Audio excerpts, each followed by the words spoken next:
that General Bondi helped to declassify. The document is a Ray FBI analysis of Nellie Orr's false statements to Congress. Orr never suffered consequences for advancing this phony Trump Russian narrative and attempting to cover up her involvement in the hoax with false statements. Yet time and again, the American justice system has been weaponized against President Trump and his associates, and I've already talked about Peter Navarro in regard to that. The DOJ's inaction on Nellie Orr's criminal referral, despite the obvious incriminating evidence provided in the FBI's own analysis, undermines public trust of the rule of law thanks to Director Wray's utter failure. Senator Blumenthal. Thanks, Mr. Chairman.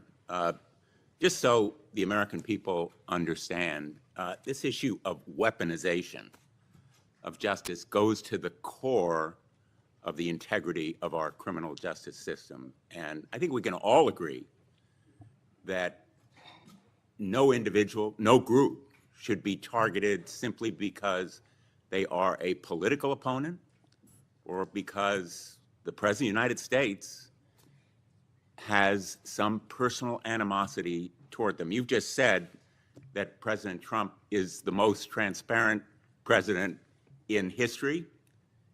Tragically and chillingly, you may be right when it comes to criminal justice, because far from ending weaponization of justice, I would submit, Madam Attorney General, that President Trump has embodied it. And we have a record. It is a public record of his express instructions that certain individuals be investigated. The Attorney General of New York, Tish James, my colleague Adam Schiff, the former CISA director, Chris Krebs, the DHS former Chief of Staff, Miles Taylor. There's a list. And he has been transparent. In fact, 5 days before the indictment of James Comey, he put this post up as instructions to you. He didn't mince words. He was very open and public that you should indict James Comey and others because they are guilty as hell. No more delay now. 5 days before you indicted, or grand jury at your instructions indicted James Comey. I'd like to know from you what conversations you've had with President Trump about the indictment of James Comey.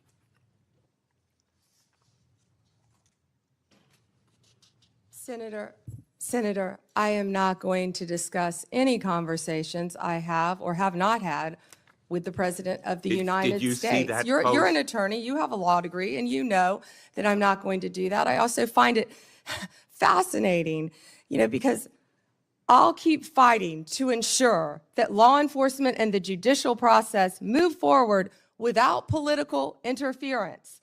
No one is above the law, not even the President. That's a quote from you, Senator Blumenthal, in 2017. Well, let me ask you then, when you saw that No post, one is above the law. That was your quote. When you saw that post, did you talk to anybody in the White House?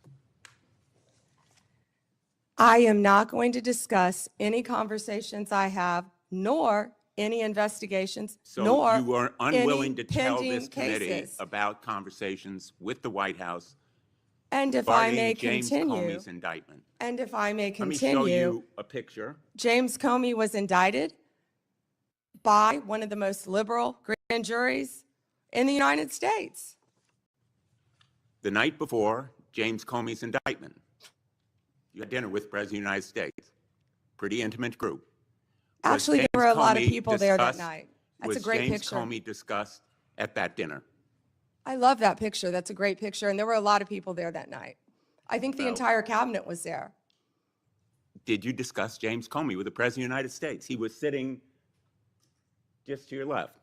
Well, 2 seats down, yes, 2 seats down. And I am not going to discuss any I'm going to take conversations that I've as a had or not yes, have with the because President the of the American United public States. is entitled to know, Madam Attorney General, The entire whether cabinet was you at that dinner, took too, instructions from President Trump after he told you very directly to indict James Comey, which is weaponization of the Department of Justice.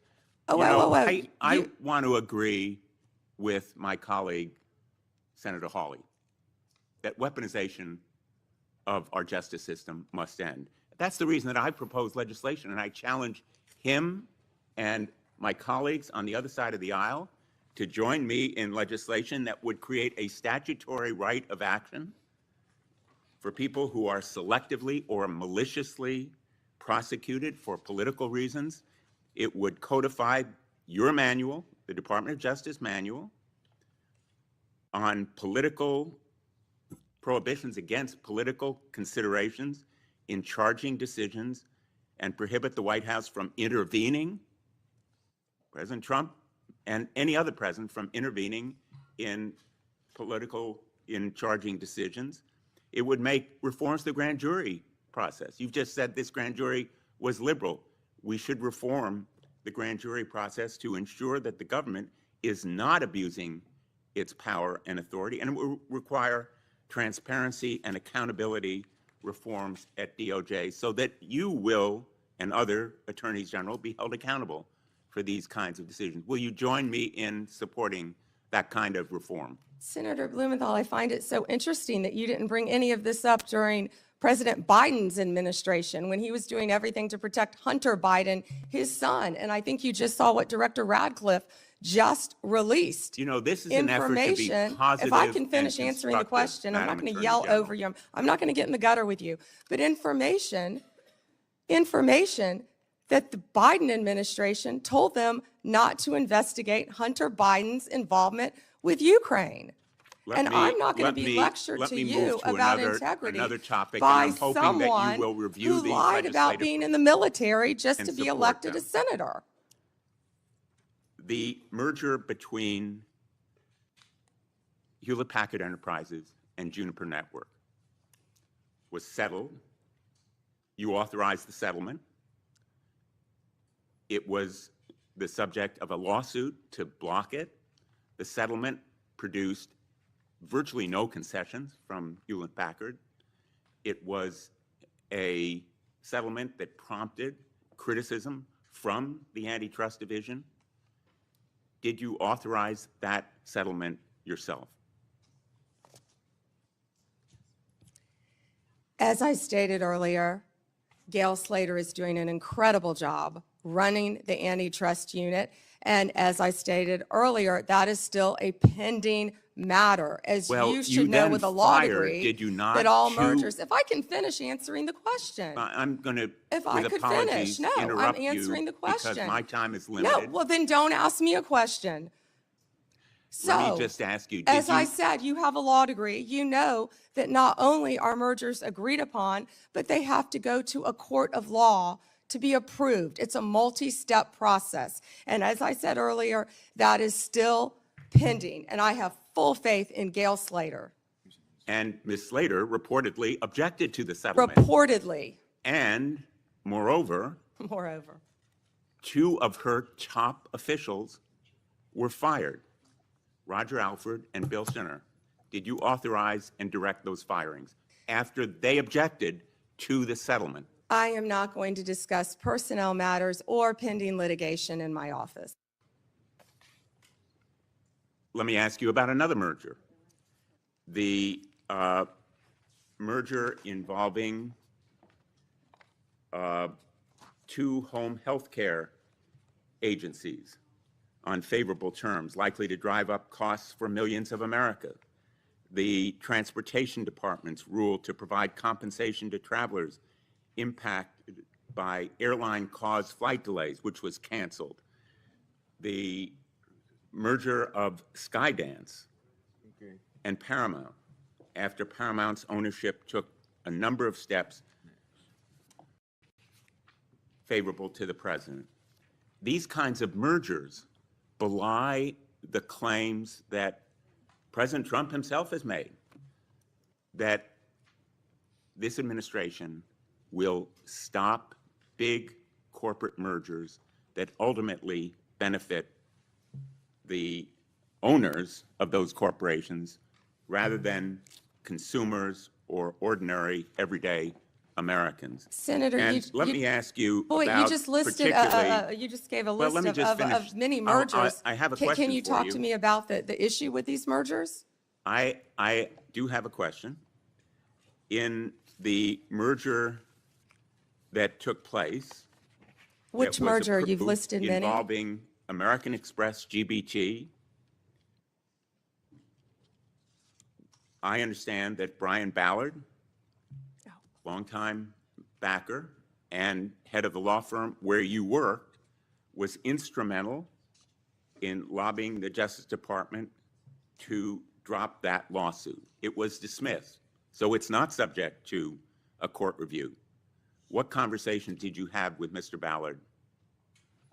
Senator Blumenthal, I cannot believe that you would accuse me of impropriety when you lied about your military service. I am you, not you lied. asking You you- admitted you I am lied not to be accusing you elected of a U.S. senator. impropriety. I'm You asking lied. you How about dare you? I'm a conversations career prosecutor. with Mr. Don't you Ballard. ever challenge my integrity. had I have apparently- abided by every ethics standard. Do not question my ability to be fair and impartial as Attorney General, and anything You'll with answer that my question to former another of my firm, colleagues. Ballard Partners. Thank you. Senator Lee has asked for the chair. Yeah, just wanted to note for the record, the Paramount merger that he referenced was not within the Department of Justice's ambit. That was at the FCC, not the Department of Justice. Attorney General Bondi would have had nothing to do with that. Thanks. And that was why I asked Senator Lee. He didn't know that. He was reading off a script. Before I call on Senator Kennedy, it's kind of laughable about my Democrats friends expressing fear and concern at the Justice Department's recent attempts at holding parties responsible for their actions. I can only ask, where have they been in the last few years? They had no problem watching the Biden administration and its White House use all of its might and power to attack Trump and associates. And now even Republican senators have been selected to have their telephone records made public, or not public, but well, I guess they're public now. But Biden weaponized our institutions and didn't hear a peep from the other side. Now every investigation and prosecution under this administration, people are going to be held accountable for their actions. Senator Kennedy, or I want extra time, Mr. Chairman. okay. I mean, this is, enough is Well, enough. Cruz was next, but he wasn't here. Senator Cruz was next. Okay, Senator Cruz, if you're ready, go ahead. Well, thank you, but I will welcome Senator Kennedy providing color commentary throughout my question. I will be happy to. If we ever finish this hearing this year. And I'll point out Senator Kennedy has a new book about testing negative for stupid, so I hope I test negative for stupid. I hope I meet the threshold of You your do book meet title. it, and I talk in the book about the tattoo of the Backstreet Boys on your back. Look, I can't help that you don't want to reach young people. I think young people are the future, damn it, and I'll do whatever steps The are needed. Backstreet Boys? That would be on Vice President Vance's playlist, I heard, that got hacked. General Bondi, welcome. I apologize for injecting you in the middle of Senator Kennedy's antics. We can't help him. Thank you for the job you're doing. You are doing a tremendous job keeping this country safe. And our families are safer because you were on that wall. Our families are safer because you are returning the Department of Justice to its core function, which is enforcing the law and locking up bad guys.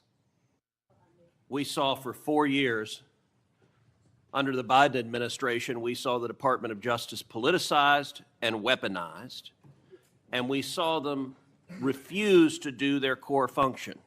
More than 12 million illegal aliens flooded into this country, and the Biden Justice Department seemed to think its job was letting murderers and gangbangers and rapists go. And the results in just a few months that you've been able to produce are tremendous. Arrests of violent criminals are up 125% since the Biden administration.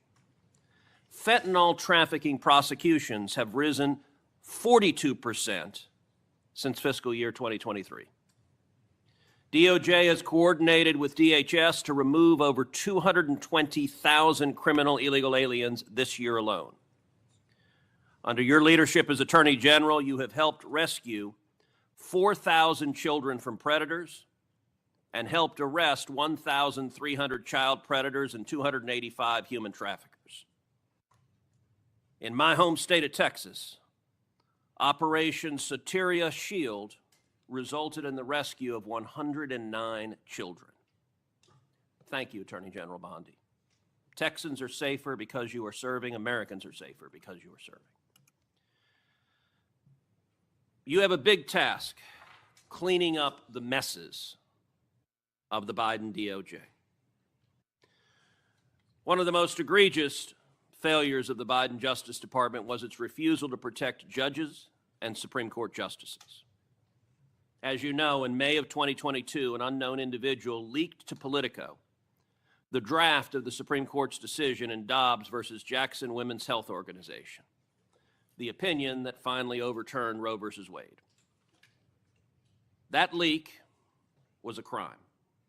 It was a theft of government property under 18 U.S.C. Section 641, and it was an unauthorized disclosure of confidential information under 18 U.S.C. Section 1905.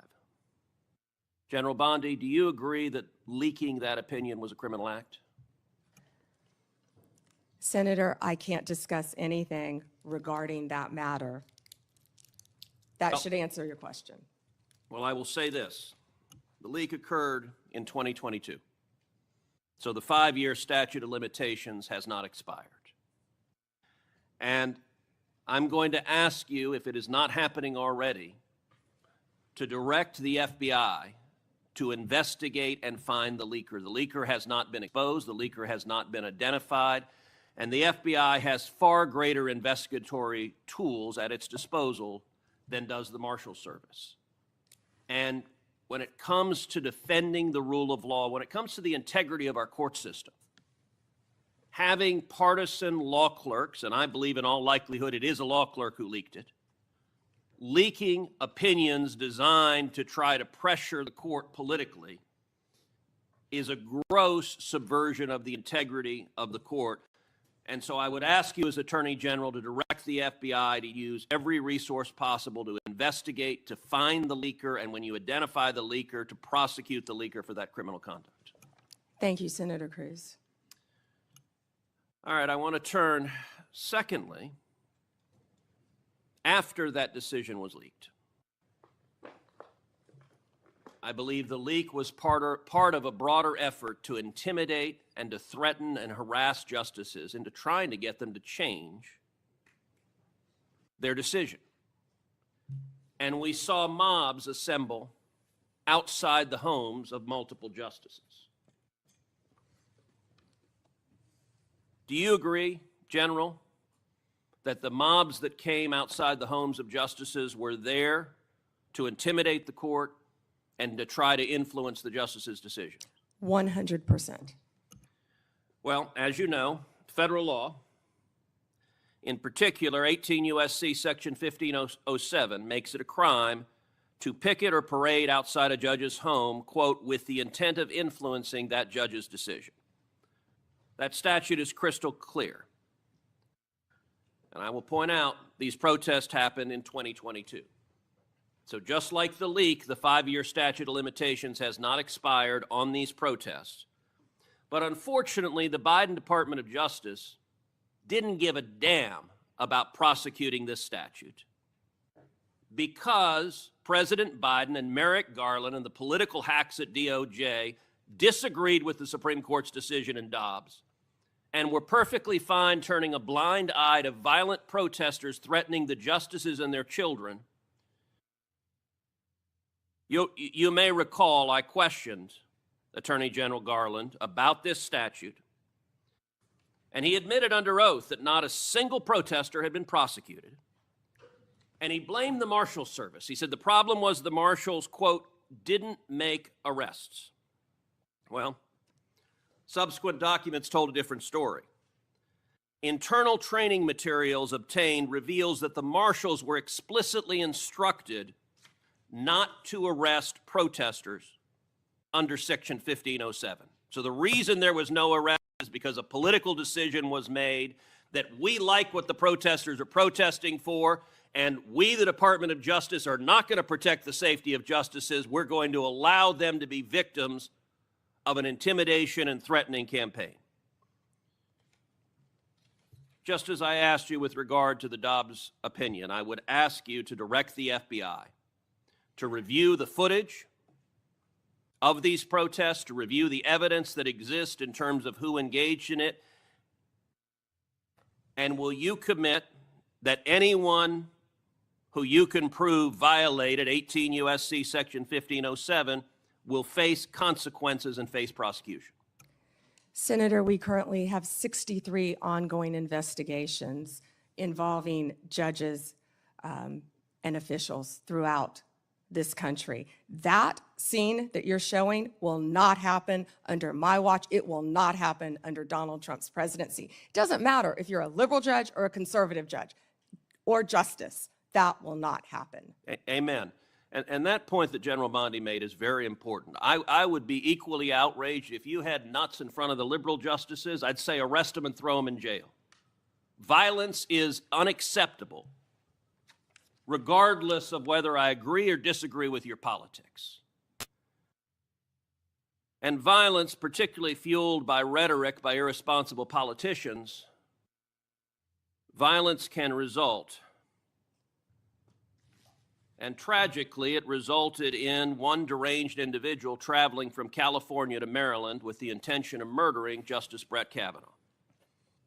As you know well, this deranged individual was arrested outside the justice's house. He was arrested with a kill kit. He was arrested with a gun, with handcuffs, with duct tape, with zip ties, and with the intention of murdering Justice Kavanaugh, very possibly murdering Justice Kavanaugh's wife and two daughters, and potentially murdering two other Supreme Court justices. Senator Ronald. As you know, just this week, a left-wing Biden-appointed judge sentenced this attempted murderer, this attempted assassin, to just 8 years. The Department of Justice asked for 30 years. That's right.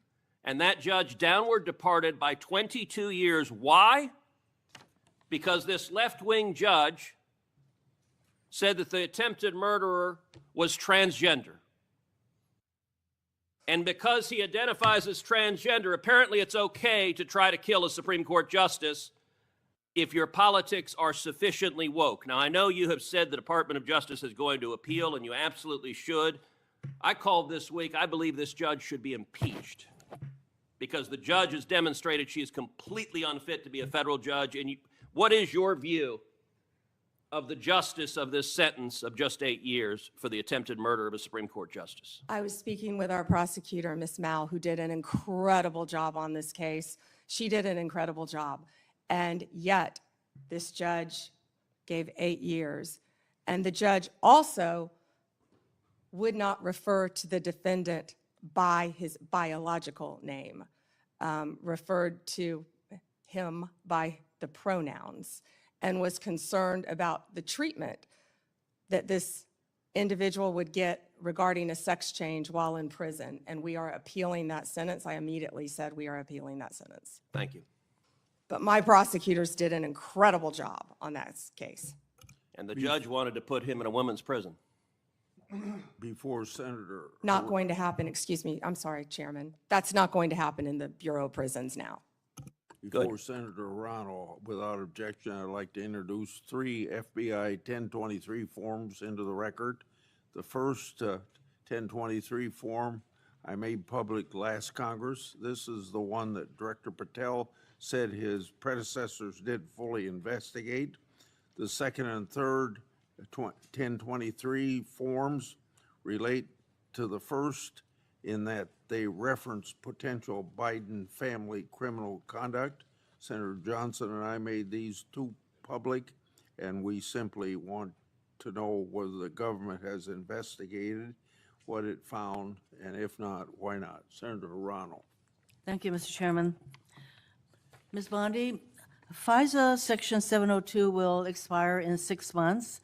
In response to my questions for the record, at your confirmation hearing, you said you did not have experience with FISA, but if confirmed, you would consult with experts at DOJ.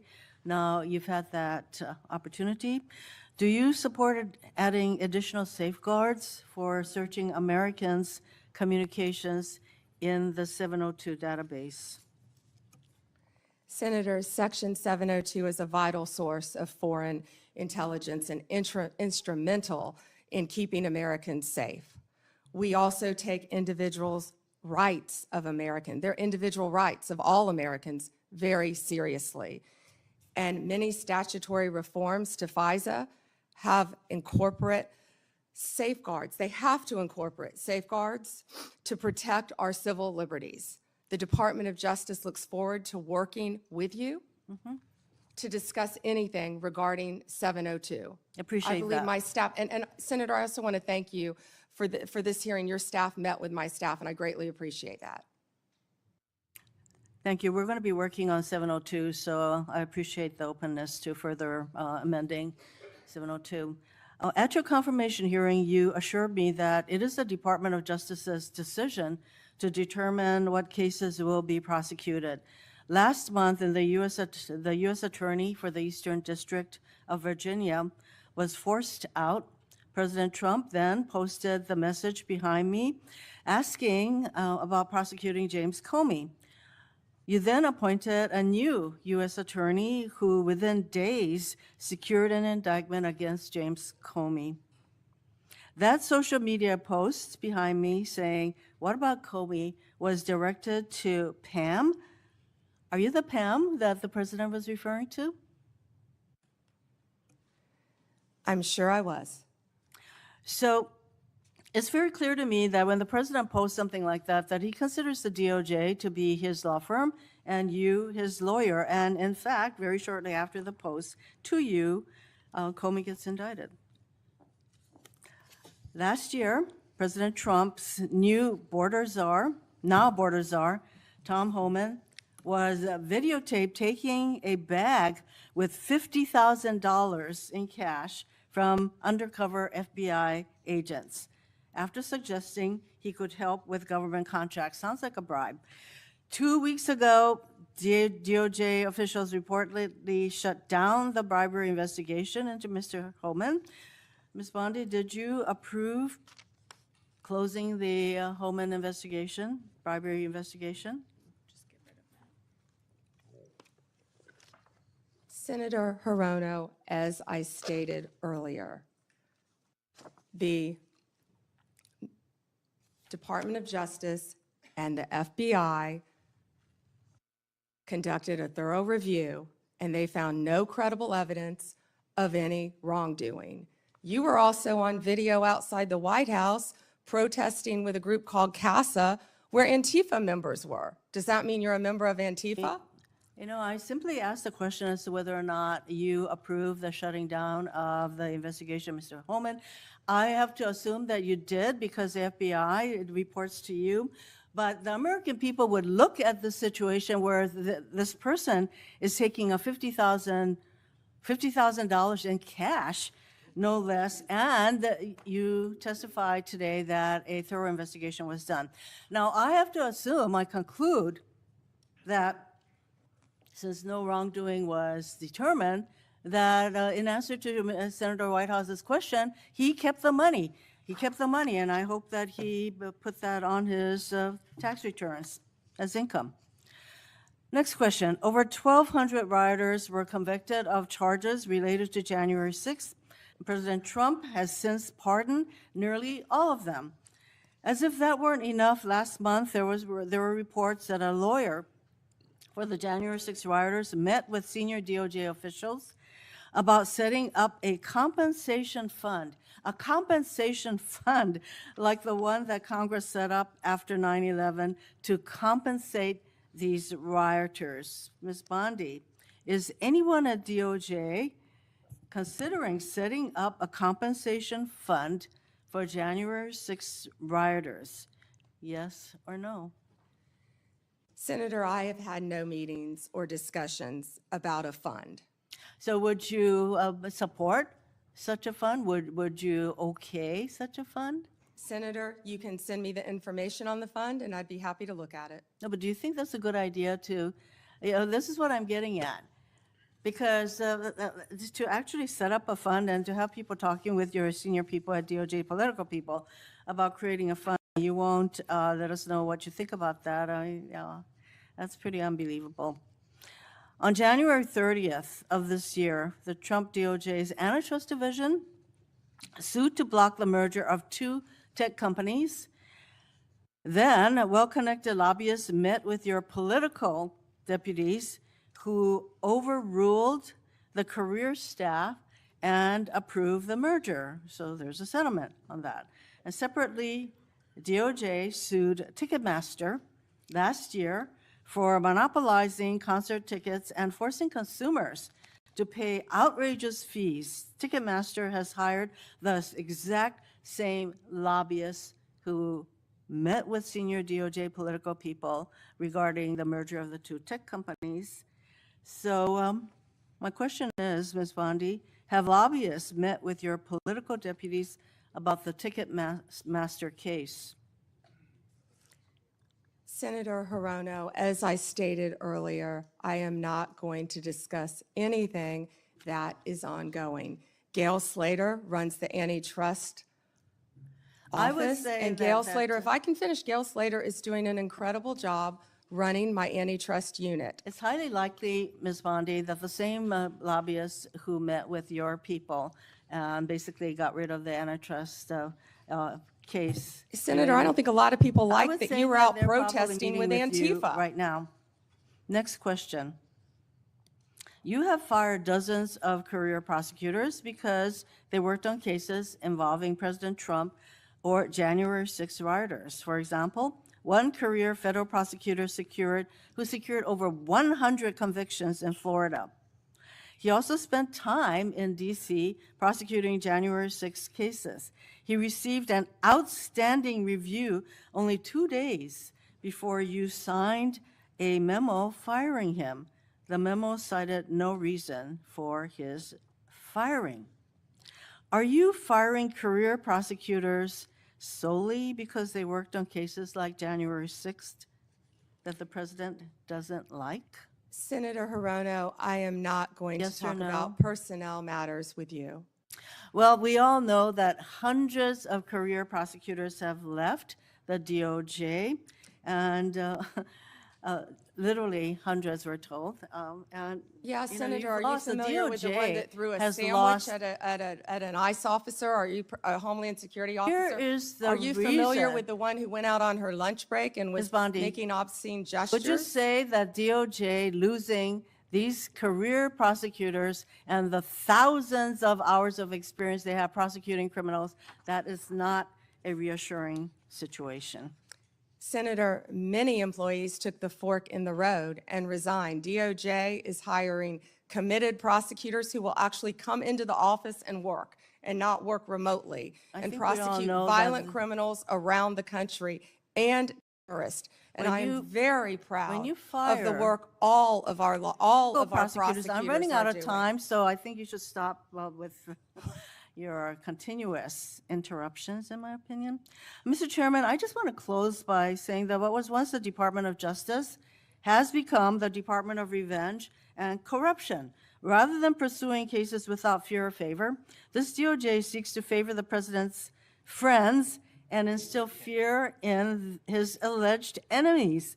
If you're a friend of the president, this corrupt DOJ will bend over backwards to help you, just like it dropped the bribery investigation of Tom Homan, like it's considering paying money to January 6 rioters, and like it has put antitrust enforcement decisions in the hands of well-connected lobbyists. But if you're on the wrong side of this president, you will face the wrath of DOJ, no matter what the facts, law, or justice support.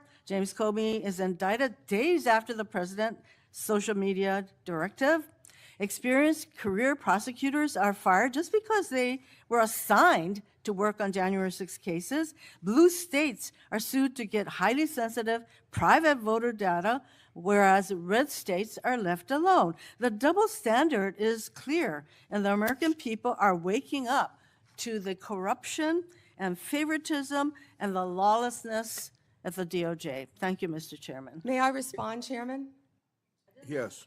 May I respond? Yes, you may respond. Then Senator Kennedy. Thank you. The double standard is crystal clear, Senator Hirono, crystal clear, because you didn't complain for 4 years when President Trump was being targeted by Jack Smith, by the last Justice Department. But the American people spoke loud and clear when they overwhelmingly elected him. The two-tier system of justice is over. Senator Kennedy. Yes. General, welcome. Let's suppose that I'm appointed special counsel at the Department of Justice, and I go to the telecommunication companies, the phone companies. Let's single out AT&T, and I say, look, I know you're busy, but I want to see a copy of the phone records of a sitting United States senator. They're not going to just give them to me, are they? No, Senator, of course not. In fact, they're probably going to ask me what planet I just parachuted in from, aren't they? Yes, Senator. They're going to tell me to come back with a subpoena, aren't they? Yes, Senator. Okay. What do I have to show in that subpoena to get those phone records of a sitting? Did I mention it was a sitting United States senator? I can't remember. What do I have to show to get the phone records of a sitting United States senator? Yes, Senator, there were actually 8 sitting United States Yeah, I senators. heard that. And you would have to have cause. I'm sorry, what do I have to show? You would have to have cause to get the Good subpoena. cause or probable cause? Probable cause. Okay. Probable cause, or if it's a subpoena, deuces take 'em, good cause, to show what? You would need good cause for a subpoena ducis tecum, and what you would have to show is that you believed a crime had been committed, or there was a possibility of a crime, or that could lead to other crimes. We By the frequently, in criminal enterprises, subpoena cell By the phones. sitting United States senator? Senator, they would have to have believed you were part of a criminal conspiracy, is my understanding. Would a judge have to sign off on it? On the subpoena? Yes, Senator. Well, for a subpoena ducis tecum, Jack Smith probably took it straight to the judge. Now, the phone companies, particularly their general counsel, if they're worried about civil liability, even with a subpoena to get the phone records of a sitting United States senator. Did I mention it was a sitting United States senator? Yes, Senator. The general counsel for that phone company, let's say AT&T, they have the right to seek to quash that subpoena, don't they? Phone companies frequently do that. Yeah.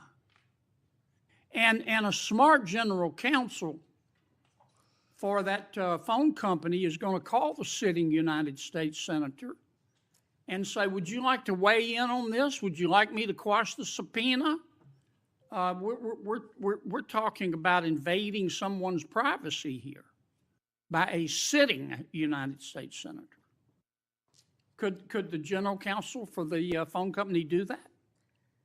Well, Senator, if they believe that a crime could have been committed, they could not tip off the person who committed the crime.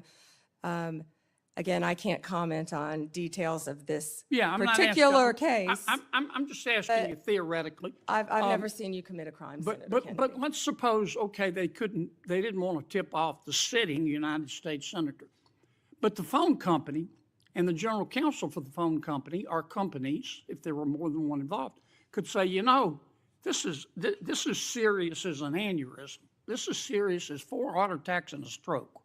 This is a sitting United States senator. So general counsel would likely advise the CEO, well, you need to file a motion to quash. The telephone companies could have contested those subpoenas, could they not? Hypothetically, yes, I can't talk about the I facts of this understand. particular We're case. talking hypothetical. Senator subpoenas are issued all the time through phone companies, working with the general counsel. But they can for file a motion to cause. quash. They could, yes, Yeah. in any case. And if they should have filed a motion to quash, and a reasonable person would have filed a motion to quash, because this is a sitting United States senator, and they didn't file a motion to quash, they would incur civil liability, wouldn't they? Senator, typically phone companies follow a subpoena from a United I States know they attorney. do, but they don't have to. They could challenge it, Senator. Yeah. And if they don't challenge it, they better have a damn good reason. Right? Right? Senator, I can't talk about the facts of this particular This is just a case. hypothetical. In general, hypothetically, Senator, maybe they didn't recognize any of the names of the 8 sitting United States senators. Hypothetically. That was a joke. Or maybe they should have gone to Amazon and buy some testicles online.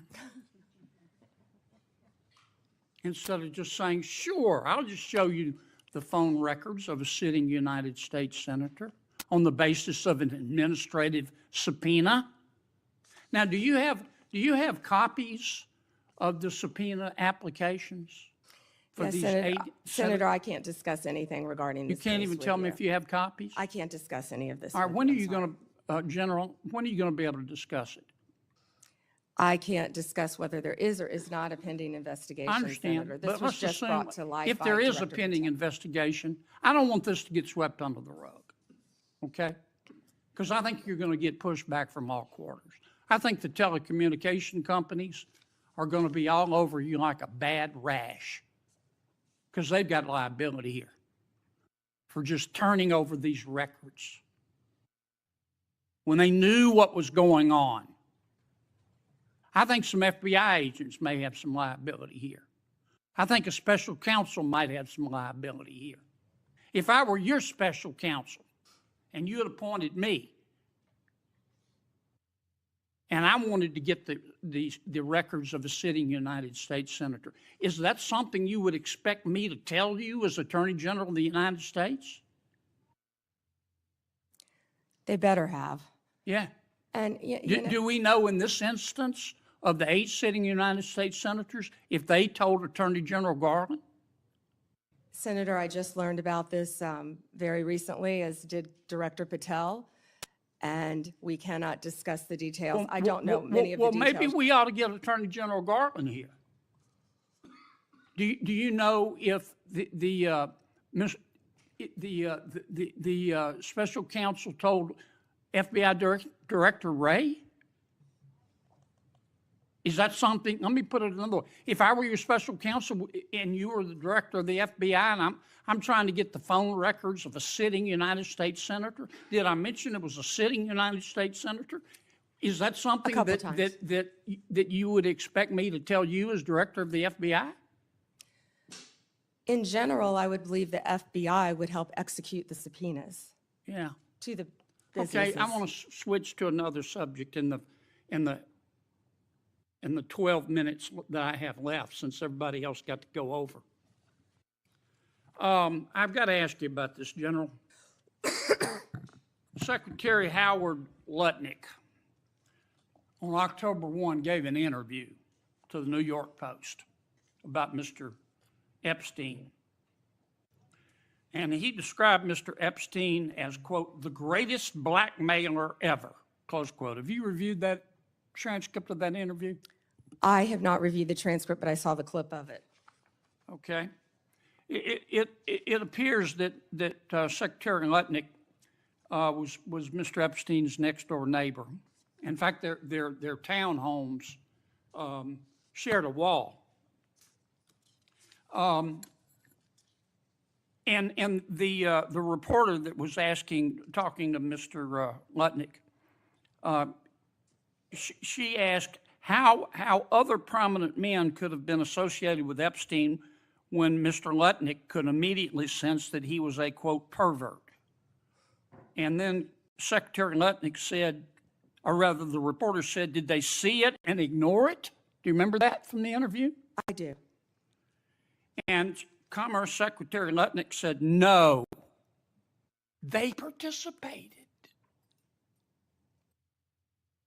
And then Commerce Secretary Lutnick goes on to say, quote, that's what his MO was. You know, get a massage, get a massage. And what happened in that massage room, I assume, was a video. This guy was the greatest blackmailer ever, blackmailed people. That's how he had money, end quote. Is that true?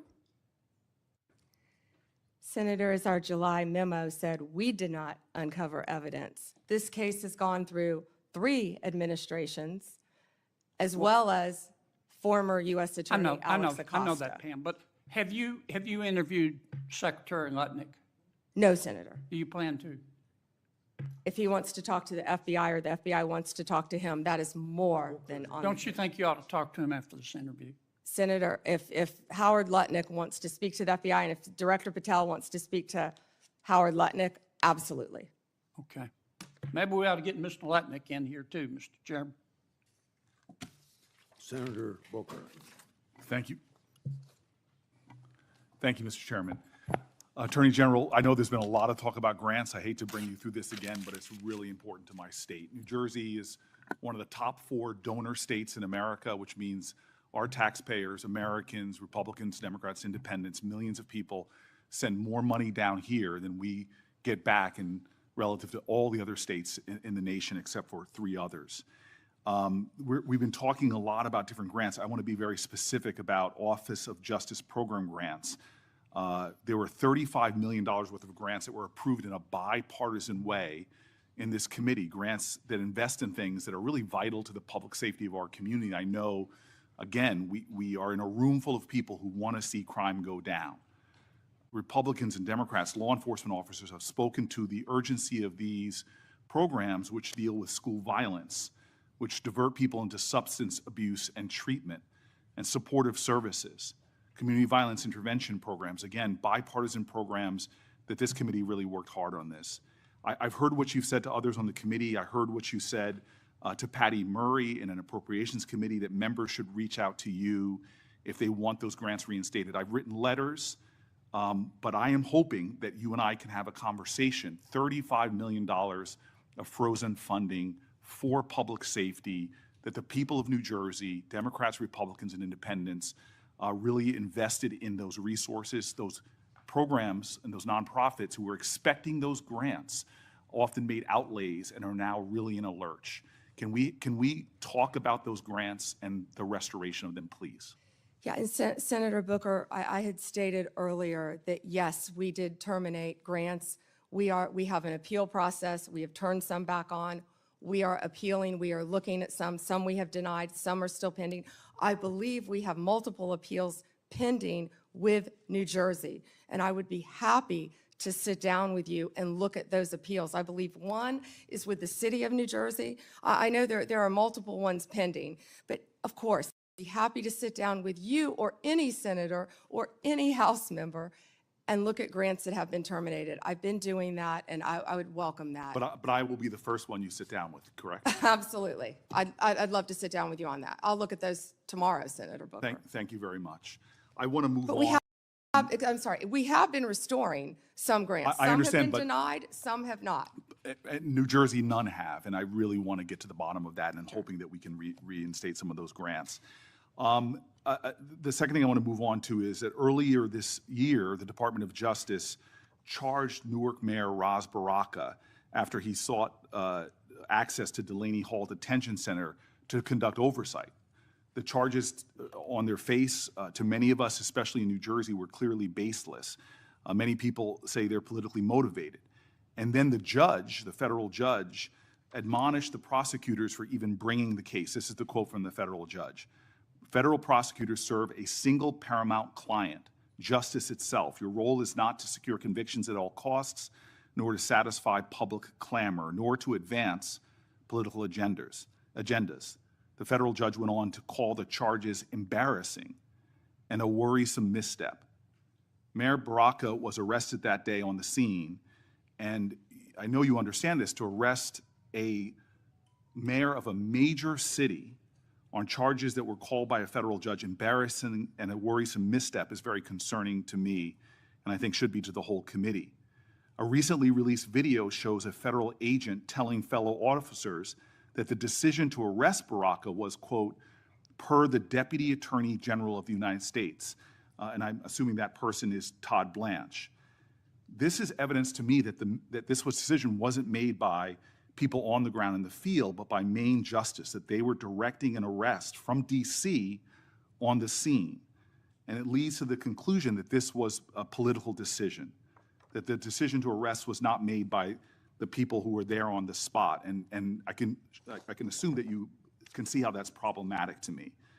So I have questions not about the case, but really about how the decisions to arrest and charge Baraka and now MacIver, Congresswoman MacIver, were really made.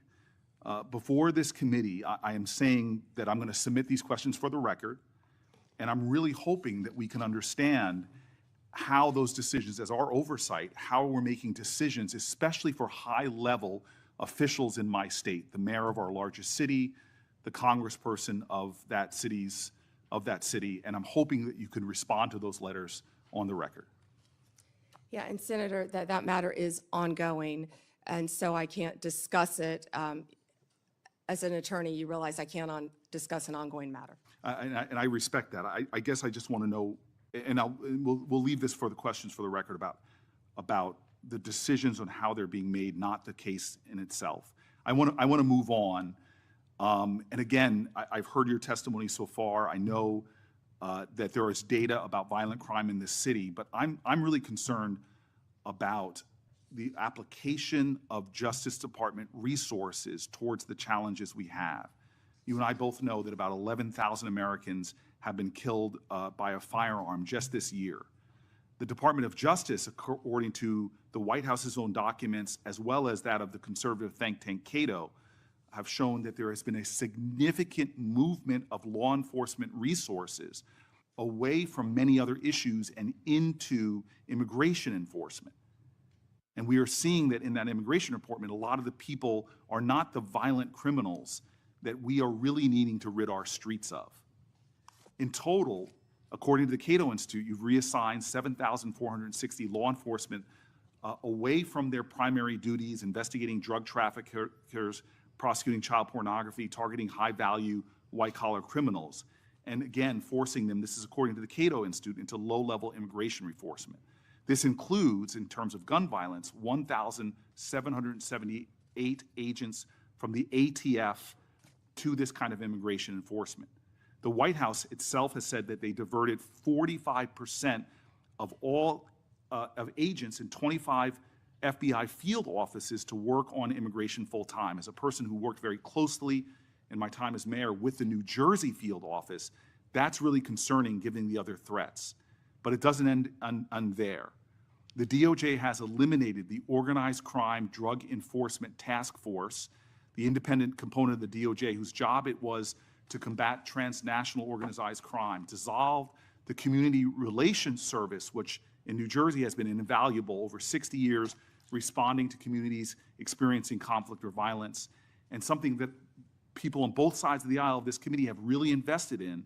You all have rescinded VOCA and VAWA grants to support survivors of sexual assault and human trafficking. There seems to be a disconnect here between the application of the resources of the Justice Department on the things that are most concerning when it comes to crime and where they're being directed instead. Senator Booker, first to OCDF. The most important point is that the work of OCDF is continuing. The executive office is being dissolved. We have said that, but the work of OCDF is continuing. The resources that were previously provided to law enforcement organizations through OCDF are now going directly to those organizations. I will assure you, no work will be sacrificed as a result of getting rid of the executive office of OCDF. The agents and the attorneys are working with Homeland Security. They're all working together as a unit. Okay, Attorney General Bondi, I'm running out of time, and I'm going to put some questions in QFRs, because again, this is conservative think tanks and others are pointing about the literally over 1,000 people being taken off of things that I think would concern the public. I'd like to get that, but I also just want to quickly mention that for the record, I want to ask about the public corruption unit as well. We now have gone from a public integrity section that went from 36 full-time prosecutors to now only 2. And yet we know, Democrats and Republicans, there is a real problem with public corruption in our country. And we know that the DOJ has stopped enforcing the Foreign Corrupt Practices Act, disbanded the Foreign Influence Task Force, dismissed the indictment against Trump donor Andrew Weidenhorn, cut back on white-collar investigations. My list goes on. I'm running out of time, but I will ask for the record against not only reassigning officers and prosecutorial resources from the other things I mentioned, but public corruption is really important. I want to talk about an area of bipartisanship on this committee, which is antitrust. This is a very bipartisan area. In June, the Antitrust Division finalized a proposed consent decree with Hewlett-Packard Enterprises and Juniper Networks settling the DOJ's challenge to the company's $14 billion merger. Reportedly, your Chief of Staff, Chad Mizell, and Acting Deputy Attorney General Woodard overruled career antitrust staff and approved the merger. This is a massive area of concern for Americans writ large. This is an area where corporate power is growing, corporate concentration in our country is happening at great degree. I'm grateful that the ranking member with Mike Lee on a committee that is really trying to get into this disturbing trend, and the issues right now in the Justice Department, the resources being put on it, and the appearance of improprieties that we're seeing are troubling. All I want to ask as my final question is, would you commit just to talk about antitrust to coming before the Antitrust Subcommittee led by Senator Lee to discuss antitrust enforcement in our country? We're over time. May I answer, Chairman? Yes. Senator Booker, I work hand in hand with Gail Slater. She is doing an incredible job. I said that earlier. I will let Gail Slater handle all matters with antitrust. The HP matter, Juniper, is a pending matter still because, as you know, it has to go before the courts, even after a decision has been made, and that's where it's pending right now. If I can go back to your previous 2 questions, first about our agents being reassigned. Our agents are working tirelessly on their day jobs and with Homeland Security, and right now they're not getting paid, and they're on the streets during a government shutdown working to keep every city in this country safe, in New Jersey and in every state. They're working together with DHS on task forces, but they're also doing their core mission, and they're getting child predators off the street. They are working so hard with all the agencies hand in hand. That has not been sacrificed, and I'm so proud of the work that the FBI, DEA, ATF are doing. ATF agents have worked tirelessly. I am in constant contact with them on the incredible cases that they're making to keep our country safe and our world safe, especially our DEA agents who are stationed around this world, and now they're not getting paid. Back to the public integrity section, the last point you made. It has not been slashed. Those are going to the various U.S. attorney offices to be handled in each office around the country instead of one unit based in D.C. Yeah. Thank you, Senator. Before Blackburn, my Democratic colleagues continue to criticize the DOJ for their role in President Trump's historic immigration crackdown. They've talked about due process. They've talked about the lack of transparency and oversight. However, my Democratic colleagues were silent about the former Biden administration failure to vet Afghan evacuees. Instead of coming clean, the Biden administration dismissed and failed to answer my oversight request. Not a peep from my colleagues about these massive vetting failures. The Department of Homeland Security Inspector General confirmed these vetting failures. Senator Blackburn. Thank you, Mr. Chairman, and AG Bondi, thank you for your time before us today.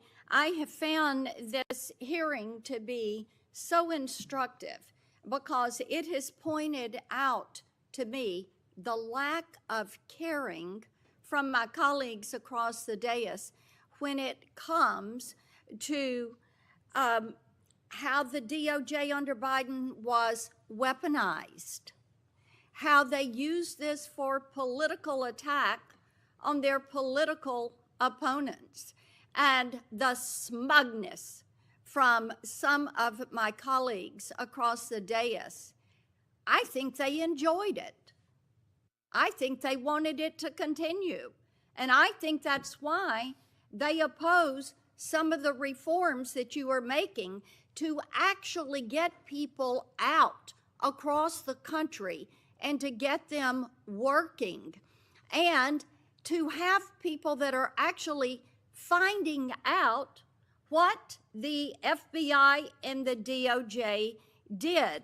You look at what happened with Crossfire Hurricane and the way some Democrats tried to blow that up and make it some big issue and all about Donald Trump and the accusations. And of course, they've been proven wrong. You look at what has happened, what we're finding out about Arctic frost and the way we were surveilled and the way Senator Graham, Senator Hawley, and I, we don't know what all they got. We don't know who all they tracked. But to tap our phones, to pull that data for these wireless companies to have allowed them to have that and for them to use it in their investigations, how disgusting is that? And their attitude and lack of concern about the weaponization of the DOJ. I've had a couple of colleagues who have been so concerned about some bureaucrats at the DOJ and the FBI being fired. You know what? If they did wrong, not only fire them, prosecute them. And my hope is that as we look at what happened with Arctic frost, that there will be a special counsel, that we will do our due diligence, and that those who did this wrong, this illegal activity, absolutely, they need to be prosecuted and they need to face the full extent of accountability within the law. I made a note of how resistant they are to reform. And in my opinion, what this shows is that they don't want one tier of justice. What they want is two tiers of justice. It was their play box. They could get in there and manipulate and use it to spy on us. So they saw this as something that furthered their political goal. So I am pleased that you are cleaning house. And those who have not served the American people well, fire them. They need to be gone. They need to be gone. Talk for a moment, just a moment, about what you're doing to end the weaponization.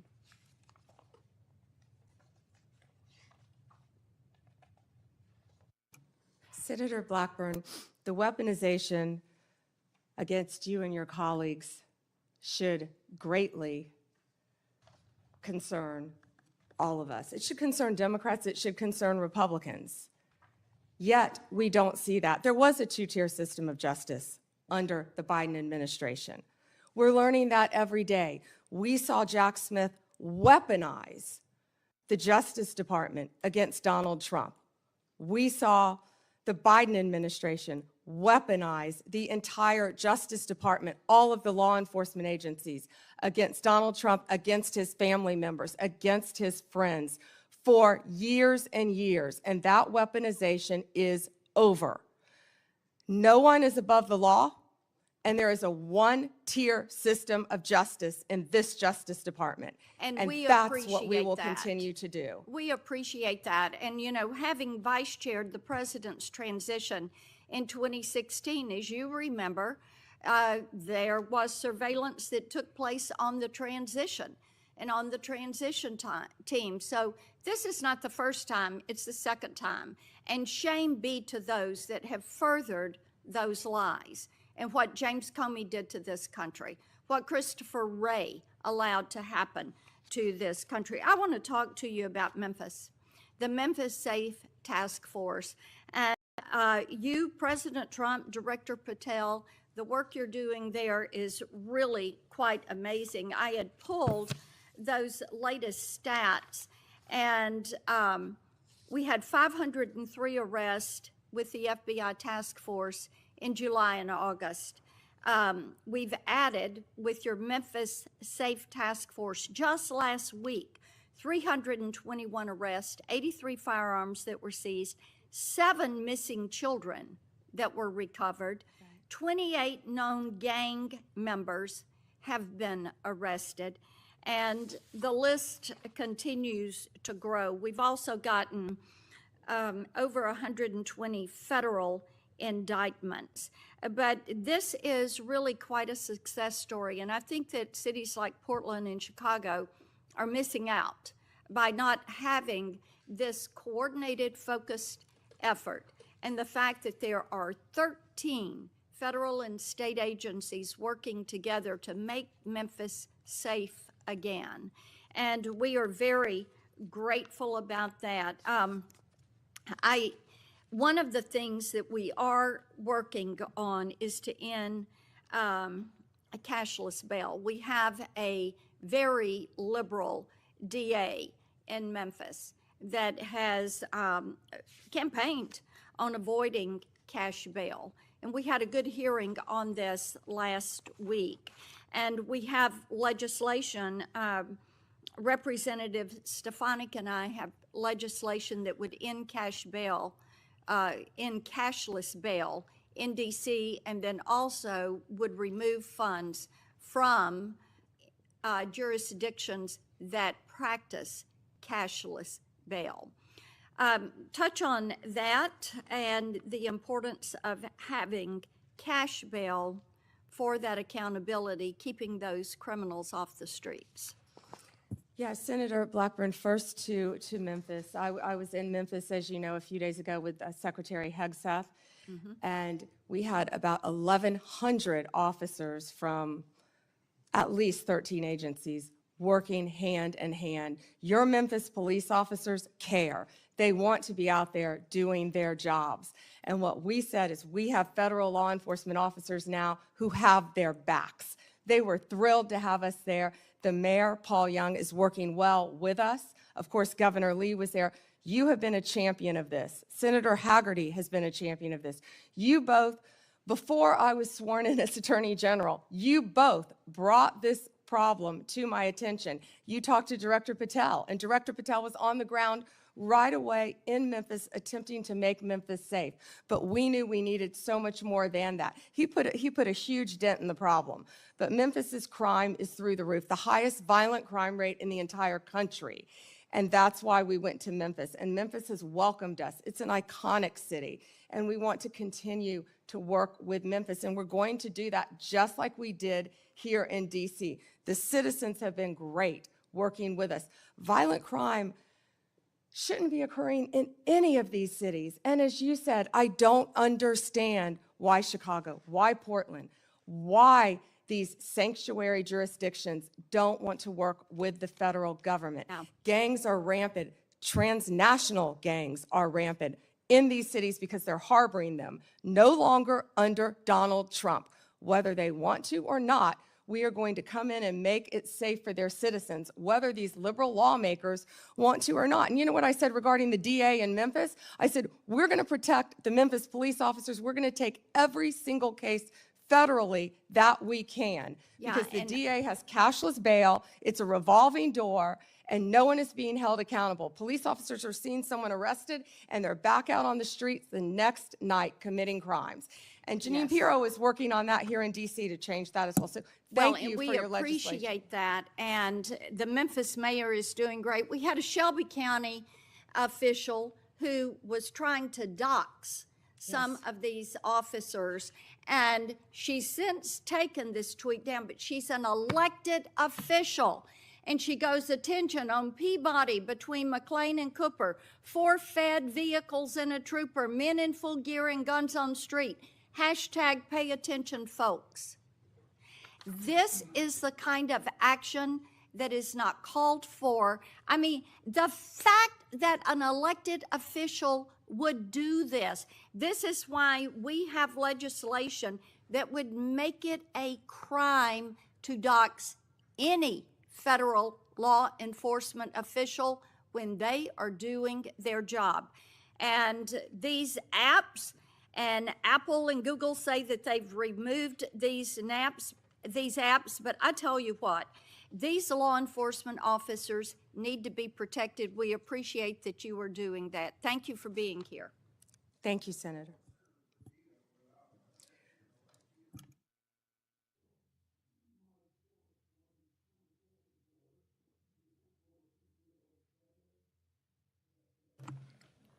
Evidence that the Obama-Biden State Department obstructed law enforcement efforts to arrest high-level Iranian targets. This objection, led by then Secretary John Kerry, was done because of political consideration of the failed Iran nuclear deal. Senator Padilla. Well, thank you, Mr. Chairman. Appreciate the opportunity to participate in this hearing today, which is our, at minimum, annual opportunity to ask questions as we fulfill our obligation to provide accountability over the Department of Justice. So just sort of to level set a little bit for folks in the audience and for folks watching at home, the Department of Justice is supposed to be the nation's guardian of fairness and the rule of law. The power of the Department of Justice is built on public trust and a belief that prosecutions are based on facts and law, not on politics or personal loyalty. And I call that out, Mr. Chairman, because when that breaks down, when the public trust breaks down, then justice itself is at risk.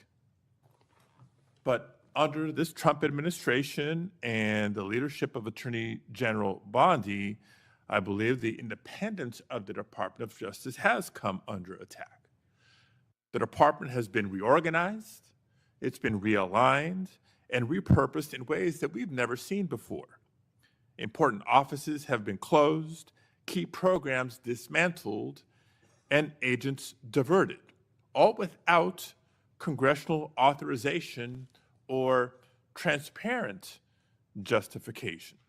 Now, these are not minor bureaucratic changes. They represent a fundamental shift in the Department of Justice's missions and priorities, its policies, and its practices. And for example, career prosecutors have been pressured to change decisions in politically sensitive cases. Ethics oversight has been taken away from independent career professionals and handed to political appointees with little experience in these matters. Internal working groups have been created to revisit investigations involving President Trump and his allies. And together, these steps send a dangerous message that prosecutorial decisions can be driven by political loyalty instead of the law. Now, even more troubling is that the Department of Justice has pulled resources away from organized crime, away from counterterrorism, away from the protection of civil rights to focus on immigration enforcement. The American people expect a Department of Justice to pursue violent crime, as do I, to pursue corruption and threats to national security, not to serve as an arm of immigration policy, and in so doing, under-resource other critical missions.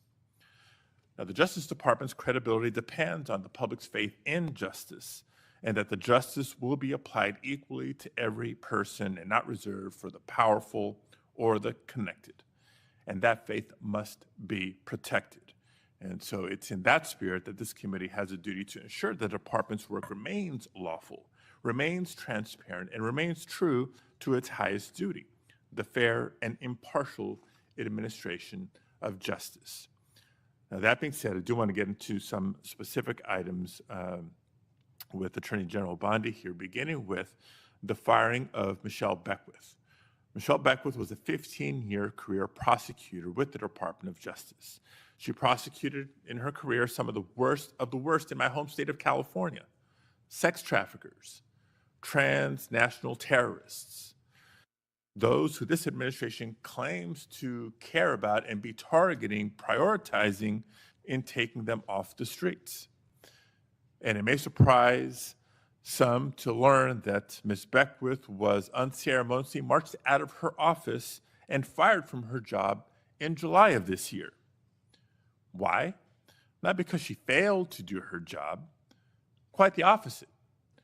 It was because she had the audacity to remind Border Patrol Chief Gregory Bovino that he was obligated to follow a court order and the Constitution in California.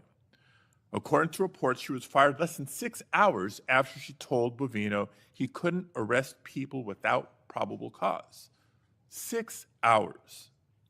So my first question, Attorney General Bondi, is a simple yes/no question. Do you believe that government officials like Gregory Bovino are obligated to follow applicable court orders, whether they agree with them or not? Yes or no? First, Senator Padilla, you have gone on for over 5 minutes, and I wish that you loved your state of California as much as you hate President Trump. We'd be in really good shape then, because violent crime in California is currently 35% higher than the national average. Property crime in California is 18% higher than the national average. That should be something that we should be talking about and working together on, yet we're not. And no, this is important. You're talking about all of my agencies, and I want to let you know what DEA has been doing, and they are working hand in hand with I Homeland appreciate Security. that, and I'm No, gonna be you can't asking go some on for questions 5 for the minutes and record criticize as my agents well. who are out working asked a simple without yes pay or no right question. now because you voted Mr. to Chairman. shut down the government. Mr. They're out Chairman. there working without pay. Mr. Chairman, I asked a simple yes or no question. Attorney General Bondi is DEA, refusing 4,500 to respond. So kilos let of me move on to fentanyl the and next 50 million topic, fentanyl pills because off the streets. while under your watch, FBI, prosecutors 23,000 Mr. Chairman, violent criminals. U.S. Marshals, Mr. Chairman, order, please. 51,000 fugitives. I'm not getting an answer to my question. I'm trying to move on to the next question or the next topic. Mr. Chairman, order, please. Thank you. Because under Attorney General Bondi's watch, career prosecutors are being fired for telling agencies to follow the law and uphold the Constitution. Meanwhile, there are instances of allies of the president who seem to be getting let off the hook. I won't reiterate what some of my colleagues have already brought up in terms of the dismissal of the investigation into Tom Homan and his alleged acceptance of $50,000 as payment by undercover FBI agents posing as business executives looking to secure contracts with a future Trump administration. Because if the reports are true, it's not just the underlying conduct of Mr. Homan, which would be absolutely unacceptable, but the dismissal of the investigation charges raises concerns about the influence of the White House on the Department of Justice. Again, a simple question, and I'd appreciate a simple and brief answer. Whose decision was it to end this investigation? I have answered that question multiple times, yet you didn't have the courtesy to be sitting in here for the hearing. I'm not going to answer it again. And I find it interesting that you want order in this proceeding now. Excuse me, Senator. Then You I will want ask a order in this follow-up question. proceeding Mr. now. Chairman, order, You sure please. didn't I have will ask a order when follow-up you question. stormed Secretary Nome Mr. Chairman, at a press Mr. conference in Chairman, order, California, please. did you? I will ask a follow-up question. Would you commit to either releasing the tape or at least making it available for members of this committee to review, yes or no? Senator, you have not been sitting in here this entire hearing. I've answered the question, And I also want to tell have you that not our answered ATF a agents question have about seized whether or not you would release 25,000 the tape, Ms. illegal Bondi. firearms. So we will try again and move on to a In different your home topic. state, we are prosecuting Chairman, illegal order, aliens please. who have Mr. raped and Chairman, murdered young order, please. girls. Thank you. So when I haven't been in this hearing, I've been watching from my office, monitoring the entire hearing, just so everybody is aware. But since I'm not getting answers to my questions, I'll try to ask one last subject area.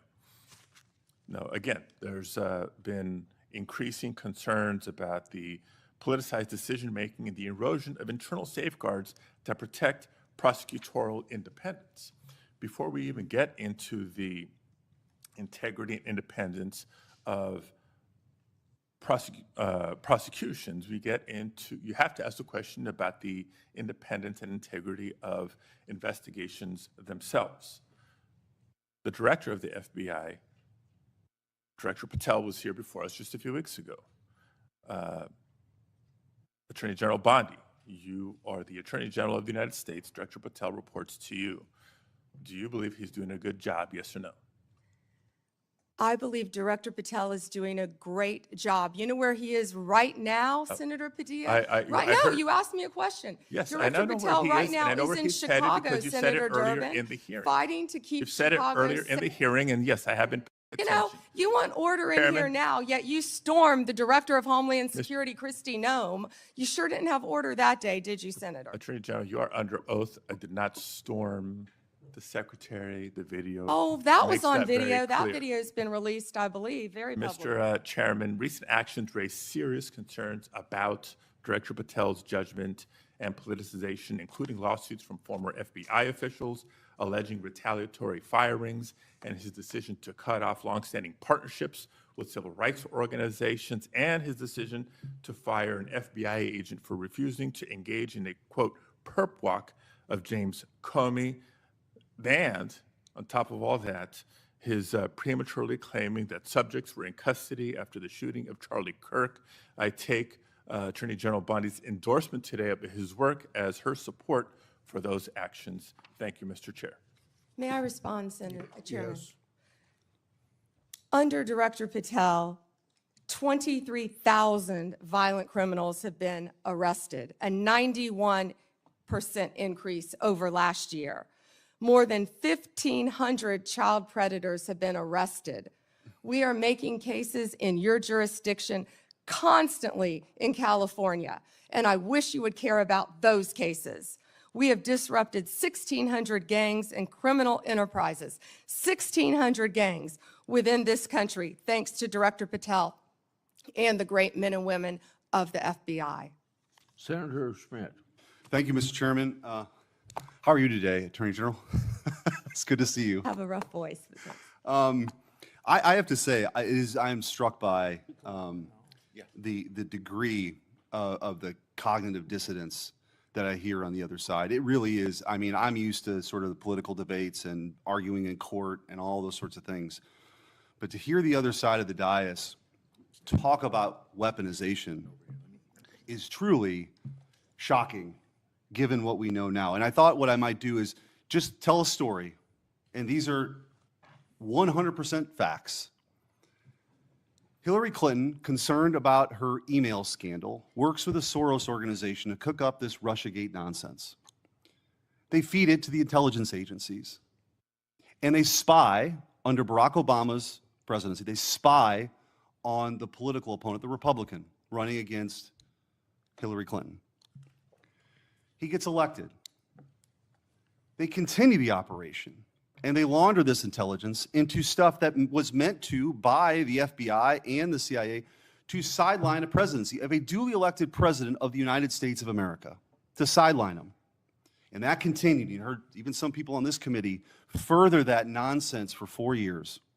And then the FBI is involved with pre-bunking the Hunter Biden laptop story because they didn't want him to get elected again. So they pre-bunked the Hunter Biden laptop story. The American people should have been allowed to make their own judgments from that. They weren't, because the FBI called it a Russian hack and leak operation. They were meeting with social media companies every month and every week, telling them that the laptop that they knew, that they had verified in November of 2019, they knew was real and knew was his, said it was Russian disinformation. We've heard that before. And then, after Joe Biden comes in, 3 days in, they start a censorship campaign against the country, anybody who's a conservative. And now we also know that the FBI was weaponized in this Arctic frost investigation that tapped the phones of sitting U.S. senators. And also, the Republican Attorneys General Association, so let's pull in 2 more U.S. senators, Ashley Moody and myself, who were on the executive committee at that time. Charlie Kirk, political organizations they didn't agree with. This is not in the Soviet Union in the 1980s. This is in the United States of America in the last few years. And then, when they thought President Trump was on the run and there's no way people would elect him, and then he announces he's running for president, 3 days later, Jack Smith's appointed to get Trump. Fannie Willis brings charges against President Trump, and the assistant prosecutor meets with the White House counsel's office. Why would that happen?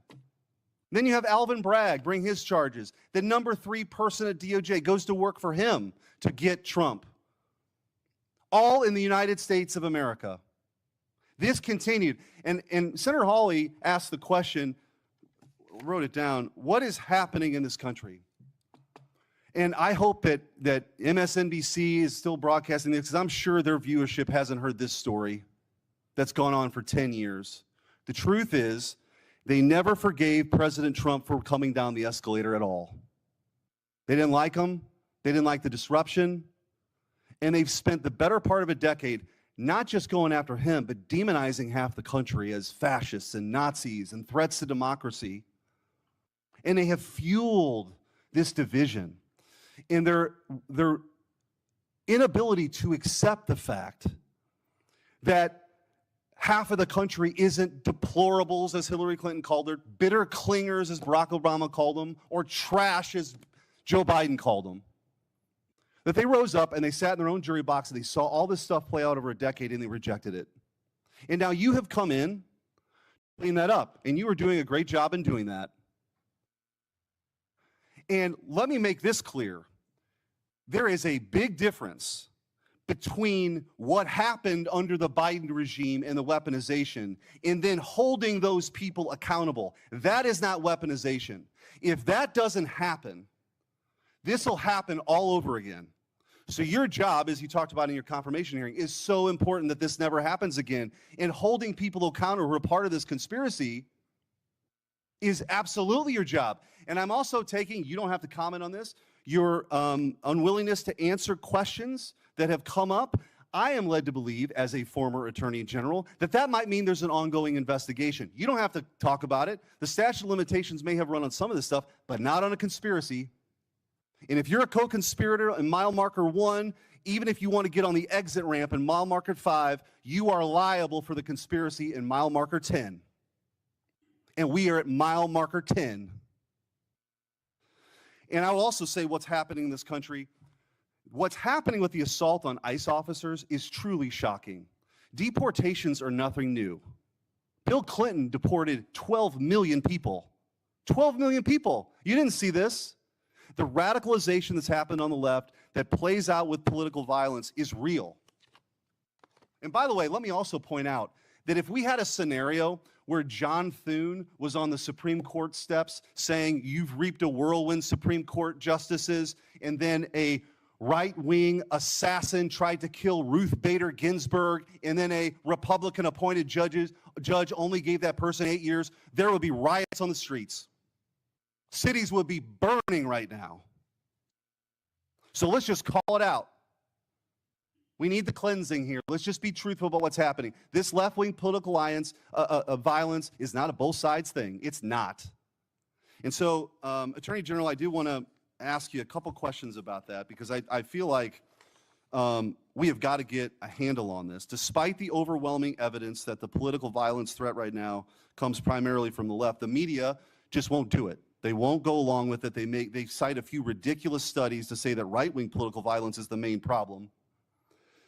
For example, one of those studies was written by an Antifa-affiliated professor, and others count classes on prison gang, and the others count classes on prison gang violence as right-wing political violence, but refuse to count anything from the 2020 Summer of Love, Antifa attacks, like the ones that set off the explosive outside Michael Knowles' campus speech.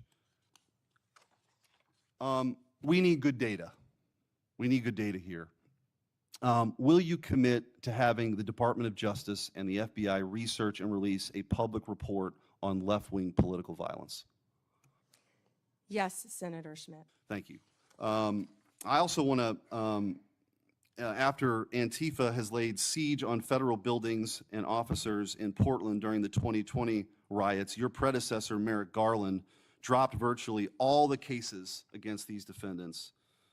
You recently issued a new charging memo instructing federal prosecutors to aggressively pursue Antifa and other radical leftists wreaking havoc on our cities. What can you do to ensure that the various U.S. attorneys' offices follow through on your instructions? Hopefully, we will have our U.S. attorneys confirmed soon. They've been held up. Now our government is in a shutdown, yet our prosecutors are still working. Getting all of our U.S. attorneys confirmed would be a huge step forward, Senator Schmidt. But yes, our attorneys throughout this country will be focusing on that. And I want to thank you, too. So I talked to you during your confirmation hearing and also with Kash Patel of sort of, you talked about your two pillars, which is to end the weaponization and to get back to actually crime fighting. God bless. Like, that is something that the American people support, despite what you hear from the other side of the dais today. And in those conversations, we talked about you and Kash Patel getting field agents out in the field and doing the work of law enforcement. I said, I've got just the place for you, St. Louis. And St. Louis has now received the largest per capita infusion of permanent FBI agents anywhere in the country, and they're working hand in hand with local law enforcement. That's what happens when you have state leaders work with federal partners to crack down on something I hope we could all agree is a scourge for our communities, which is violent crime. But that is not, J.B. Pritzker, I guess he wants his moment. These Portland people want their moment of defying Trump. It's crazy to me. We should all be unified in this effort of making sure our laws are enforced and taking on violent crime. But I will say, in closing with this, because you referenced the shutdown, it's the same motivation. The same thing that motivates J.B. Pritzker to stand in front of the podium and defy Trump is the same motivation I hear from my Democrat colleagues now in this shutdown. It's not about anything other than the fact, and this is a clean CR.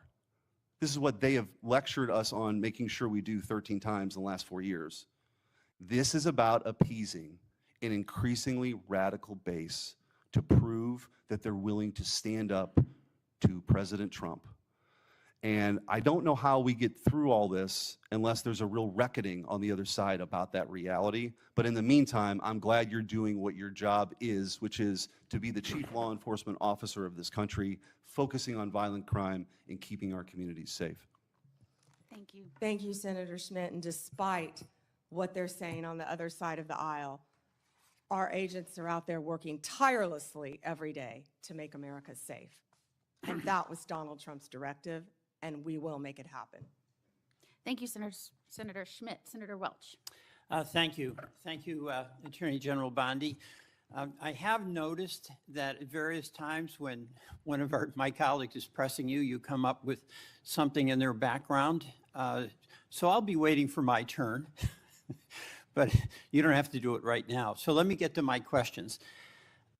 One of the things that you mentioned, and I agree with this, that it's really tough on the various federal workforce, including our law enforcement folks, who are not getting paid because of the shutdown. Mm-hmm. I agree with that.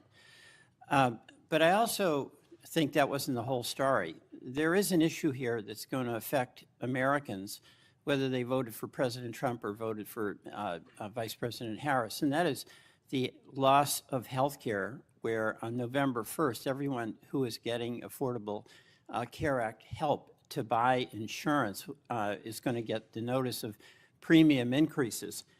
And I got a letter just today from a Vermont family, nuclear family of 5, husband and wife, 54 and 55, with 3 kids, one of whom has acute myeloid leukemia.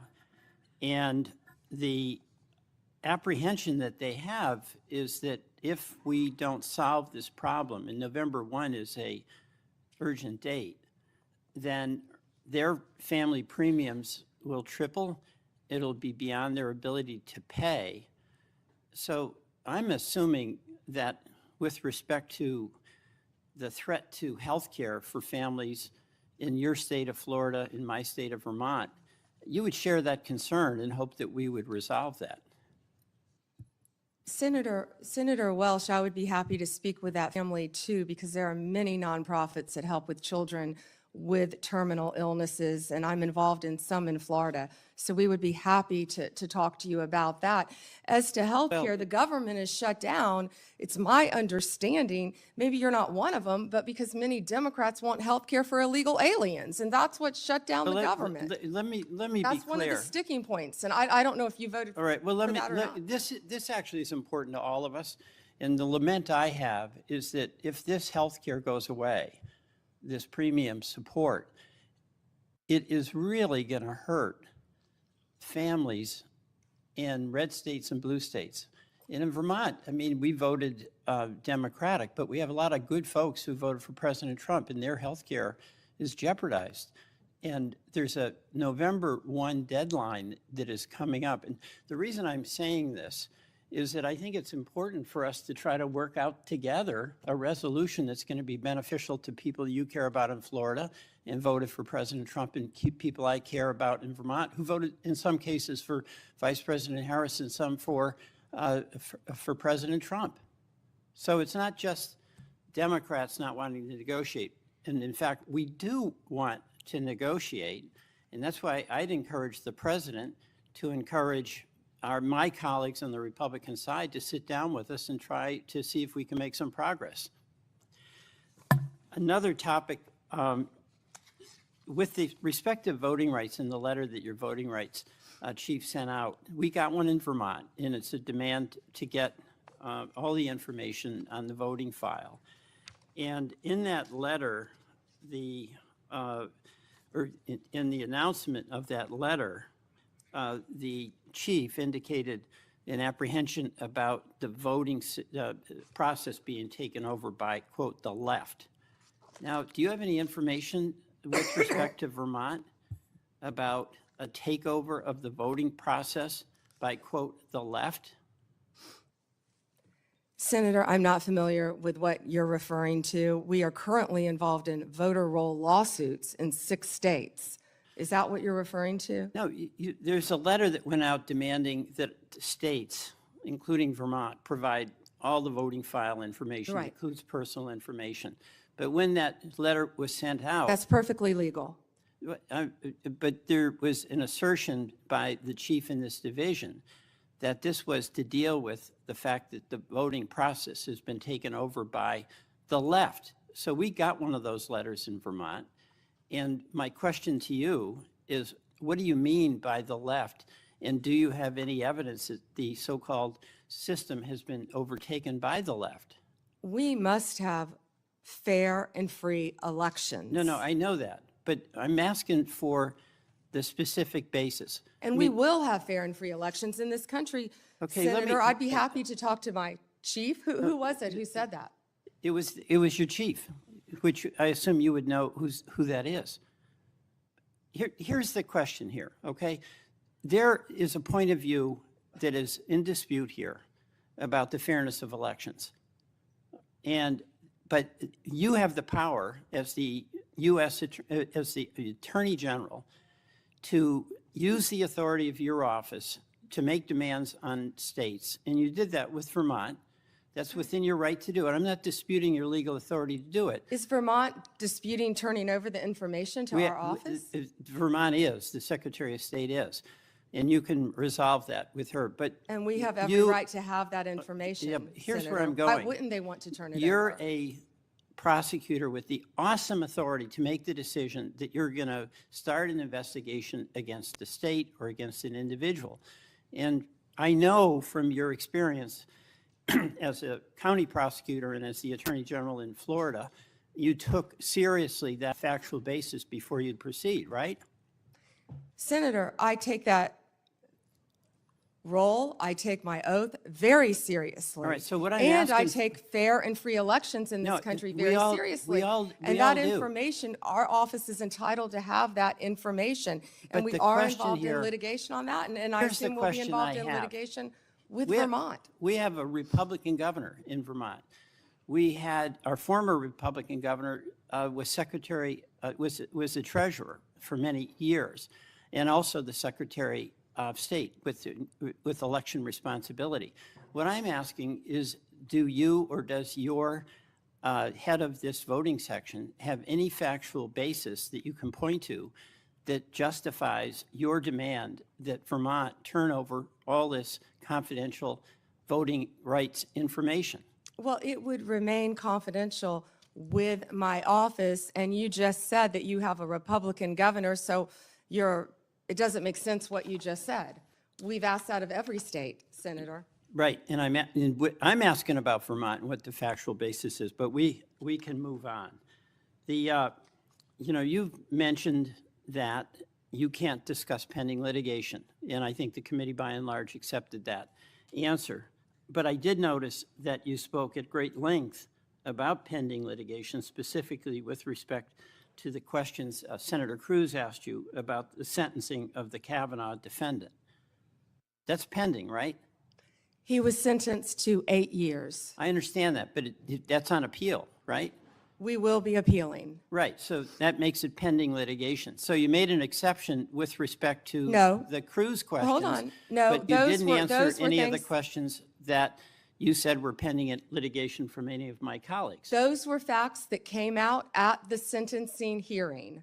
You're welcome to see the transcript of the sentencing hearing. I with all understand the that. gruesome details of what they threatened to do to Justice Kavanaugh and other I justices. condemn what that person did. That was the sentencing. But the point here is that that's pending litigation. You indicated you're going to be appealing. It's your right to do that. And you would not, you use that justification to not answer many other questions. Justification, you're an attorney, Senator. Okay. You realize that. I do want to go back to Homan. There's a tape, right, with Mr. Homan? I mean, first of all, is there a tape that has audio and video of the transfer of the $50,000? You would have to talk to Director Patel about that. No, I'm talking to you. I don't know the answer, Yeah, Senator. you do know the answer to that. Don't call me a liar. I didn't call you a liar. You just said I know the answer. I said I don't know the answer. Well, You have to talk to okay, let Director me- Patel. What I said is that Let me put it investigation was another way. closed. If you don't know, why don't you know whether there was a tape and video? Senator, I believe that was resolved prior to my confirmation as Attorney General. Do you think that it is of public interest for the people to know what happened to the $50,000 that the FBI turned over to Homan? Did you hear what I just said? That was resolved prior to my confirmation as Attorney General. That's why Not I res- said I it's would not know. It The is. first, It's not resolved. There's $50,000. Homan has it, or somebody has it. Do you have no interest in knowing where it is?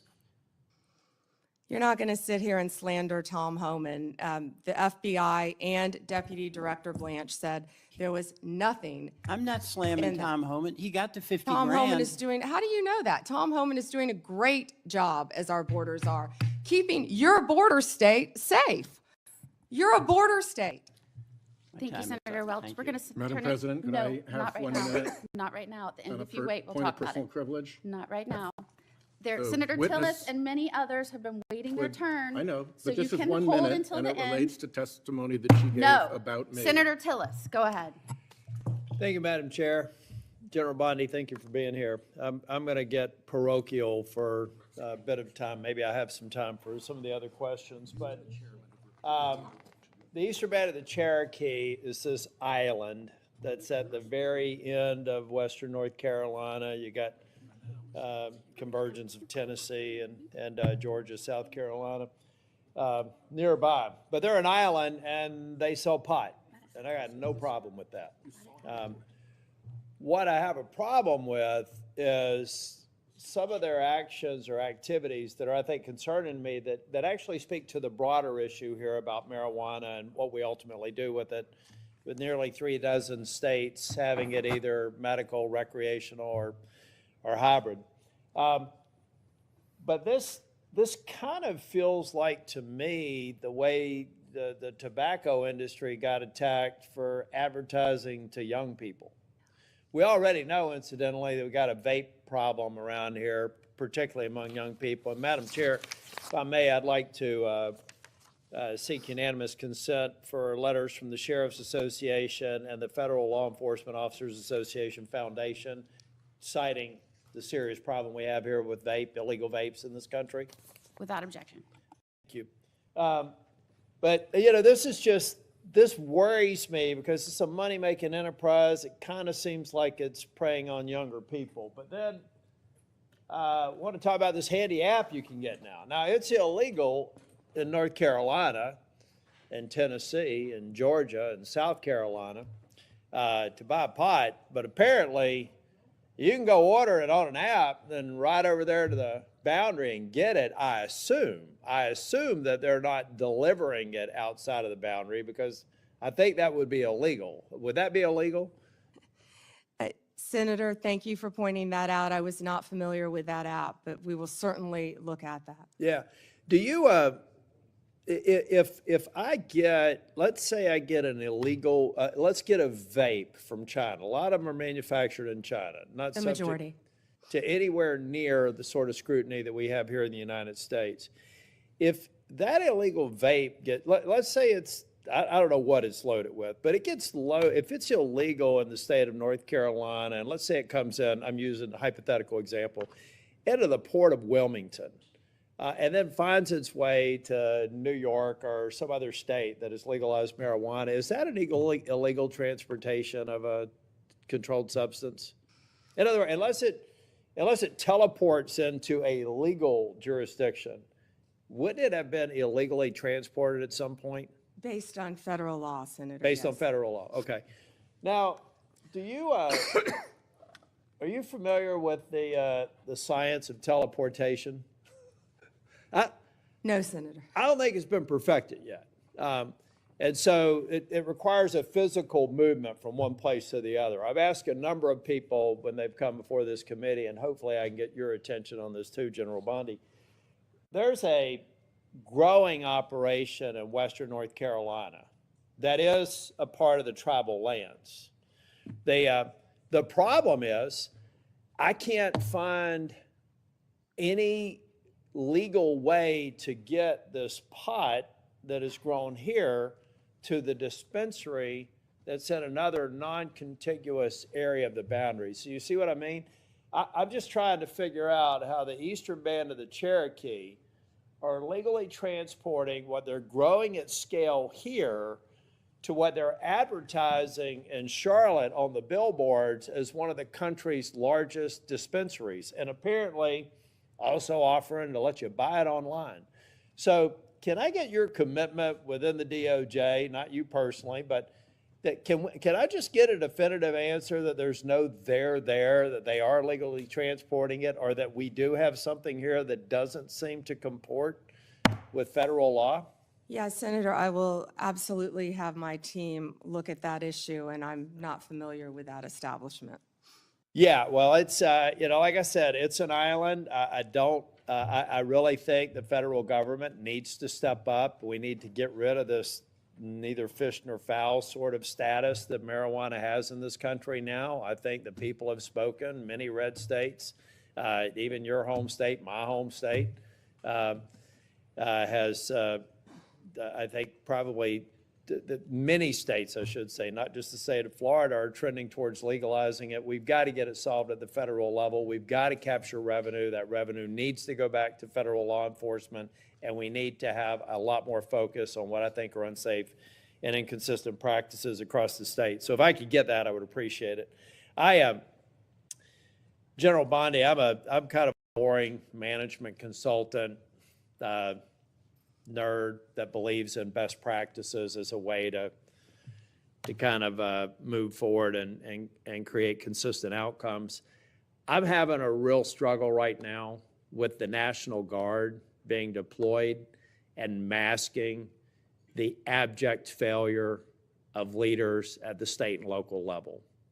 So give me some sense of if the deployment of the National Guard to Chicago or Portland is necessary to kind of create a shock to the system, do you believe that that's a best practice or just a necessary evil until we regen the extraordinary work I've seen on joint task forces every day in North Carolina with absolute cooperation between state, federal, and local officials? Is that the best practice that we should get to, or is this deployment of the National Guard a part of an emerging best practice that I just don't get yet? Senator Tillis, seeing what's happening in Chicago, they need the National Guard. Our ICE members need the National Guard to protect the national buildings. Oh, 100%. I'm talking about when That's it wades they're into being local law deployed. enforcement. See, Well- I felt like deployment in D.C. made sense because of the hybrid nature of D.C. What I'm saying is outside of that defending federal buildings and federal law enforcement, addressing, I think you mentioned over 500 murders in Chicago, it would just seem to me that all those 571. bums should be thrown out in an election. And are we masking an underlying problem that will come back the minute we leave? That's what I'm talking about. Not the protection of federal buildings and federal law enforcement officers, but almost the sense of they become an arm of local law enforcement. I don't consider that a best practice. It doesn't sound like you do either. Well, I don't believe our National Guard want to be doing that, but they're going to be where they have to be to keep Americans safe. In Memphis right now, the highest violent crime rate in the country. I was on the ground with Secretary Hegseth there, and our Guard was there, and they were thrilled. They're ready to help, and we used all Tennessee Guard there. Secretary Hegseth used all Tennessee Guard. They're working hand in hand with the Memphis Police Department, who I believe were very happy to have them there, helping them to keep Memphis safe. Can I go back to the vaping again that you brought up, please, Senator? So I went to Chicago actually with Secretary Kennedy, and it was just outside of Chicago in a suburb. And we were there talking about the illegal vapes and what parents need to know. This is a bipartisan issue. What people need to know, these illegal vapes, they're all over this country. You can buy them in convenience stores. You can buy them in grocery stores. One vape is the equivalent of, I believe, 20 cigarettes. The flavored ones are illegal, and they're targeting children, what you said earlier. Some of these vapes, and I had never seen this until we were there, even have video games attached to them. That's not targeting an adult. It's targeting a child.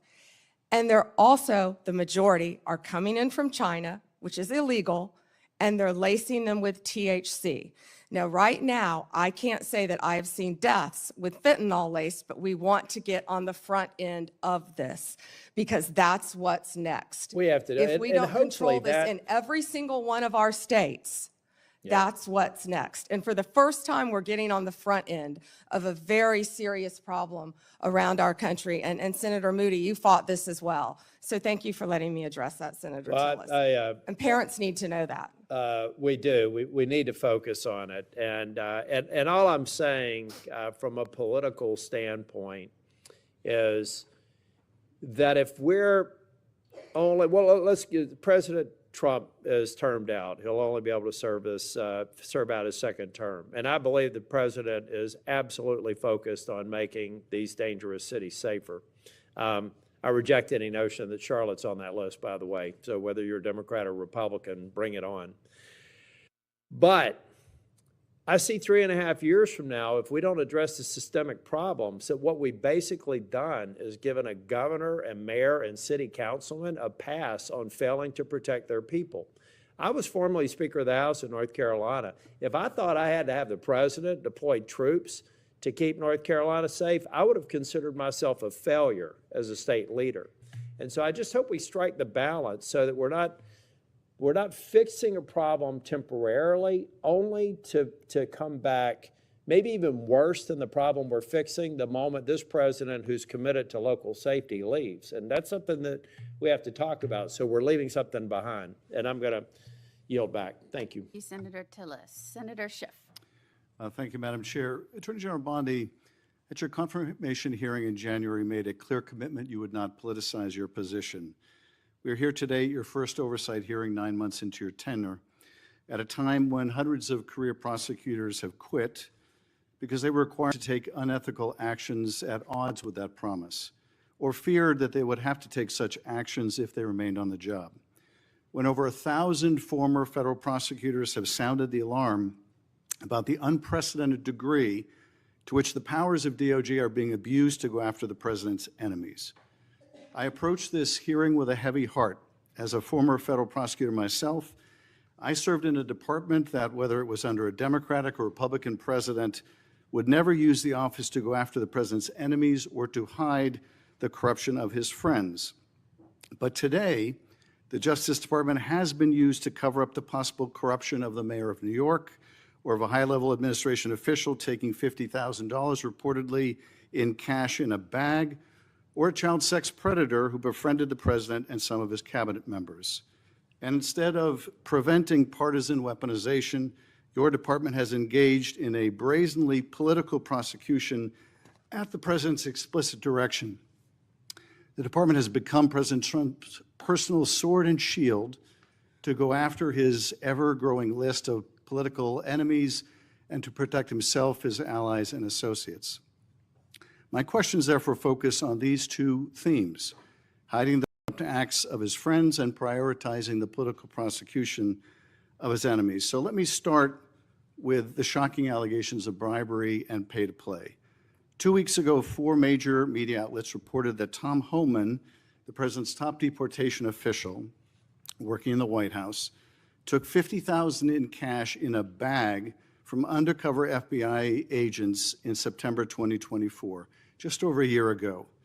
According to these reports, Homan indicated he would facilitate securing contracts in exchange for money once he was in office in a future Trump administration. Reportedly, this exchange was caught on tape. Rather than pursue this investigation without fear or favor, the department and the FBI under your leadership or that of your predecessor before you confirmed quietly shut it down. Once news broke, your deputy and FBI director issued a joint public statement confirming that the Trump administration closed the investigation.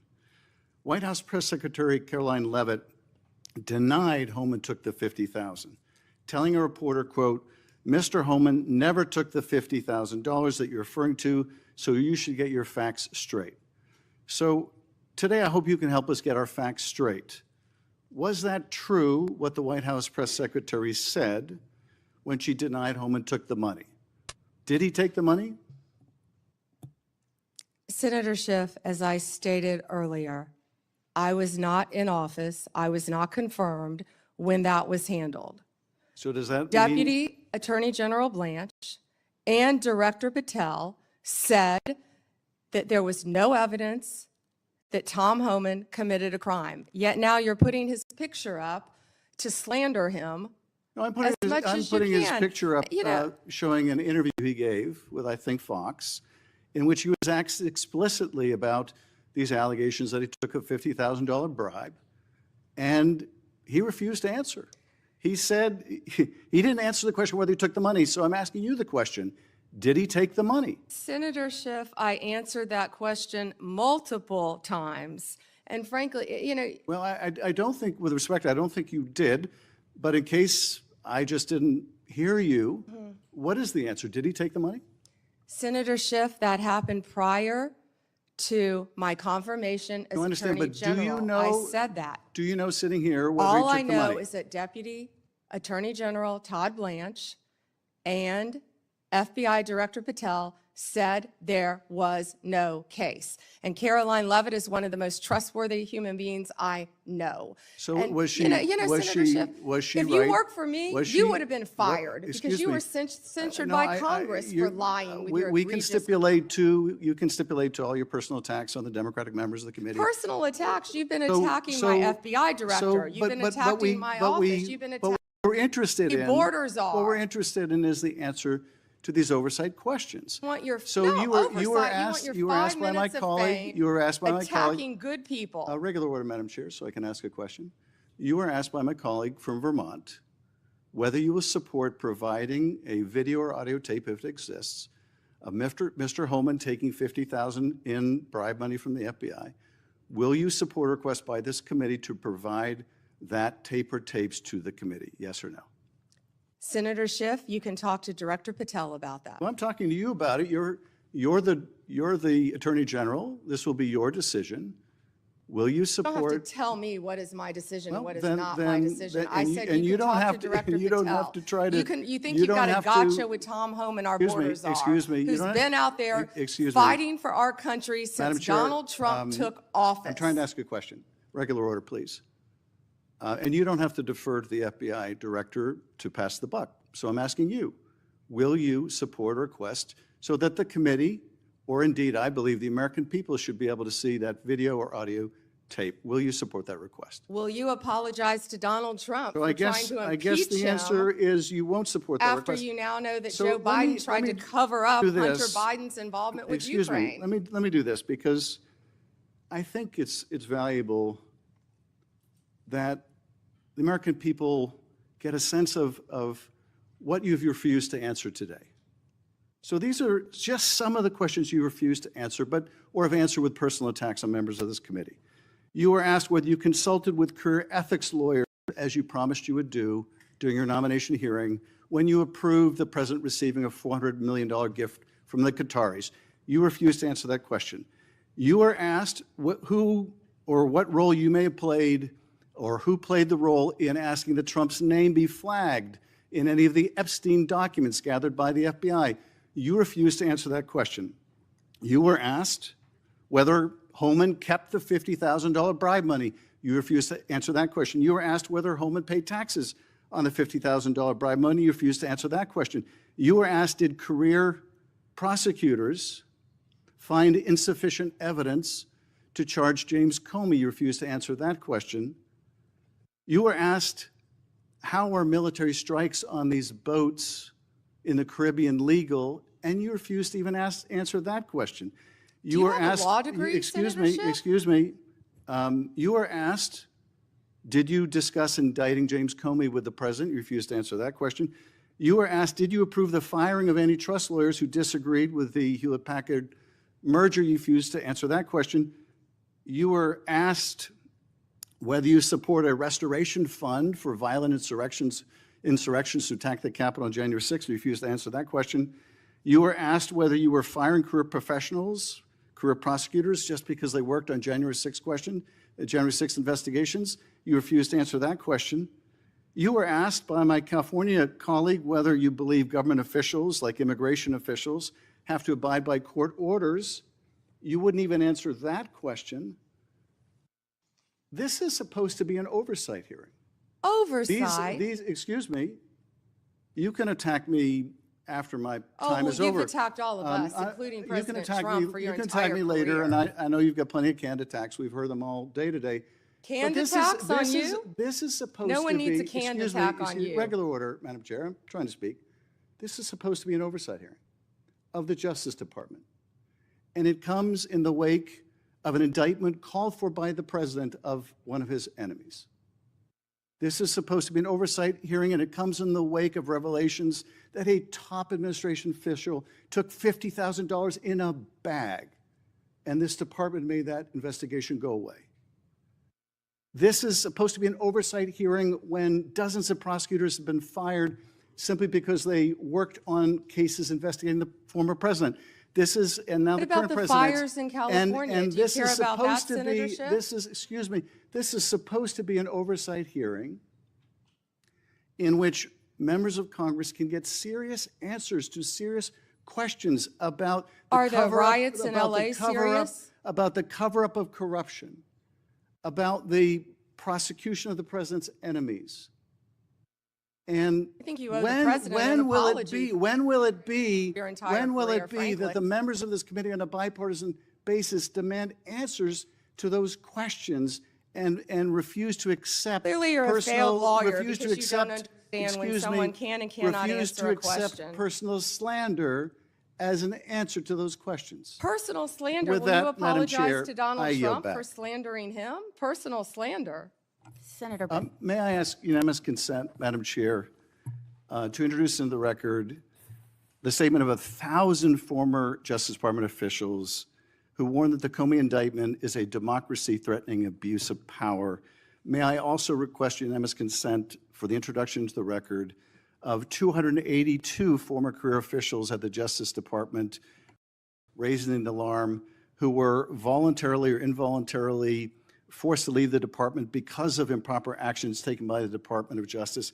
May I introduce, with unanimous consent, the Justice Department manual that talks about when initiating and declining charges are subject to impermissible considerations.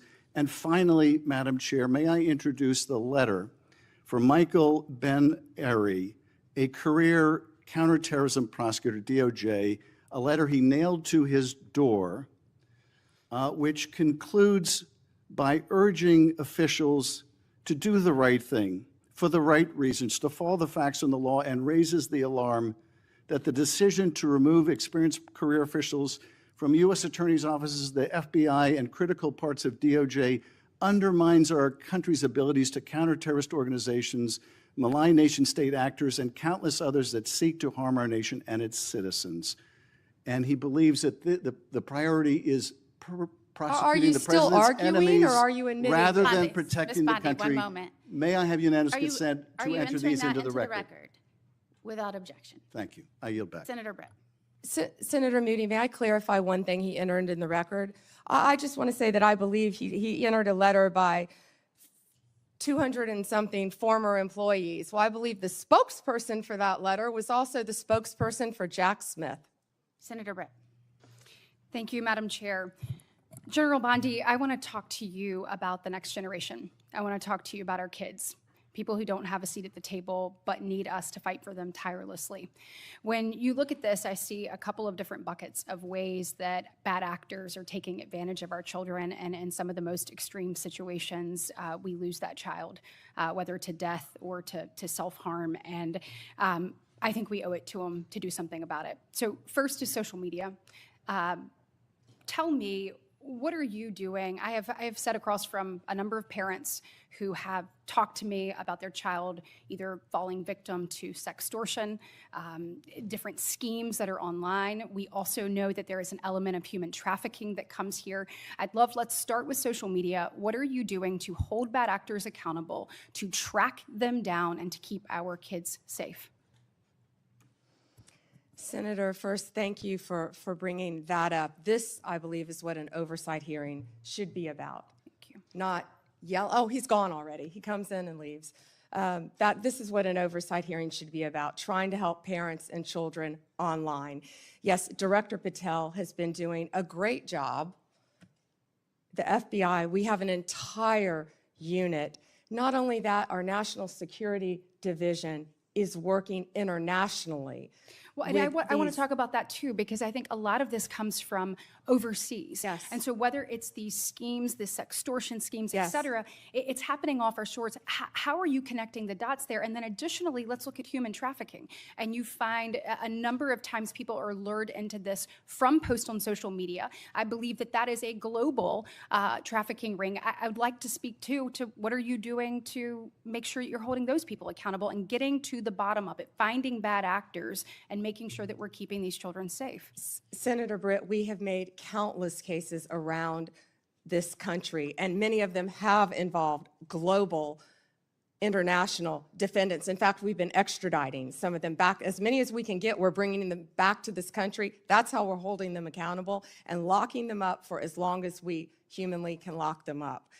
And Director Patel, our National Security Division, have been working tirelessly on that. We have entire units working on that. I think the most Do you feel important- like you've made better strides than we saw over the last 4 years? We have made incredible strides. I'm sorry, I don't have the statistics in front of me, but yes, we have made, I'll I would love provide to those get to you. those from you. I want to make sure that we are doing that. I also obviously have worked diligently alongside Senator Blackburn and so many others to put the proper guardrails in place when it comes to social media to prevent these things from happening to our children, allowing them to still thrive online, but knowing the threats that are out there, it is incumbent upon us to actually do something about it. So I hope that those different pieces of legislation that would help keep kids safe, help give you additional tools, I hope that this body and ultimately Congress will take those up. Can I add something to Yeah, that? sure.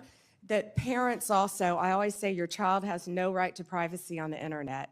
And parents need to monitor what their kids are doing. Now, we all know that even elementary kids, school kids, so many of them have cell phones because they're at school, they're latchkey kids, they're coming, riding the bus home. So many children have cell phones, but parents, you have to monitor. There are safeguards you can put on the phone, but you have to monitor I also what your think, kids though, are doing on the internet I as do well. think that there is some accountability that needs to be held even with social media providers. Absolutely. Because I know that, for instance, we had a judiciary subcommittee hearing where we heard from parent after parent whose child had, bought something online that they thought to be maybe a different type of drug. It was laced with fentanyl. They died. If that was happening on a storefront and a small business in America, we would shut that storefront down. We must do more to hold not only the bad actors online, but also the people who allow it to happen accountable. And I hope that you'll commit to work with me on that. I wholeheartedly agree. Thank you, So Senator. staying in that vein on parents, looking at illegal gaming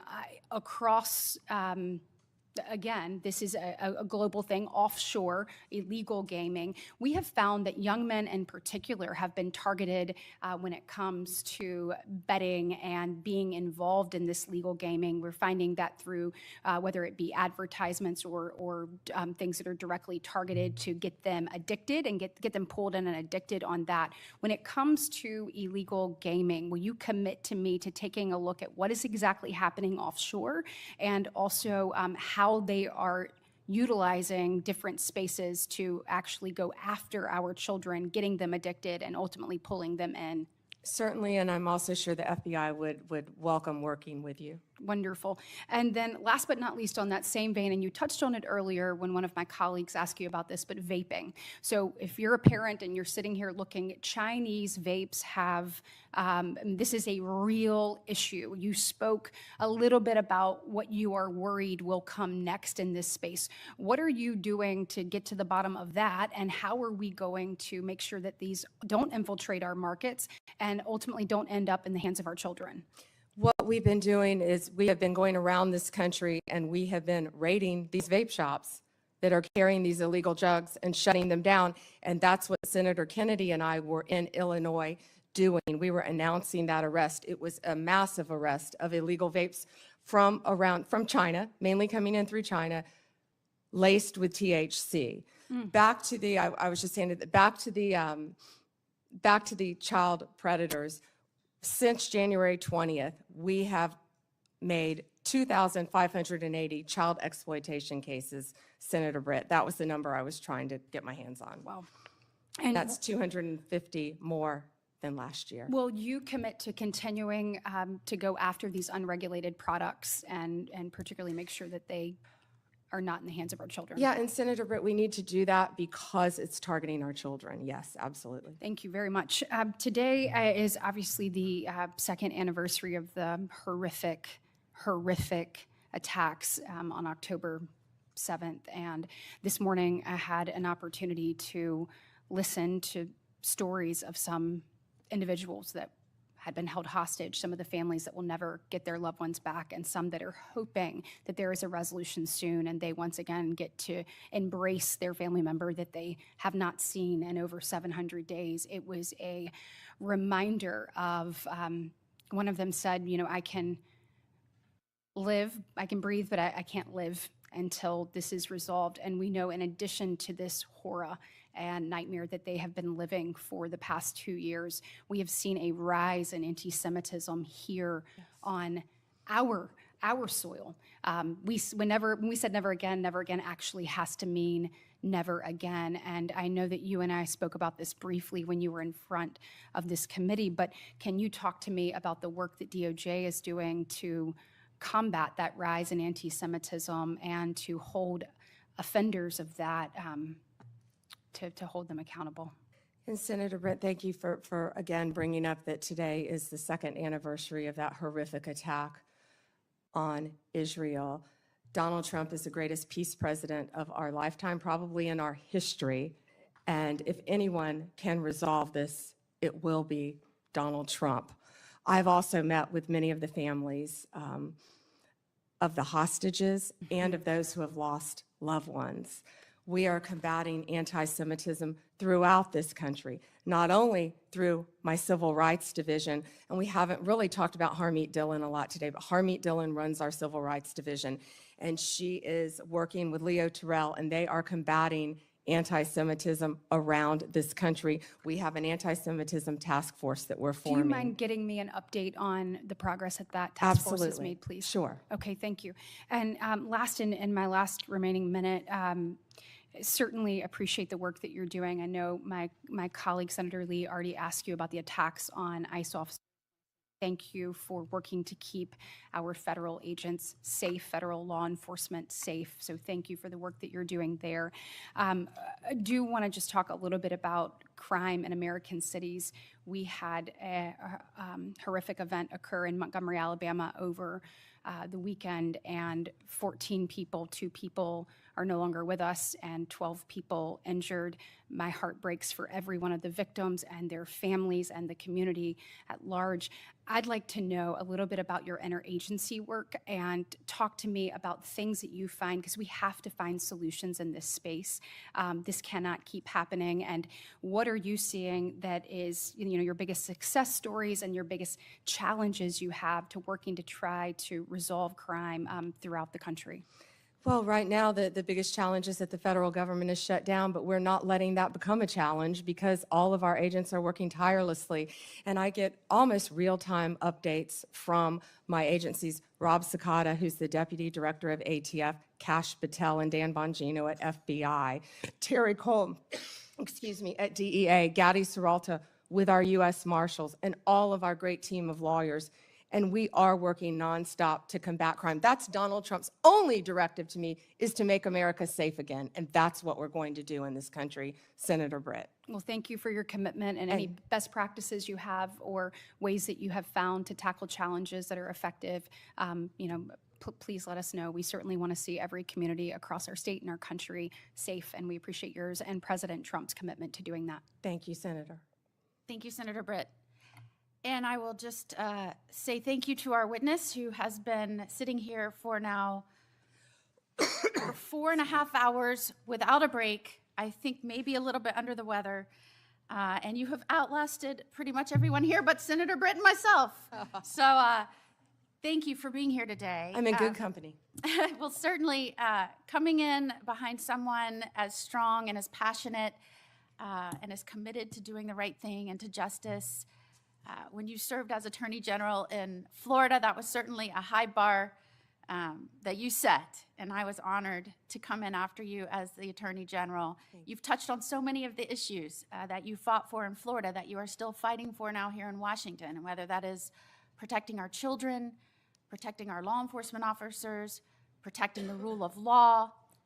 All of these things, your experiences, both personal and professional, are playing into how you are standing strong for what this country was built on in this role. And I, for one, am proud not only to be here as a United States Senator, the most junior member of this committee, but to be here and working in Washington right now with the honor of serving as a senator and watching this administration and certainly you bring this country back to its bearing, that we are a nation that is a government for the people with the consent of the governed. And if we are going to protect life, liberty, and their opportunity to pursue happiness, we have to guarantee safety. It has to be a mission. And that starts in our communities and our states. And I think what people are missing is the federal government has a set of laws that it is working within federal jurisdiction, that it is incumbent upon them to execute and enforce within the states.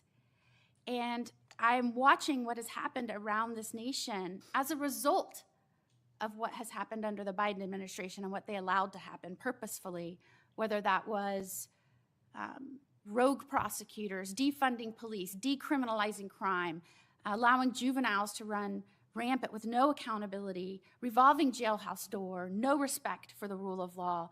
It goes on and on and on.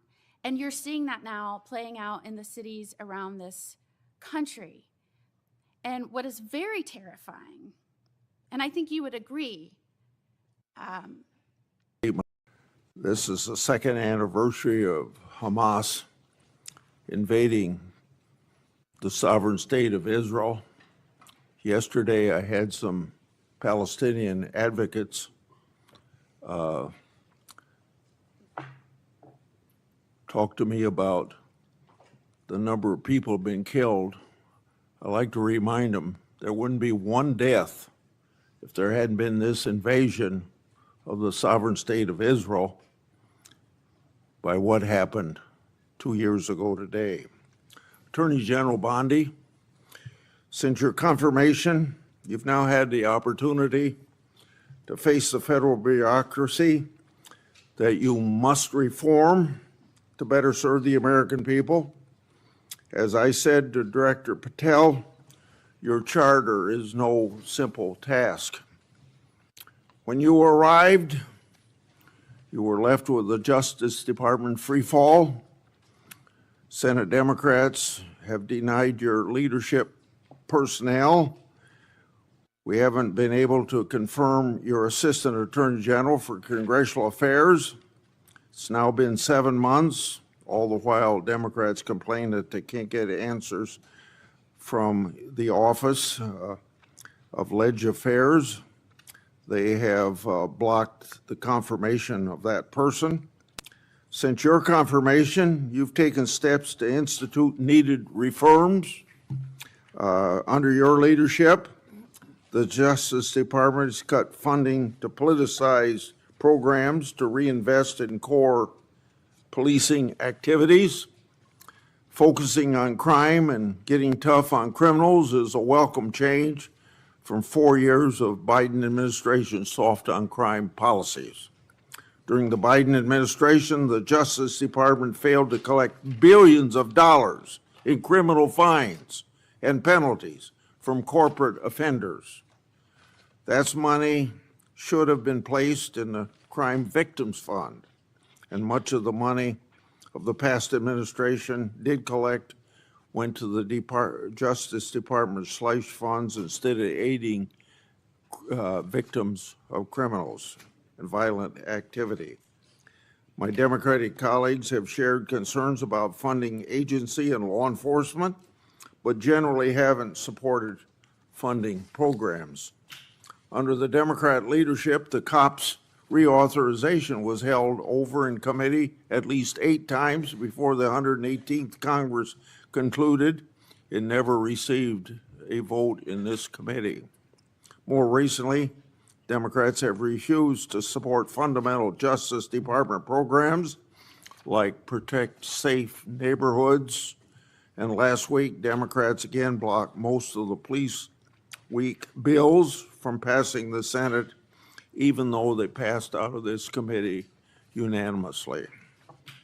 In contrast to these indefensible positions, the judiciary provisions in the Republican reconciliation bill made hundreds of millions of dollars available to the Justice Department to combat crime. Attorney General Bondi, you've also created task force to attack the problems left by your predecessor. You've created a team to review the overwhelming evidence of political weaponization by federal law enforcement, including the discredited Crossfire Hurricane investigations. Your weaponization working group has worked with my staff to bring forward resolutions for whistleblowers, and I commend you and your staff efforts to find solutions for these patriots. I understand the task force to eradicate anti-Christian bias has done an investigation in how the Biden administration weaponized the government against people of faith. I look forward to your next report on that subject. Now, you've also shuttered a certain task force that was a stain on this country, the Foreign Influence Task Force. Democrats have cried about closing this misleadingly named unit. The task force was involved in undermining my and Senator Johnson's Biden family investigation. Instead of rooting out foreign influence, the task force became a political weapon. And speaking of political weapons, I'm now going to address examples of political weaponization in the previous administration. Most recently, I and Senator Johnson made public information relating to Arctic force, expansive targeting of Republicans, and on Monday, just yesterday, because of our investigative work, the FBI disclosed that the Biden administration used Arctic frost to target Republican senators, including several senators on this very committee. This is an outrage, an unconstitutional breach, and ought to be immediately addressed by you and Director Patel. It's also a clear example of why the Justice Department has had to fire personnel who you hear Democrats defending. While on the taxpayer's dime, these now fired employees not only weaponized law enforcement, but some of them also retaliated against patriotic whistleblowers. These are indefensible acts. Now I've obtained additional weaponization records thanks to brave whistleblowers that predate Arctic frost. I've obtained documents created by then Supervisory Special Agent Tebow, dated March 2, 2017. The title of this document is quote unquote Trump, and it appears to relate to matters different than Crossfire Hurricane. This document discusses a rumor at FBI headquarters that the FBI's Washington field office was leaning towards opening a case on the Trump campaign. Tebow noted they weren't close to opening an investigation, but did say this, quote, "What are we doing?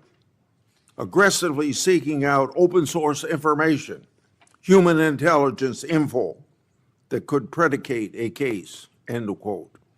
You see, less than 2 months into the Trump's first presidency, the partisan Comey FBI was very hard at work trying to manufacture another case against Trump. Tebow and the FBI eventually got their wish in April 2022 with the opening of Arctic frost. This was a political fishing expedition to get Trump at all costs, just like Crossfire Hurricane. And of course, it's a disgrace to the taxpayers. Whistleblowers have provided me with another document. This document is a 2017 case, updated, also drafted by then Supervisor Special Agent Tebow. This is a case update for CR-15, the now disbanded and discredited Public Corruption Squad at FBI's Washington field office, which says, quote, McAuliffe case, Steve Sullivan, Chief Financial Officer of Teneo, was interviewed in New York City. Info provided seemed to confirm Teneo was used as a pass-through for Doug Band to pay former President of the United States, end of quote. Doug Band was deputy assistant to then President Clinton and continued to work for him in post-presidency. Therefore, it's pretty clear that the reference to the President of the United States is Bill Clinton. The document further notes additional interviews the FBI planned to conduct as part of the case. This information confirms there was an FBI case on McAuliffe, and it indicates the Clintons and their associates were relevant to it. Did the FBI throw its resources behind this matter just like it did against Trump and his associates? A legitimate question. Or did they sweep it under the rug? A legitimate question. So, General Bondi, I'd like to have you provide me with all the records relating to these matters for further verification. Lastly, whistleblowers have provided me additional records related to the Biden FBI political conduct against Peter Navarro The first document is a request for physical surveillance on Navarro the day the FBI arrested him. The second document is a timeline of that surveillance. When Navarro, the FBI didn't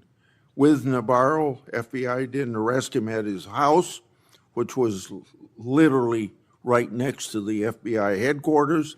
Instead, they surveilled him and his fiancée all morning, starting at his home, following them to the airport, and then arrested him in public at the Reagan airport. The way Navarro was treated is unnecessary. General Bondi, I would like you to provide me all records relating to this matter.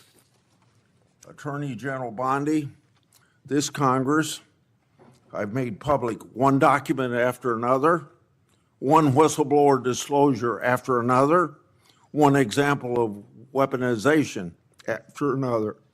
So to our average constituent, this is all history, but it's all pointing out the wrong of government, using the power of government to go after people, they're political people you don't like. We're pointing this all out because we can't have this repeated in the United States. We want an end to it right now, whether we have Republican or Democrat administrations.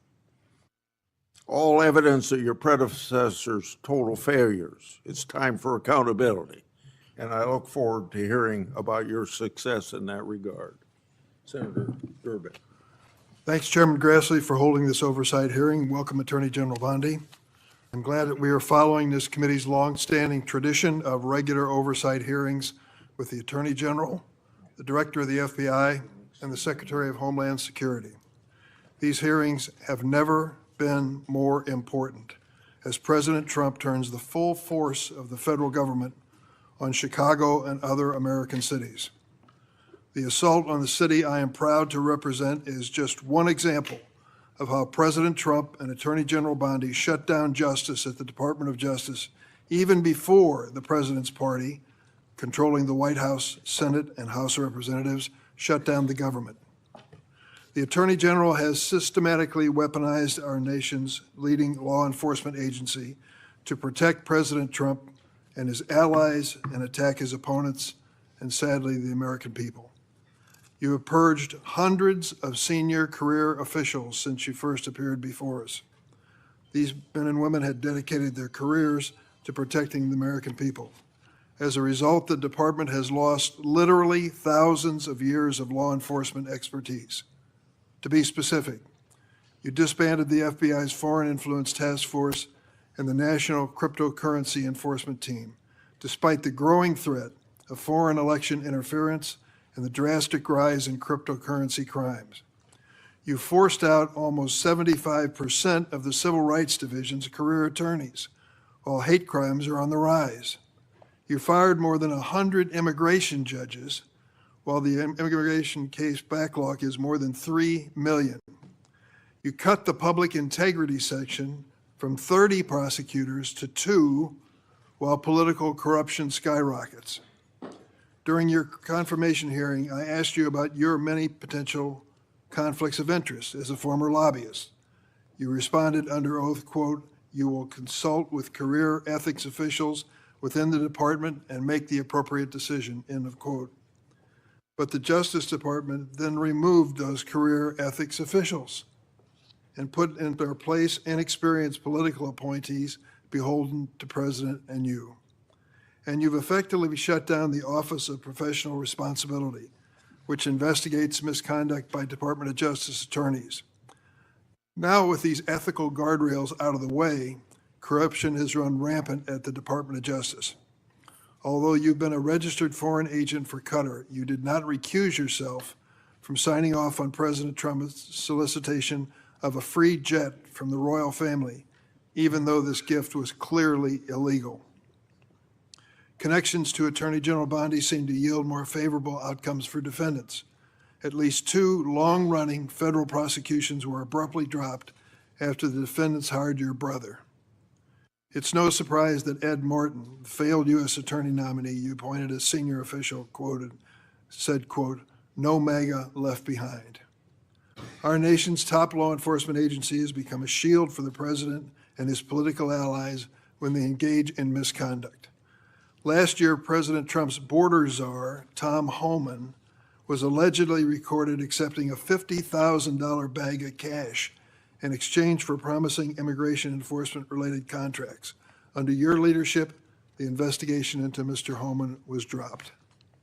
After President Trump pardoned nearly 1,600 January 6 insurrectionists, including more than 600 charged with assaulting or impeding law enforcement, the Department of Justice is arguing in court that these pardons provide immunity for wholly unrelated crimes in multiple cases. Jared Weiss was filmed on January 6th, encouraging his fellow rioters to attack the Metropolitan Police Department officers. And he said, "F them, kill them." What happened to Mr. Weiss? He's been hired by you as a senior advisor. In February, you said the Epstein client list was, quote, "sitting on my desk right now for review." 8 months later, you still haven't produced these files, and a credible whistleblower told my office that FBI agents were directed to flag any records in which President Trump was mentioned. The Department of Justice ordered the dismissal of corruption charges against the former New York City Mayor Eric Adams in a corrupt backroom deal to secure his cooperation with the president's immigration agenda. Acting U.S. Attorney Daniel Sassoon, a Republican appointed by President Trump, resigned in protest. Acting U.S. Attorney for the Eastern District of Virginia, Eric Siebert, a Republican appointed by President Trump, was forced to resign because he didn't believe there was sufficient evidence to indict New York Attorney General Letitia Adams or former FBI Director James Comey. In his place, President Trump installed his former personal attorney, someone with no prosecutorial experience, to indict Director Comey, which she did. She joins a network of unqualified MAGA loyalists masquerading as federal prosecutors, like Alina Habba, who said she would use her position to, quote, "turn New Jersey red," close quote, and Sigal Chattah, who once said that a black political opponent was, quote, "should be hanging from an effing crane," end of quote. The president and attorney general attempted to bypass the Senate to install these unqualified extremists. Where do you find these people? Courts have ruled that both Ms. Habba and Ms. Chattah are serving in their roles illegally, jeopardizing countless prosecutions by your office. Why? And that's just one example of how the Department of Justice is making America less safe. Attorney General Bondi shut down the Organized Crime and Drug Enforcement Task Force, OSADEF, which has dismantled thousands of criminal organizations. And you diverted thousands of FBI, DEA, and ATF agents and DOJ prosecutors from their critical missions to carry out the president's mass deportation agenda. Attorney General Bondi, not surprisingly, federal drug prosecutions have dropped to the lowest level in decades. Let me repeat that. Federal prosecutions for drug crimes have dropped to the lowest level in decades on your watch. Department of Justice has also unilaterally terminated 373 grants that provide critical funding to state and local law enforcement to the tune of $500 million. The 2026 Trump budget would slash the high-intensity drug trafficking areas program known as HIDA by more than a third, from $300 million to $196 million. Instead of taking common sense steps that have proven to help reduce crime, Attorney General, you're focusing on helping President Trump play strongman on television. He has illegally deployed troops to Chicago and other American citizens and has threatened to send more. The Justice Department defends this dubious legal basis for these deployments and diverts DOJ personnel and their components to assist in these efforts. These deployments basically target Democratic-run cities and Democratic leaders, ignoring many Republican-led areas of our country with even higher crime rates, and making clear that this is for political theater, not public safety. One particular chaotic raid in Chicago Tuesday last week, aided by the FBI and ATF, which you supervise. In the middle of the night, federal agents pulled women and children out of their beds, crashed down the doors to their homes, destroyed their apartments, zip-tied children and others, and detained immigrants and U.S. citizens alike for hours in vans. When one witness complained about the treatment of the small children, an agent laughed at her and said, "F them kids." On Friday, a federal judge appointed by President Trump held that deploying the National Guard in Portland is illegal. White House Deputy Chief of Staff Stephen Miller accused her of, quote, legal insurrection, close quote. At a time of rising threats to federal judges, this kind of language is inexcusable. Last week, the President and Secretary Hegseth summoned senior military officials to a political pep rally at Quantico, where the President said he wanted to use American cities as, quote, training grounds for our military. Training grounds for our military. To fight the, quote, enemy within. Chicago is not the enemy. Our fellow Americans are not the enemy. It is abhorrent for the President, who is supposed to represent all Americans regardless of political party, to describe anyone who disagrees with him in this manner. To my Republican colleagues who claim the previous administration weaponized the Department of Justice, President Biden retained President Trump's FBI Director Christopher Wray, who President Trump then fired. President Biden never directed the Attorney General to prosecute his political opponents. President Biden never fired his own political appointees for refusing to prosecute his targets. What has taken place since January 20th, 2025 would make even President Nixon recoil. This is your legacy, Attorney General Bondi.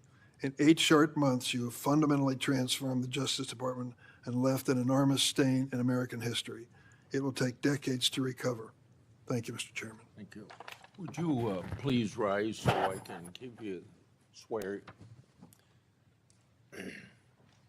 Do you affirm the testimony you're about to give before this committee will be the truth, the whole truth, and nothing but the truth, so help you God? Please be seated and give us your opening statement.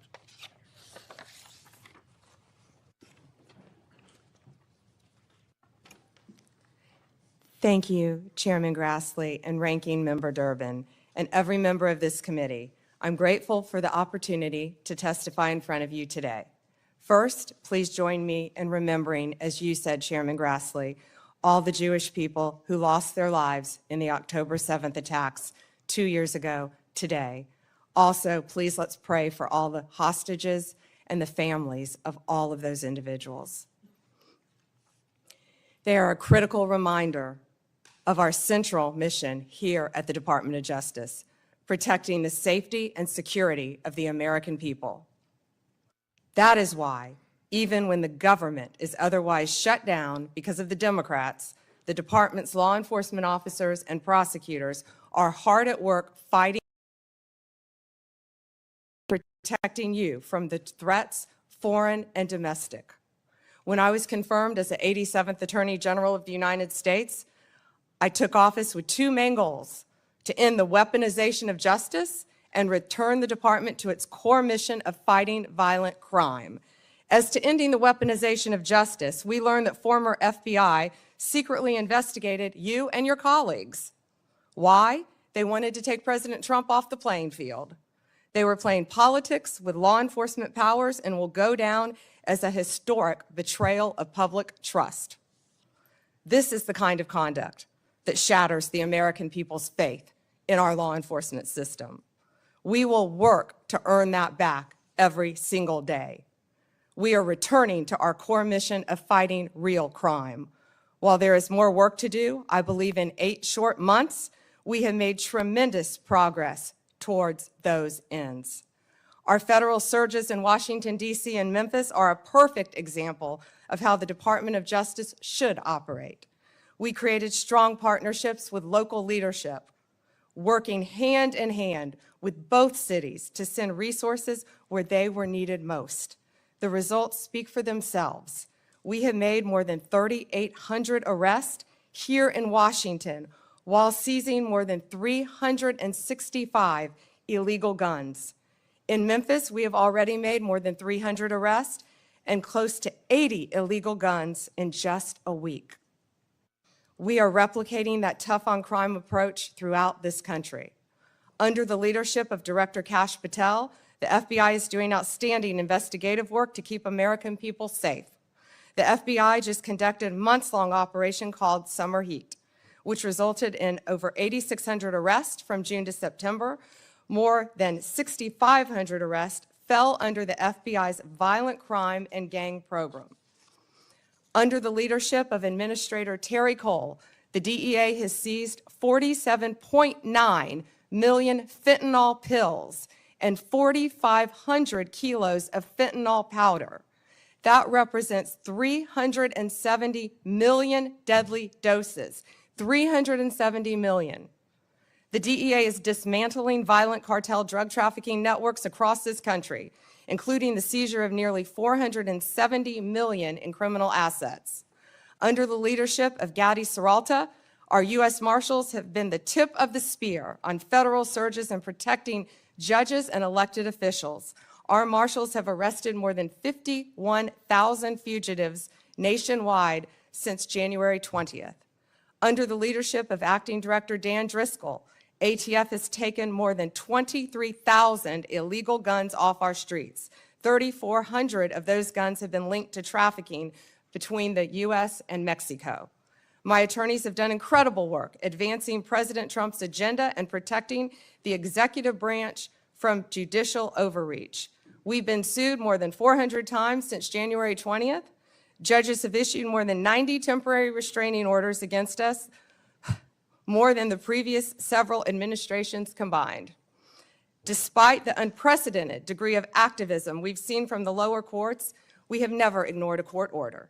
And why would we? We have secured a historic 22 victories at the Supreme Court alone, with more to come. Our civil rights attorneys are fighting discrimination and anti-Semitism. Our criminal attorneys are prosecuting violent criminals and foreign terrorists every single day. I look forward to continuing this work at the Department of Justice, and I look forward to testifying before you today. Thank you, Chairman.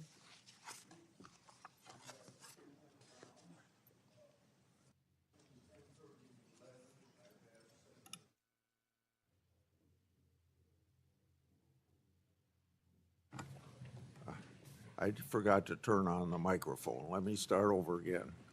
We have 10-minute rounds. I've asked Senator Blackburn to chair between 10:30 and 11. I hope that we can have good decorum during this hearing, treat each other with respect. General Bondi, just in case you get cut off with something that you don't get to answer your question when that senator's done, if you ask me for a little bit of time, not a lot of time, but a little bit of time to finish your answer, I'd be glad to give that to you. So starting myself, you inherited a bloated bureaucracy. It requires reorientation to better serve your mission of the department. That would include reassessing grants disguised to help Americans, but many were partisan pet projects.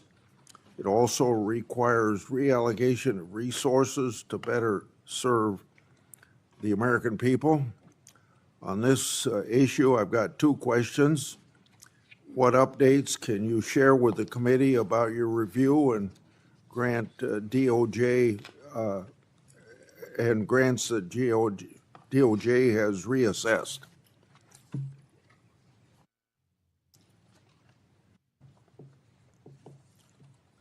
Just give us some examples, don't I know? Sure. Thank you, Chairman. During my appearance at the department's budget hearings, I acknowledged that some grants were mistakenly terminated, and we have made a process to correct that. All grant termination appeals will be individually considered for alignment with our current policies, which are strengthening law enforcement and protecting victims. Recipients are given the opportunity to appeal a grant termination consistent with the rules by writing to the Assistant Attorney General. Of the 5,800 discretionary grants that were reviewed, only 376, approximately 7%, were terminated. So far, OJP has turned back on 18 awards, 17 appeals have been denied, and the rest are actively being reviewed, with decisions expected soon. My colleagues on the other side claim that your department has reallocated resources to immigration enforcement, and it's had a negative impact on law enforcement. We know that drugs and crimes are very much a part of immigration enforcement, so these attacks are clearly off the mark. Explain your view of these misguided assertions. Chairman, every day our FBI, DEA, ATF, and now U.S. Marshals working on a task force with Homeland Security are out there keeping Americans safe and getting illegal aliens out of our country, many of whom have committed violent crimes in this country. Our agents will continue to fight violent crime in this country, working hand in hand. One example is right here in Washington, D.C. We have the D.C. Task Force that has been incredibly successful. We are so proud of the work that has done. We have been working hand in hand with the local officials here in D.C., and we are very proud of that work. And we're taking that to Tennessee and around this country to keep Americans safe. I won't repeat the things I've said about Arctic frost, but we had this recent revelation yesterday of my Republican senators being targeted by the government, underscoring the point about Arctic frost. When taken in context with widespread government weaponization against Trump and conservatives in the last decade, the conduct's arguably is worse than Watergate. So I got two questions along this line. How many Department of Justice and FBI personnel have been held accountable for their partisan and constitutional questionable conduct, and what was their punishment?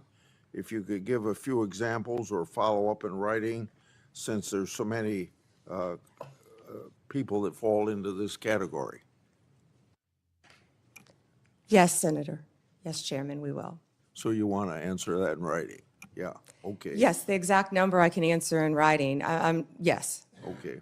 Was Attorney General, on the same subject, was Attorney General Garland, Director Wray, and/or President Biden's White House aware of the FBI targeting Republican senators?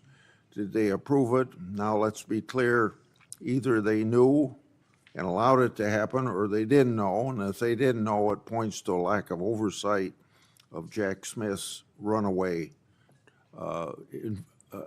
case. Chairman Grassley, that's what we've been talking about when we refer to the weaponization of government. Operation Arctic Frost was an unconstitutional, undemocratic abuse of power. During Arctic Frost, the FBI also placed 92 linked Republican individuals and Republican groups, such as Charlie Kirk's Turning Point, on their list. This is the kind of conduct that shattered the American people's faith in our government, as I said in my opening statement. We are ending this weaponization. Our FBI is targeting violent criminals, child predators, and other lawbreakers, not sitting senators who happen to be from the wrong political party. Several of your colleagues sitting at this dais were targeted, and others. We will continue to stop that throughout the Justice Department. That is the ultimate weaponization of government. Have you sought grand jury secrecy waivers so that all of Arctic Frost documents can be produced to Congress? And if not, do you plan to do that? Chairman Grassley, I will be working directly with the Director Patel on this issue, and there's not much more we can say about the issue for obvious reasons at this time. Okay. Public Safety Officers Benefit Program, PSOB, provides benefits to law enforcement and first responders if they're disabled or killed in the line of duty. Affected family members may also benefit.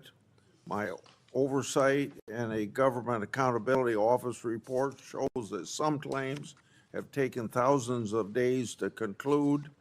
PSOB applicants have also informed my office that they've been left in tears with disrespectful ways they've been treated by the government. Question number 1 and 2 in this area, but I'll start just with 1. What actions have been taken to hold DOJ officials accountable for their failures to manage the program and treat applicants with respect? Chairman Grassley, as stated earlier, there have been many terminations from the Department of Justice, and we stand by all of those. Many of those are subject to active litigation. This Department of Justice will treat everyone with respect, and we will do everything in our power to help citizens of this country. Please reach out to us with any individual cases, and I will personally look at them for you, Chairman. Okay. So if you'll provide that information, that was my second question. So now let's go on to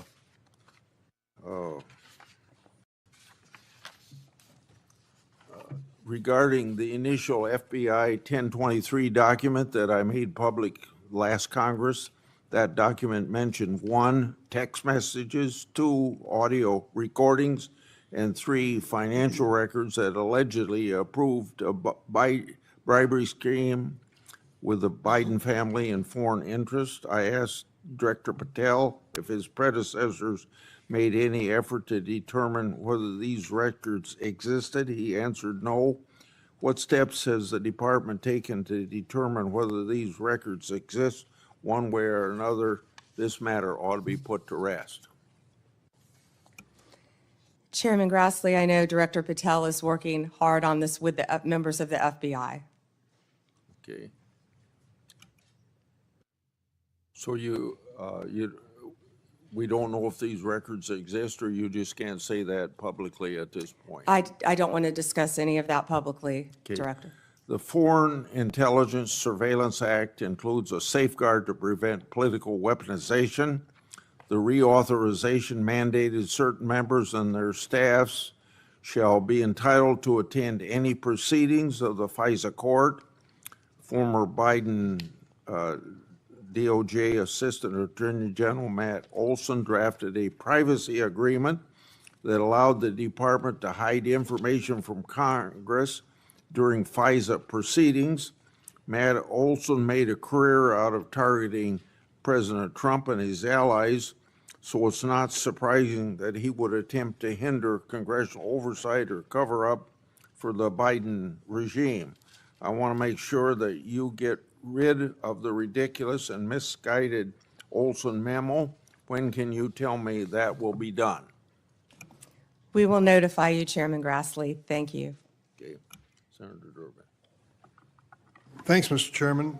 Madam Attorney General, let me ask you this question. Were you consulted by the White House before they deployed National Guard troops to cities in the United States? I am not going to discuss any internal conversations with the White House. You won't even say whether you talked to the White House about this? I am not going to discuss any internal conversations with the White House with you, Ranking Member. I noticed that. What's the secret? Why do you want to keep this secret? The American people don't know the rationale behind the deployment of National Guard troops in my state. The word is, and I think it's been confirmed by the White House, they are going to transfer Texas National Guard units to the state of Illinois.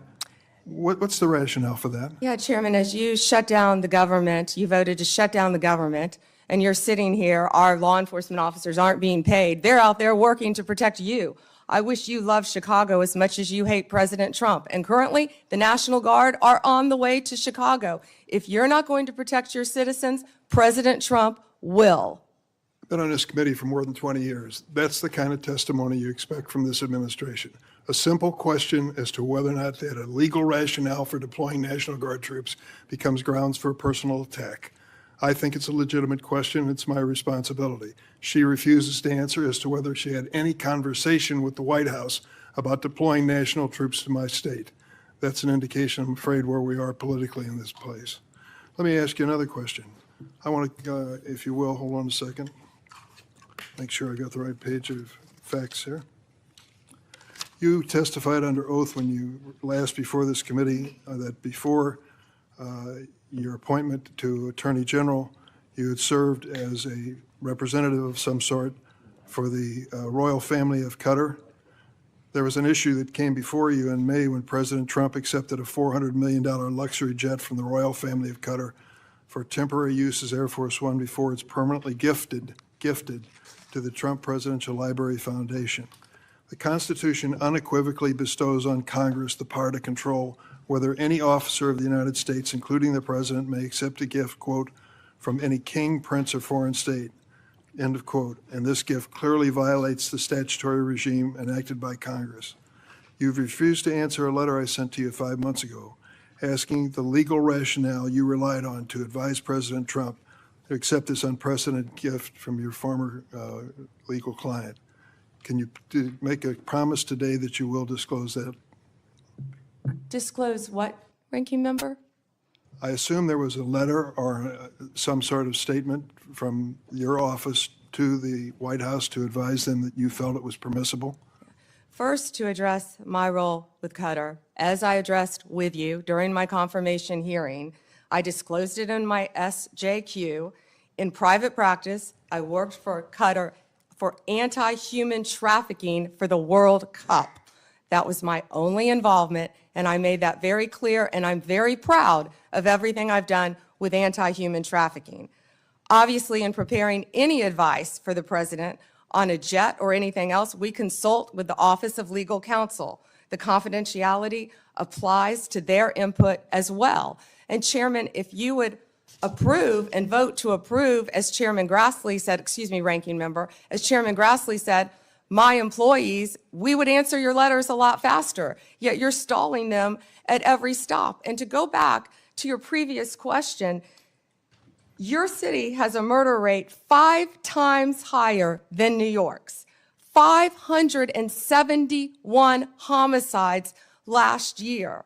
If you were serious about protecting your people, you would be asking this administration for help. You're saying that we're coming into your state and your city. We're there to help make America safe and Illinois safe, whether or not you want to. I believe cutting federal grant programs to law enforcement in my state and across the nation does not make us any safer, and you've done just that. You've supplanted that decision by sending in National Guard troops to California and other places. That is a situation where the governors have not asked for that help. If you truly wanted to do this on a bipartisan basis, you wouldn't defy a governor, you would work with them. I'm prepared to do that. I'm prepared to work with this administration. But cutting these grants to law enforcement does not make us any stronger as a nation or give us the tools we need to reduce crime in Chicago. Now, I'd just like to ask you, when it came to this Qatar situation, did you consult with the ethics office in the Department of Justice before making your decision on this gift of a jet? Chairman, I didn't gift a jet to anyone. My Office of Legal Counsel provides confidential advice to the President, to the White House, period. And you're conflating two issues. Cutting grants, I was very clear about what grants we've cut and what grants we haven't, only 7%. And if you have a grant in Illinois that you think that I've cut that is not that is protecting law enforcement officers or your people, you personally call me and I will work with you to turn that grant back on. I think many of the Democrats here can tell you, I have worked with them to turn grants back on. There's an appeal process. Tell me a specific grant that I have turned off in Illinois that would help law enforcement, and I will work with you. But you have not done that. Did you And take again, a look? the National Guard is on the way right now as we speak. Oh, by the way, so is Director Patel and Deputy Attorney General Todd Blanche. You're sitting here grilling me, and they're on their way to Chicago to keep your state safe. Madam Attorney General, it's my job to grill you. Investigation of your agency is part of my responsibility and this committee. You may not like the experience, but others have weathered the storm and answered questions in a respectful manner. Can you tell me the grants, Yes. Ranking Member, please? Take a look at the president's budget on HIDA grants. What happens to it in his proposed budget? I'd be glad to meet with you on the It's grants. cut by 1/3 from $300 million to 196. That's one example of a grant that works, and your administration has suggested cutting it in the budget lies ahead. I want to ask you about items in a letter I sent you in July that you have not answered. In February, you made a public claim that the Epstein client list was, quote, sitting on my desk right now for review, end of quote. You then produced already public information and no client list at a major media event hosted at the White House. Attorney General Bondi, why did you publicly claim to have the Epstein client list waiting for your review and then produce nothing relevant to that claim? Senator Durbin, if you listen to my entire clip on that, I said I had not reviewed it yet, that it was sitting on my desk along with the JFK files, the Martin Luther King files, and I said I had not yet reviewed it. And if you see our memo on Epstein, you will see, excuse me, our memo on Epstein clearly points out that there was no client list, our July 6th memo. You also didn't let me respond to the HIDTA question. The budget transfers $196 million for high-intensity drug trafficking areas to the Office of Justice Programs, OJP. The Justice Department will continue to administer those grants under OJP in 2026. Going back to the Epstein files, according to another whistleblower who made a protected disclosure to my office, you pushed the FBI to review approximately 100,000 Epstein-related records on an arbitrarily short deadline in March, and the FBI was directed to flag any documents that mentioned President Trump. Nothing came of that review until July when DOJ and FBI released an unsigned memo stating, quote, there's no incriminating client list. Why was the July 7th memo unsigned? The July 7th memo came from the FBI and the Department of Justice. Director Patel answered those questions very clear. And, you know, Senator Durbin, I find it very interesting that you refused repeated Republican requests to release the Epstein flight logs in 2023 and 2024. You fought that. Did you take money from Reid Hoffman, campaign donations, who was a huge Epstein friend? Why did you fight for years? Why did you fight to not disclose the flight logs, Senator Durbin? I can tell you I did not refuse. One of the senators here wished to produce those logs, and I asked her to put it in writing, and she never did. Yeah, I think Senator Blackburn would quarrel with you on that. But Well, I that's will up to the quarrel two with of you as to Reid, somebody that you mentioned I never heard of. Reid Hoffman. So who gave the order to flag records related to President Trump? To flag records for President Trump? To flag any records which included his name.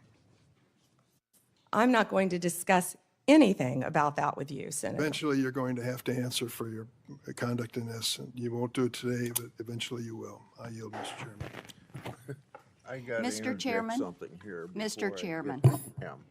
Mr. Chairman, since Senator Durbin referred to me, I would really appreciate the opportunity to correct the record. Proceed. Because Senator Durbin knows I repeatedly asked for those flight logs. I brought up the subpoena. You even shut down the committee because you didn't want that, and you know I submitted that in writing, and you continue to misrepresent that, and I am not going to let that record stand. Okay, Mr. Chairman, go ahead, Senator Durbin. I just want to make it clear that the reason the committee business ended was that your side invoked the 2-hour rule. Point number 2 is I asked you if you wanted any documents like flight logs to put it in writing. You never did. Yes, sir, I did, and your staff knows that I did. No, We'll submit, once again, Send me a copy of the that, information to you. We've done that several times, but we'll be happy to, once again, send it to disagree. you. I think your staff doesn't show that to you. Well, as I started to say about the emolument clause, and Democrats bringing that up in regard to Qatar, back in March of 2016, they didn't care anything about my bringing up the emolument clause in regard. I wrote to the Obama Justice Department. That letter was based on Secretary Clinton's 2009 to 2013 financial disclosures when she was Secretary of State. Those disclosures showed that her husband participated in at least 62 events with foreign states. Some of those were speaking events with connections to foreign governments, and some speaking events were financially supported by foreign governments. Two examples, Bill Clinton received hundreds of thousands of dollars for appearance sponsored by Middle Eastern governments. Bill Clinton also received $200,000 for a speech connected to the Chinese government. And I don't recall getting any help from my Democrat colleagues on that investigation. Senator Graham. Good morning. Good morning. Thank you. So I want to make sure I got this clear. If a Democrat or a Republican senator has a problem with a grant that's been canceled or reduced, you would be glad to talk to them. Yes, Senator, and I have been doing that as well. There have been Democratic members who called you, They have spoken to my office, yes, Senator, and you've tried to respond. on either side of the aisle. Of course, if it has anything to do with law So- enforcement or victims, And that includes Senator Durbin. If he's got a problem, he can call you and you'll try to respond. absolutely. Thank you. How many illegal immigrants are in Chicago? Ooh. Does anybody know? I do, countless. What we have seen since January 20th, Senator Graham, is a 1,000% increase in violent attacks against our ICE officers. Right. But I just want to know, is there like 10 or 100,000? Does anybody know? There have been multiple, and we have made multiple arrests, of course, involving violent gangs Yeah, in Chicago, Right. throughout Illinois. Right. So the only reason I ask that is Chicago is sanctuary city. Do they help ICE deal with illegal immigration, or are they a sanctuary city? Do you know? They are not cooperating, and I would ask that, I wish Senator Durbin would condemn the governor for not cooperating with our law enforcement officers. The only reason I mention this, if you're a sanctuary city, any place in the country, you're making it difficult for the rest of us. Because word gets out, if you get to a certain city, maybe Chicago being one of them, that you're home free, and that just encourages more illegal immigration. Do you deal with that? Agree with that? I do, Senator Graham, and can I add something to that? Sure. Please. One of our biggest wins was against the Sinaloa cartel, and that came in Chicago. The state of Illinois has a Trust Act, which prevents local law enforcement from cooperating with our federal immigration authorities. And that's what I was trying to talk to Senator Durbin about. On September 15th, our partners at ICE arrested an illegal alien from Mexico for beating a 21-year-old man to death. He had been imprisoned in Illinois prior to the murder and was released under Illinois' Trust Act. We filed multiple lawsuits in Illinois for sanctuary policies, specifically in-state tuition for illegal aliens and obstructing employers from verifying citizenship. You can't make this up. On September 5th, a federal grand jury in Chicago indicted a major Sinaloa cartel boss, narco-terrorism, guns, and drug charges.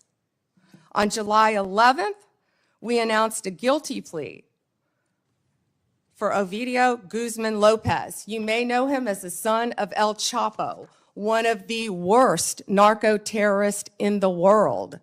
In the world, In senators. Chicago. In Chicago. In Chicago. He entered a guilty plea to drug conspiracy and 2 counts of knowingly engaging in a continuing criminal enterprise in the state of Illinois. I could continue with fentanyl. I could continue with child predators in Illinois. Well, thank you. I think I've seen numbers over 100,000.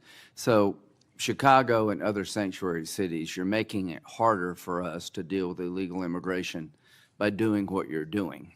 And I am glad President Trump is trying to change those policies. And if you need the National Guard to bring order out of chaos, so be it from my point of view.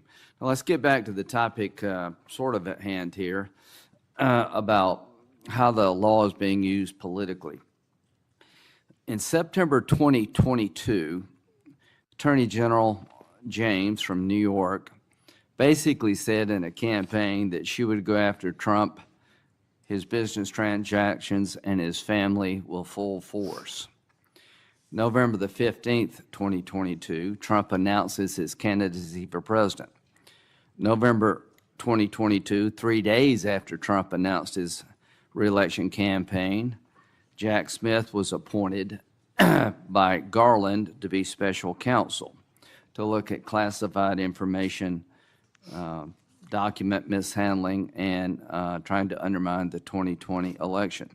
In March, President Trump was indicted in Manhattan of 2023, just after announcing 34 felony counts. What they did is they took misdemeanors and turned them into felonies by using a legal theory that no one in the history of Manhattan had ever been charged with. June 2023, a federal grand jury in the District Court for the Southern District of Florida indicted President Trump on 37 charges regarding classified information. Now, all I can say is that taking a hammer to a hard drive in bleach bit apparently doesn't make the cut. Having documents in the garage of President Biden doesn't make the cut. In August of 2023, he was indicted yet again regarding the 2020 election. So all I can say is that in September 27th, Jack Smith's team asked for my phone records and 7 other senators. Now that's just the 2024 election. Comey, are you aware of the fact that in August, Comey, then director FBI, August of 2016, was in a meeting at the White House where it was discussed that by Brennan, then CIA director, that there was intelligence that maybe the Clinton campaign was trying to cook up a narrative that Trump was a Russian asset? Senator, I believe that has been reported publicly, but I cannot comment on that. Okay, well, I'm just telling you. Now, this is a campaign for president in 2016.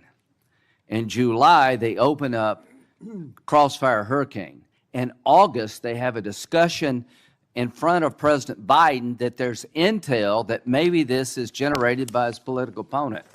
Nothing happened.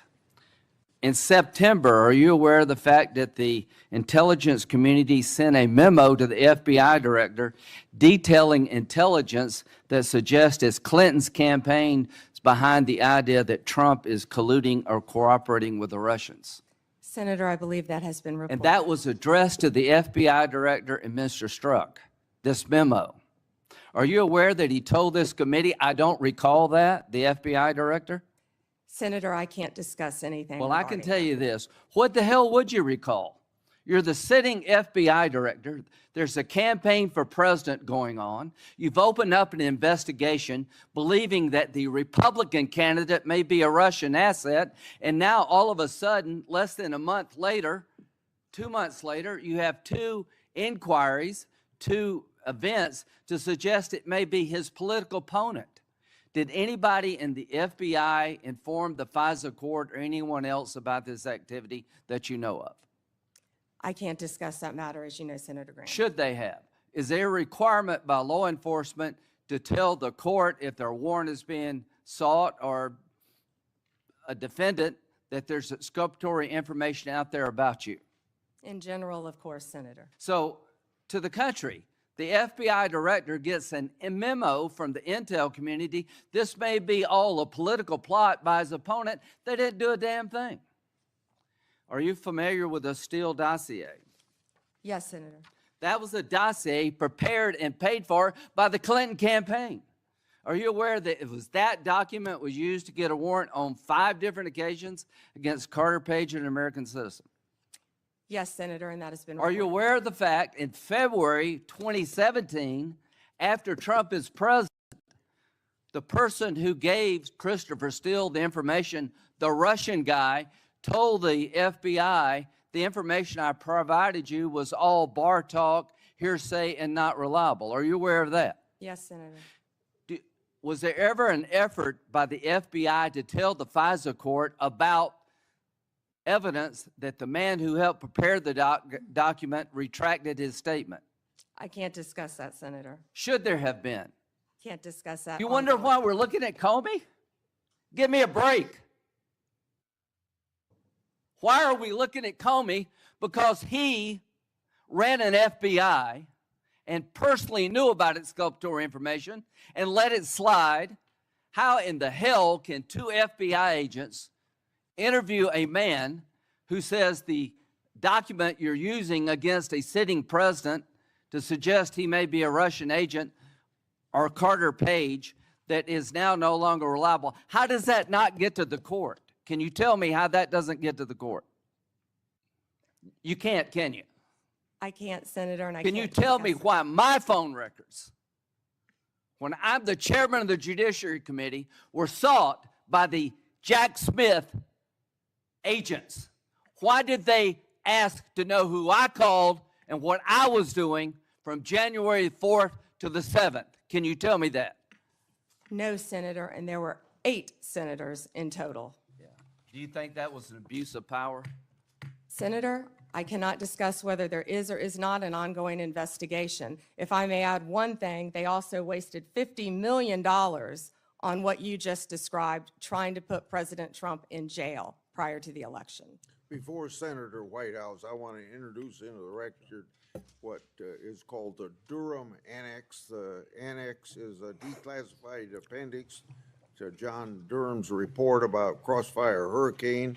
The Durham Annex contains information exposing a reported Clinton campaign plan to falsify and tie President Trump to Russia.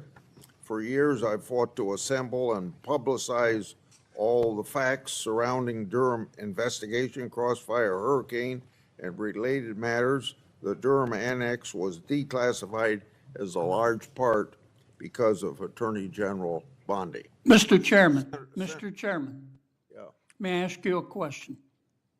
if I can answer it, yes. Go Thank you, ahead. Mr. Chairman. Are you going to hold a separate hearing on your whistleblower account of the FBI investigation of 8 United States senators? I think we need, my answer to your question is, I think we need to wait until we see what the FBI can report and whether it's necessary to have a hearing. Right now, I haven't ruled one out, but I haven't made a decision. And what year do you think that will happen in? I want the FBI to be a thorough investigation of it and report to us what information they can give us, and I don't know how long that'll take them. With respect, are you giving them a certain period of time? I have not given them a certain period of time. I'll discuss that matter with my staff and see if that needs to be done. Okay, if civil suits are filed against the perpetrators at the FBI, will that facilitate your investigation? Well, what's the question again? If the 8 senators who were spied upon sue the hell out of the Department of Justice and the perpetrators involved, will that facilitate their investigation and/or yours? I guess what I'm getting to is, I don't understand why we don't have a separate hearing. I find this breathtaking. Yeah. It's just been 24 hours since the FBI investigated on it. Please give me an opportunity to sort through all this. Fair enough. I just don't want to wait 24 years to get an answer. Yeah. We do have an active investigation going on through my staff. I want to make that very clear. Mr. Whitehouse, or Senator Whitehouse. Thank you, Chairman. Ms. Bondi, good morning. Good morning. What became of the $50,000 in cash that the FBI paid to Mr. Homan in a paper bag, evidently?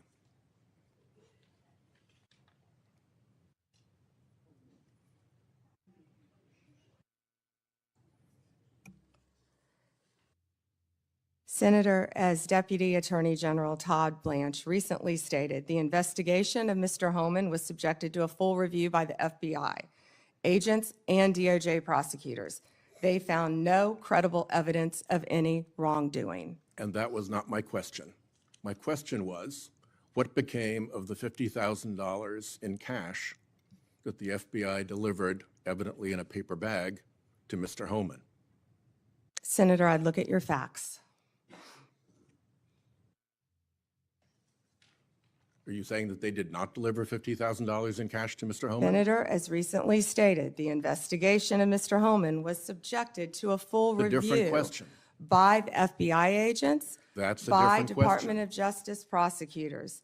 They found no evidence of wrongdoing. That's a different question. What became of the $50,000? Did the FBI get it back?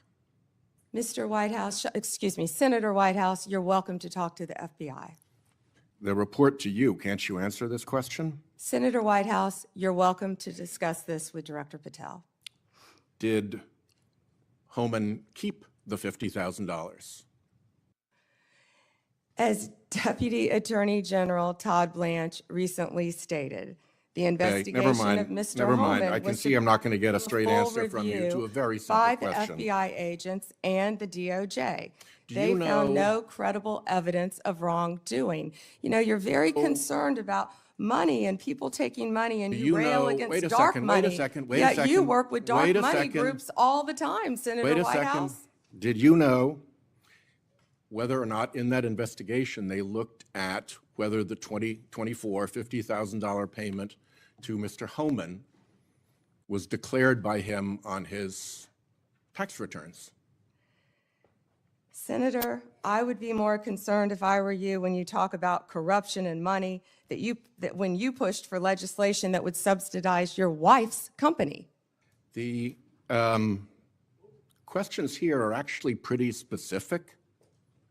So having you respond with completely irrelevant far-right internet talking points really is not very helpful here.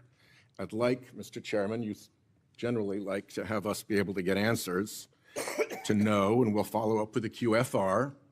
And to the extent Patel wants to answer, that would be great as well. What happened to the $50,000?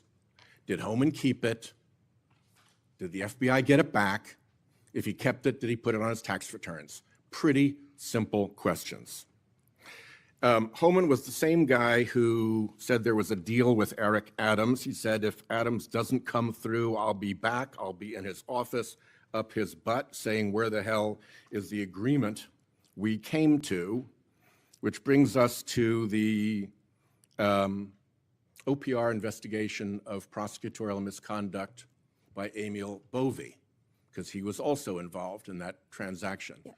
What became of the OPR investigation of prosecutorial misconduct by Emil Bovee? Yeah, Senator Whitehouse, to correct you for one moment, that would be the Honorable Judge Emil J. Bovee III to you. Not at the time of this. He was an employee of the Department of Justice. And what became of the OPR investigation? It's into all his pending litigation, misconduct? Senator. I can't discuss pending litigation nor personnel matters. OPR customarily publicly says when there's an investigation, and at the end of it, they provide a summary. Why can't you say whether there's an OPR investigation and whether, if it's concluded, there's a summary? Senator, I'm not going to discuss personnel matters. Even public ones. Senator, I'm not going to discuss personnel matters. So, Kash Patel told this committee that his grand jury testimony after immunization, after initially pleading the Fifth, was, and I quote, sealed by the Department of Justice. How and when and why was his testimony sealed, and by whom? Senator, I'm not going to discuss any testimony, especially testimony that could be sealed with you. No, the question is, was it or was it not sealed? Senator, I'm not going to discuss that with you. Well, he also said that he worked with the Department of Justice to have his transcript released publicly, how and when was his transcript released? Presumably, if he released it publicly, that's something you can discuss because it's public. Well, Senator, I believe you discussed that with Director Patel. And I'm asking you because he said the Department of Justice made this decision and you run the Department of Justice. I would refer that to Director Patel. Even though you run the Department of Justice and he testified that the Department of Justice released his transcript publicly. If it is released publicly, we will get you a copy, Senator, gladly. If being a rather important word there, when your FBI director testified that that was a fact.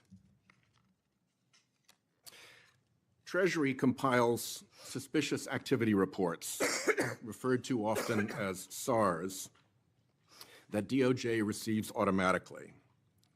Hundreds related to accounts of Jeffrey Epstein. How many of those Treasury SARs did you or Director Patel investigate?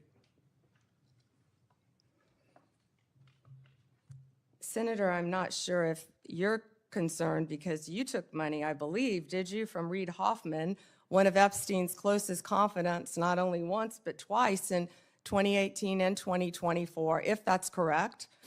But Senator, did you ask Merrick Garland any of this over the last 4 years when he sat before you? This investigation has been going on. This investigation was closed. Did you ask Alex Acosta that? And Patel came to office, you said you would look into this. There were hundreds of suspicious activity reports. Some people would deduce from the fact that they are called suspicious activity reports that there might be suspicious activity. And yet you seem to have looked at 0 of those suspicious activity reports involving Jeffrey Epstein accounts. Let me ask you something else. There's been public reporting that Jeffrey Epstein showed people photos of President Trump with half-naked young women. Do you know if the FBI found those photographs in their search of Jeffrey Epstein's safe or premises or otherwise? Have you seen any such thing? You know, Senator Whitehouse, you sit here and make salacious remarks, once again trying to slander President Trump left and right, when you're the one who was taking money from one of Epstein's closest confidants, I believe, I could be wrong, correct me, Reid Hoffman, who was with Jeffrey Epstein on multiple occasions. And the senator sitting right next to you tried to block the flight logs from being released. Yet you're grilling me on President Trump and some photograph with Epstein? Come on. The question is, did the FBI find those photographs that have been discussed publicly by a witness who claimed Jeffrey Epstein showed them to him? You don't know anything about that? Okay. Here's what well, no, we cut to something else. The Marshal Service is supposed to protect our federal judges. I have asked repeatedly for the Marshal Service to let me know if they are investigating or being inhibited from investigating whether or not there is orchestration of threats against federal judges, whether under either conspiracy laws or racketeering enterprise laws or aiding and abetting laws, whatever. But as you know, there's the person who says the threat, and then there may very well be somebody orchestrating the threat behind them. Is the Marshal Service allowed to investigate orchestration of threats, and do you know if they've taken one step to do so? May I answer the question, Chairman Grassley? The time has expired. I think it's the convention of the committee that if I've started my question in my time, you may answer the question. I was asking the chairman. Okay, before I go to Cornyn. She wants to answer the question, Chairman. Oh, Please go ahead. I thought you said you didn't want to answer it. I'm Yes, sir. sorry. Thank you. Senator Whitehouse, I would be happy to sit down with you regarding any threat to any federal judge in this country. We take threats very seriously. I will set a meeting with you, with Director Seralta of the U.S. Marshals, and I will be there. And we will talk about any threats on federal judges. Including who orchestration. threatened them or who orchestrated them. Bingo, thank you. Okay. Before Cornyn speaks, I get kind of amused about my Democratic colleagues bringing up Treasury suspicious activity reports regarding Epstein. When Senator Johnson and I issued our Biden family reports in 2020, we used information from these very same type of documents. And you know what? We were criticized by our Democratic colleagues for doing so, and for years they ignored the evidence of the Biden family criminality. I don't think my colleagues can have it both ways. Senator Cornyn. General Bondi, 6 out of 10 Americans say they live from paycheck to paycheck. And I'm sure that includes a lot of federal employees, Border Patrol, FBI agents, people who support them, frontline prosecutors. Do you find it somewhat inconsistent that our Democratic colleagues claim to support law enforcement and the rule of law, but yet they vote to deny those same individuals the pay which they've earned?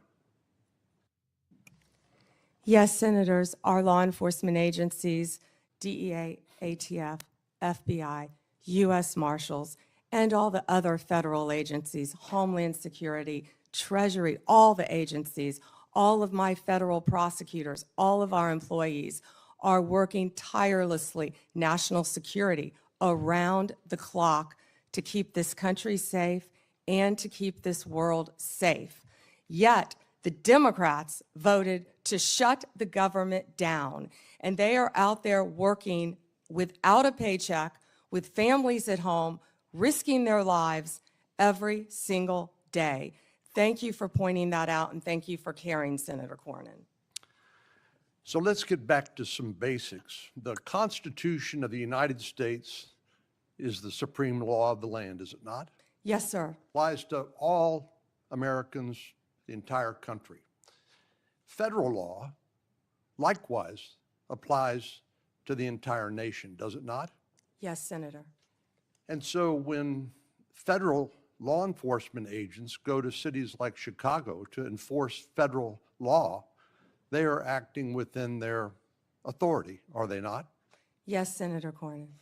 So on what legal basis would a governor or a mayor say, we're going to deny or prevent a federal law enforcement agent from enforcing federal law? What would be the legal basis for them to do that?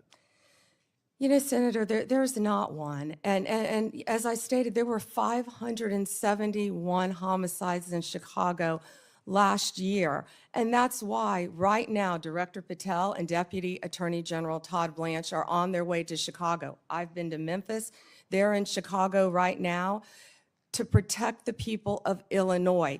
And what Senator Graham, the point he was trying to make earlier, was that when you don't cooperate with law enforcement, if I was a TDA member, if I was a Sinaloa cartel narco terrorist, you know where I'd go? Chicago, because they're not enforcing the law. And they're running their operations, as I stated earlier, 2 of the biggest terrorists, narco terrorists, we arrested right in Chicago because it was a safe haven for them. And they're operating these networks around our entire country. So we are going to keep our entire country safe. We're going to protect all Americans. If these senators aren't going to vote to open our government, to let these people, our people, work with paychecks, they're going to do it anyway, whether or not the locals are cooperating with them. We're going to be there protecting all Americans in this country, Senator Cornyn.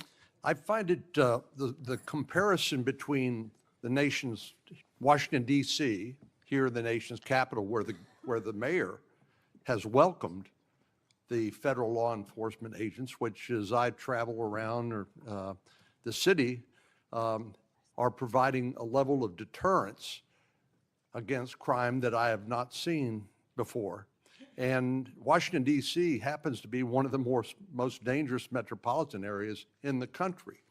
So seeing what the response has been by local officials here in Washington, D.C., seeing how the public here who visits here as tourists from Texas and elsewhere, how they're welcoming this federal law enforcement presence, it strikes me as a stark contrast between what we've seen in places like Chicago. And I just don't understand how elected officials who are sworn to uphold the law and the Constitution of the United States could take the position that, no, we don't want a safer community in our major cities that have a high level of crime like Chicago. Doesn't it strike you as bizarre? Senator Cornyn, I don't understand it either, because we've been working hand in hand right here in DC with Mayor Bowser. She has been an incredible partner at making DC safe again. We've been working with her, we've been working with the police chief, we've been working with their staff, and the numbers speak for themselves. 3,156 arrests, 294 illegal guns seized. I think the number's probably higher today. Carjackings down 87%, violent crime down 45%. Right here in the nation's capital. I've been out there countless times before they go out on the streets, and I'm watching the DC Metro Police. I'm watching them with the Transit Authority Police, who of course keep our metros safe. I'm watching them with our DEA, FBI, ATF, U.S. Marshals, Treasury agents, and HHS has even provided doctors out there to help the team. And what they are, they're a team, and they are working hand in hand. If you couldn't see their shirts on their insignia, you wouldn't know what agency they were with. I've truly never seen a partnership like that in my career, and it's working together, and that's what Illinois is refusing to do. And I wish these senators, I wish Senator Durbin would condemn the governor of Illinois and have him work with us like we're doing now in Memphis. We have the governor of Memphis. We have our two great U.S. senators in Memphis. We have the mayor of Memphis, the same, the chief, working hand in hand there.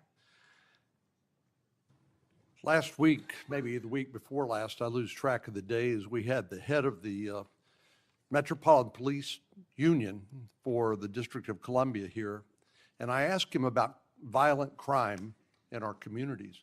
And I asked him whether there was a straight line from the open border policies of the Biden administration, which helped facilitate the cartels from exporting their poison to the United States, only to then find it distributed by criminal gangs who then engage in violence in our communities like Chicago to protect their territory and the profits that go along with that illegal drug trafficking.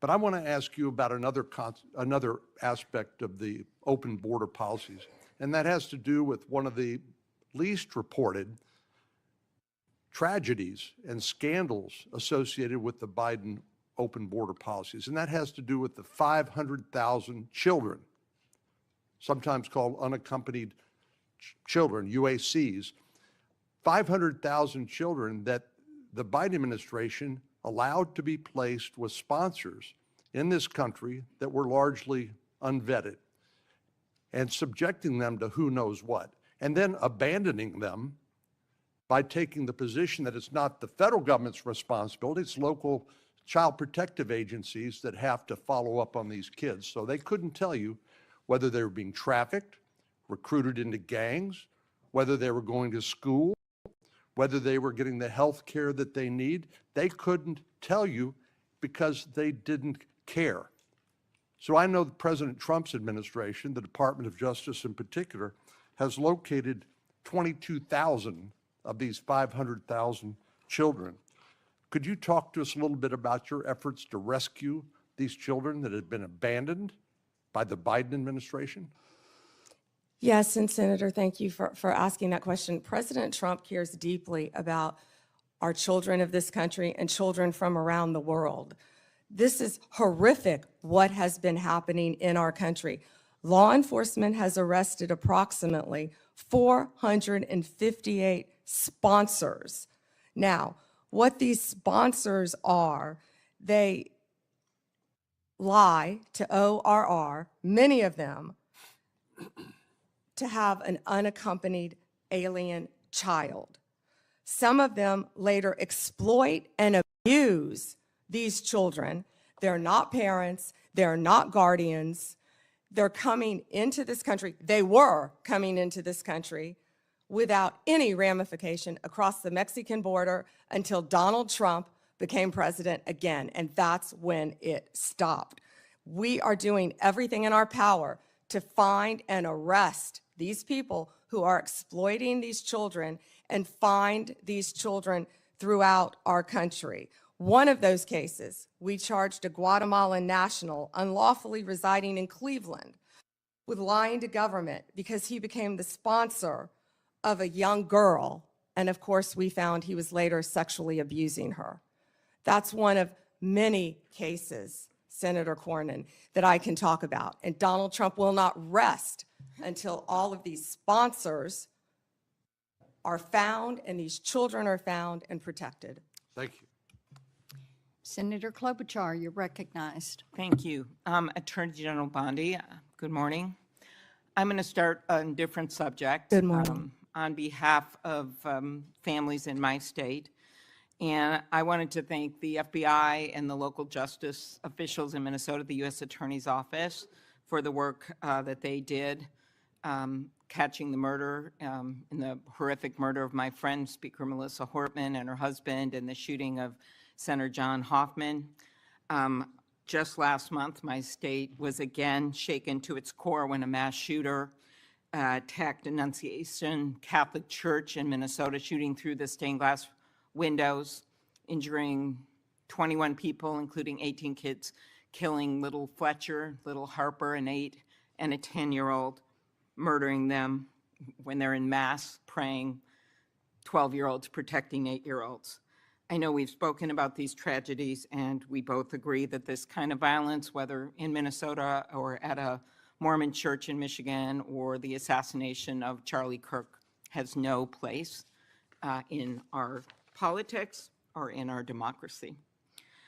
In 2018, after the Parkland shooting, you were Attorney General, and there was a bill called the Marjorie Stoneman Douglas High School Public Safety Act. And the bill banned bump stocks, enacted red flag laws, and raised the minimum age to purchase a firearm in Florida from 18 to 21. And you actually defended the law in court from a challenge from the NRA. And we know that I'm in favor of an assault weapon ban, period. I look at these bills and I think, does this hurt my Uncle Dick in the deer stand? We have a proud tradition of hunting in Minnesota. I don't think they do. But as I talked to Director Patel, and he told me in the chair you are sitting in right now, that assault weapon ban could prevent future attacks. I talked to him about better background checks, about red flag laws, and then that perhaps we could find common ground on what actually happened in Florida, which would be to at least change the minimum age for purchasing assault weapon, because we've got 18 to 20-year-olds commit gun homicides at over triple the rate of adults 21 years and over, even though that wouldn't helped in Annunciation Church because he was a few years older. She was a few years older. But as you know, the shooter at Parkland was 19 years old, and the shooters in Buffalo and Uvalde were both 18 years old. So given your efforts in Florida, do you agree that at least raising the age for purchasing assault weapons could reduce the number of these shootings? Senator, first, that's pending litigation, and I can't discuss that at all. The 21 is pending litigation. I cannot discuss that. In Florida? But if I could go back I really the didn't know 21 this. age is pending litigation. I can't discuss that. But Senator, back to what you said about what happened in Minnesota, there is no place for that. And I believe I spoke to you after that horrific,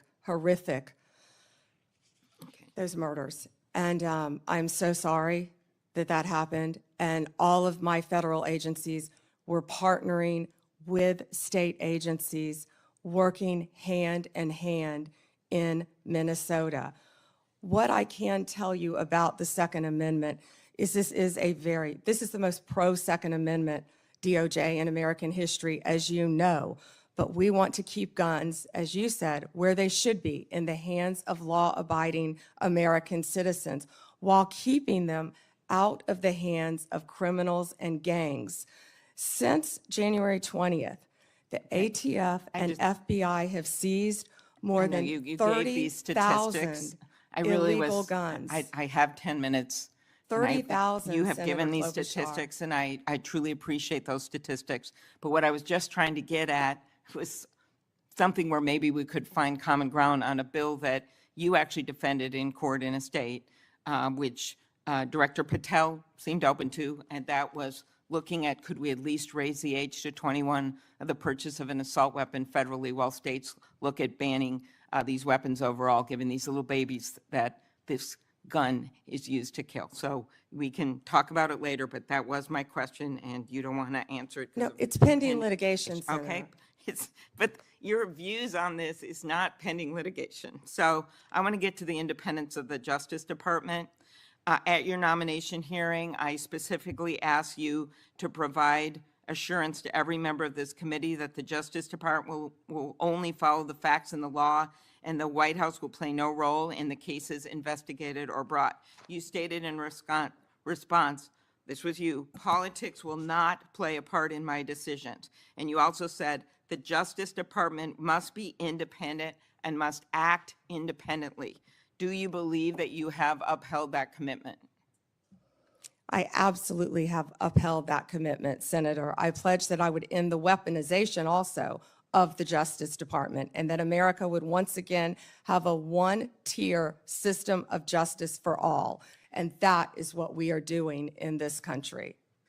We saw this with the president directing an investigation prosecution of Chris Krebs, the former head of cybersecurity, Lisa Cook, who is a current governor of the Federal Reserve, Director Comey. And the president, and I know you have said that you will not discuss discussions you've had with the president about Comey. Is that correct?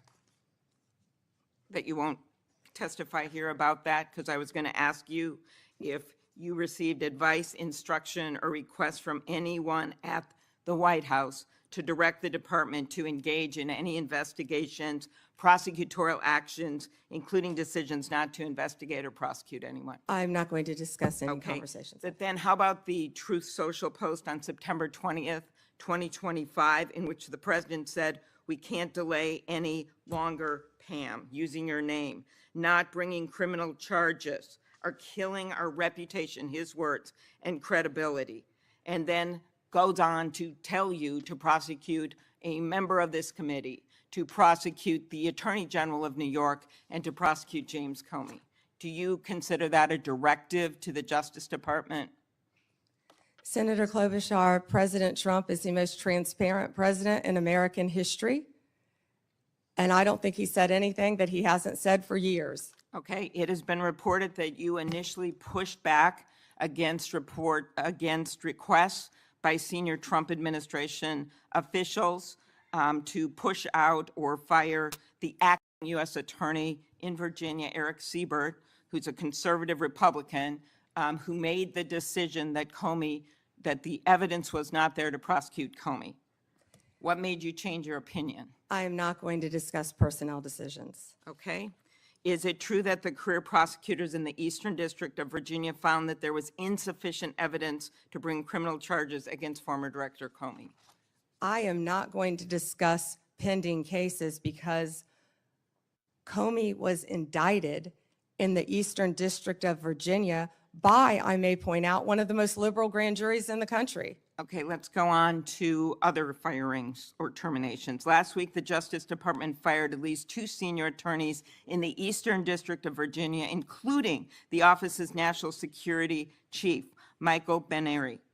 It is reported that his firing came following criticism from a right-wing social media commentator who wrote, "One can only assume he was part of the internal resistance in the Comey indictment." In fact, he did not work on the Comey case.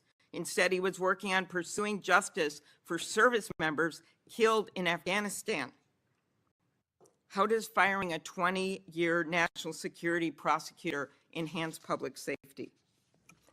Senator Klobuchar, I'm not going to discuss personnel decisions, but the personnel issue that I'm having right now is that all of my agents, all of my lawyers are working. My agents are on the street working without a paycheck because your party voted to shut down the federal government. Unfortunately, the House isn't even back here. They're 18 days off the job to even meet with us to come up with a resolution that we would like to discuss with them about saving people's health care. Let's move on to the Antitrust Division. Did you authorize your Chief of Staff to overrule top officials in the Antitrust Division to settle the challenge to the Hewlett-Packard Enterprises Juniper Networks merger? Senator Gail Slater runs my antitrust unit, and she is doing an excellent job on many, many cases. As you know, that is a pending case. Okay. In any merger, just to clarify, in any merger, Senator, there is a deal struck with our office and with the corporations involved, but then that also goes to a court to certify in any merger. In any merger, it's a multi-step process. Okay, I and will that ask some process is further still pending, questions Senator about Klobuchar. antitrust. I just had one other thing. DOJ can now take the extraordinary step of Time's subpoenaing expired. journalists. Has the Justice Department issued any subpoenas to journalists under the updated guidance? Time is expired. Okay, I'll ask You those may on the record. respond, Ms. Bondi. You can respond, she said. Oh.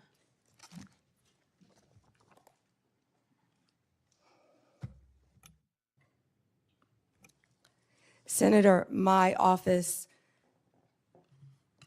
in April restored the Justice Department's longstanding norm on this issue. It was AG Garland who had deviated on the media investigations policy, allowing self-identified journalists using this self-serving status as a shield against being held accountable for endangering our nation's security. We have taken that policy back to the norm, and I can't comment on whether we have or have not, or do not have pending investigations. Time Senator is Klobuchar. expired. Senator Lee, you're recognized. Attorney General Bondi, thank you for being here today, and thanks for your service as Attorney General of the United States. I want to start by thanking you for acknowledging a moment ago the importance of protecting the rights of the law-abiding. In a country where there are hundreds of millions of guns, one of the most alarming, not to mention unconstitutional things the government could do is to disarm the law-abiding. It would be unfair, it would be fatal to many, it would be contrary to our constitutional system. I appreciate you standing up for that. I'm also grateful for you standing up for Gail Slater, the Assistant Attorney General over the Antitrust Division. I have full confidence in her, and I can tell you do as well. More broadly, Attorney General Bondi, through your leadership, you've returned the Department of Justice to its core mission. And its core mission, of course, involves protecting the American people, upholding the law, upholding the Constitution, and making sure that justice in our system is applied even-handedly, fairly, consistently, as the law requires, without fear, favor, or political bias making those decisions. With you as Attorney General at the helm of this great department, the Department of Justice strengthened its efforts to secure our borders against what has been an unprecedented influx of illegal immigration. It's disrupted sophisticated networks of criminals, including people who profit immensely and have profited over the last 5 years, roughly, from a massive human trafficking and drug smuggling operation. And it also just demonstrated an unwavering commitment to the safety of American citizens. Your work has sent a clear message to criminal organizations and to criminal criminally minded people everywhere, foreign and domestic. The rule of law in the United States will be enforced, and those who prey on the vulnerable will face especially swift and unpleasant consequences. I'd also like to commend you and FBI Director Kash Patel, Deputy Director Dan Bongino for your collaboration with state and local law enforcement in my home state of Utah in assisting with the prompt apprehension of the shooter in the tragic assassination of Charlie Kirk just a few weeks ago at Utah Valley University. Your leadership has helped reaffirm that the Department of Justice exists to preserve the rule of law, to protect the peace, the safety of the American people, and ensure that our constitutional republic endures for many generations to come. Now, due to the open border policies that we had in the previous administration, a number of individuals, a number that is unknown and unknowable, but that is estimated to be in the many millions, somewhat estimated at the low end, be in the 10 million range. Others say more like 15. Others say it's more than that. But this unknown and unknowable number of individuals came across our border illegally. And an unknown number or percentage of those people are individuals who pose significant security risks, including some who were suspected terrorists. They were all allowed to enter the United States without proper vetting, in many cases without any vetting at all. What progress have you made so far, Attorney General Bondi, in solving some of those issues related to the illegal immigration of an estimated 10, 15 million, maybe more, over the last 4 years? Senator Lee, we are working hand in hand with Kristi Noem, of course, the Director of Homeland Security. She has been doing an incredible job. All of our agencies are working in partnership with them at the direction of President Trump. He ran on the promise of making America safe and closing our borders, and that's what he did on day one.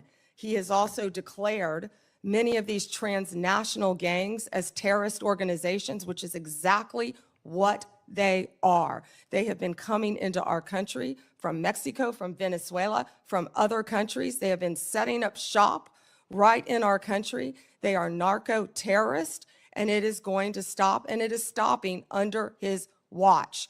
Our task forces are working hand in hand with Homeland Security.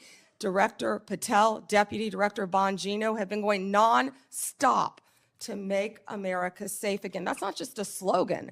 That's protecting everyone in this room.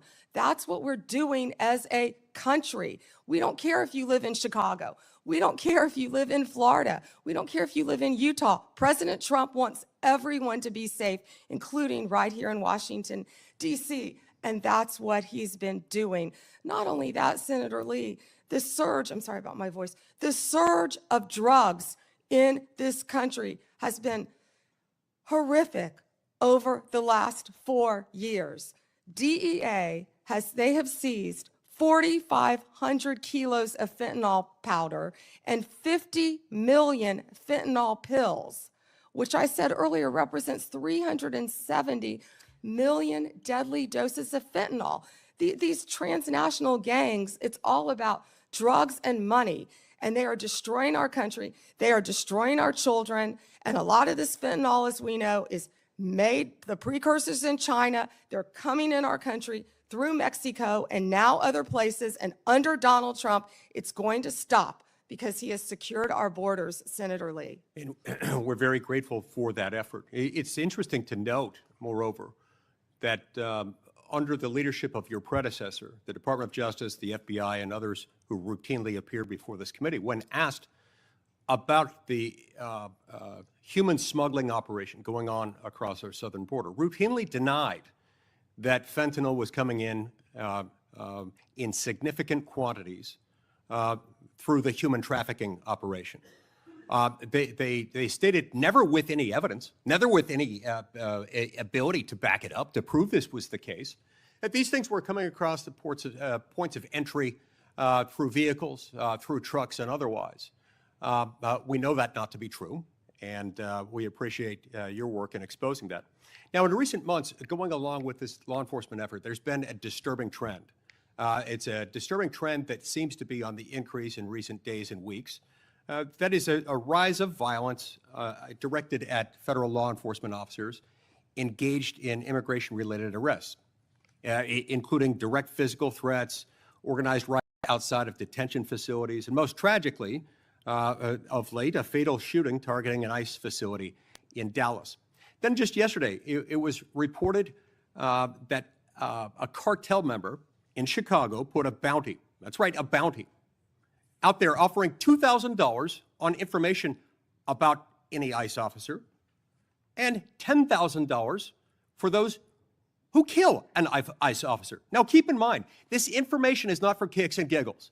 It is not for a game of Trivial Pursuit. That information for which the cartel member would pay $2,000 is there so that others can kill an ICE officer and get $10,000. That's what that is. Can you discuss what protections are essential to ensuring the safety of ICE officers and their families, and why requirements to display personal information and prohibiting them from ever wearing any kind of covering would represent a totally unacceptable, indefensible risk to their public safety? Senator Lee, our federal agents have been doxxed, and many of you know what that means. It has happened to you on both sides of the aisle. Our federal agents' lives have been threatened. We spoke with Apple and Google to get the ICE Block app taken down. That was reckless and criminal in that people were posting where ICE officers lived. We worked with both Apple and Google to take that down. It's stunning, I would add here, that it took as much work as it did by you to get them to take that down. Remember, in the days following January 6th, they took down all kinds of things, including a social media app called Parler, based on very thin evidence that was later largely rebutted, suggesting that people had been manipulating Parler in order to plan the January 6th attack.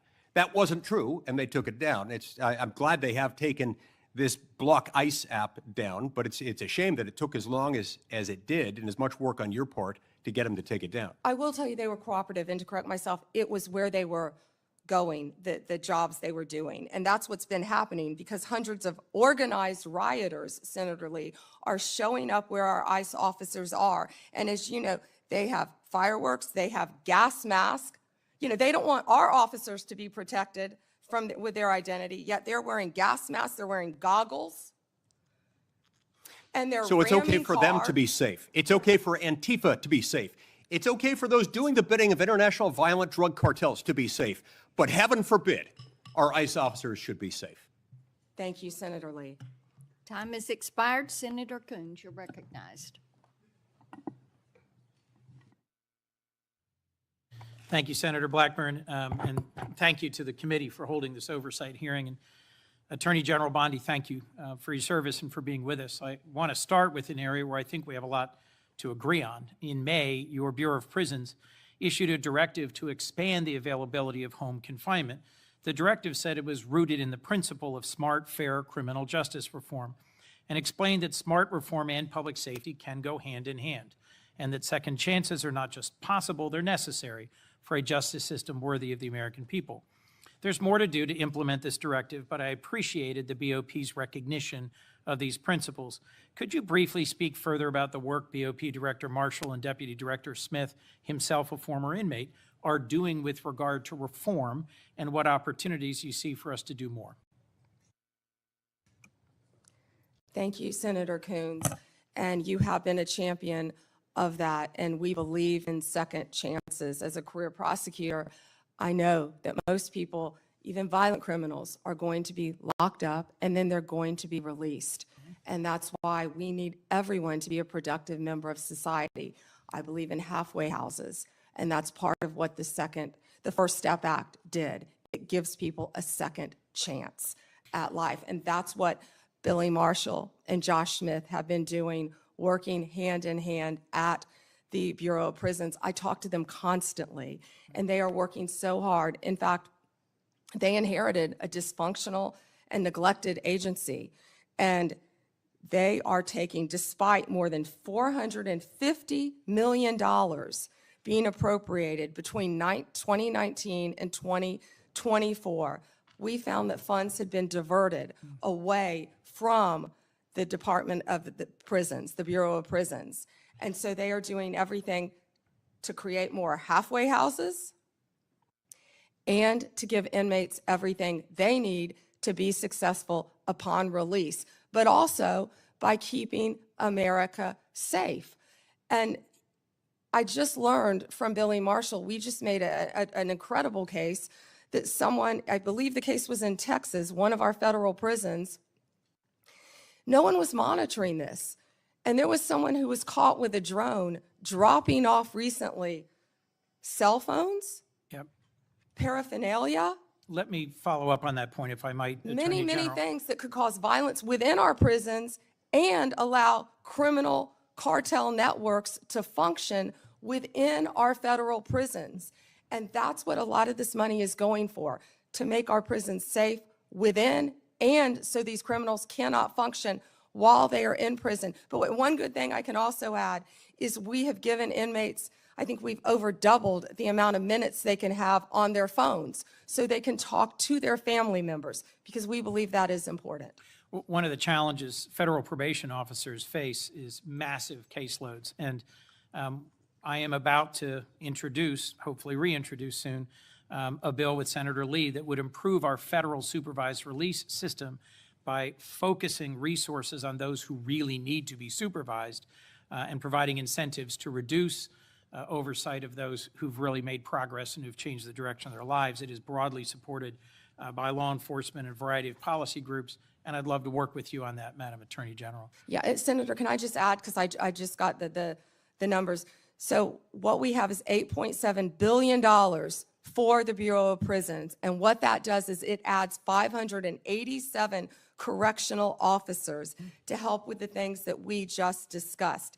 $95 million for new hires. We have to recruit and we have to retain. We know that's a really tough job to be a corrections officer, and that's why Josh Smith is such a valuable part of that team with Billy Marshall. And I would welcome working with you on that. And President Trump is the one who signed the First Step Act because he believes in second chances. We all do.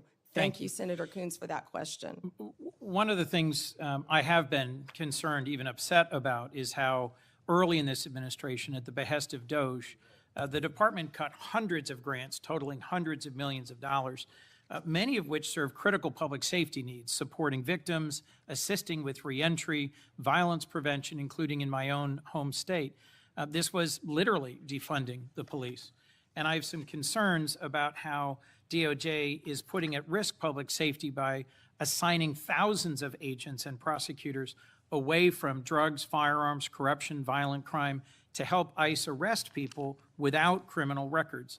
You've indicated a willingness to review any grant that a member of Congress has concerns about, and noted a number of them have been restored on appeal. And I appreciate that willingness to admit some misjudgments or mistakes in some of the many grants that were canceled.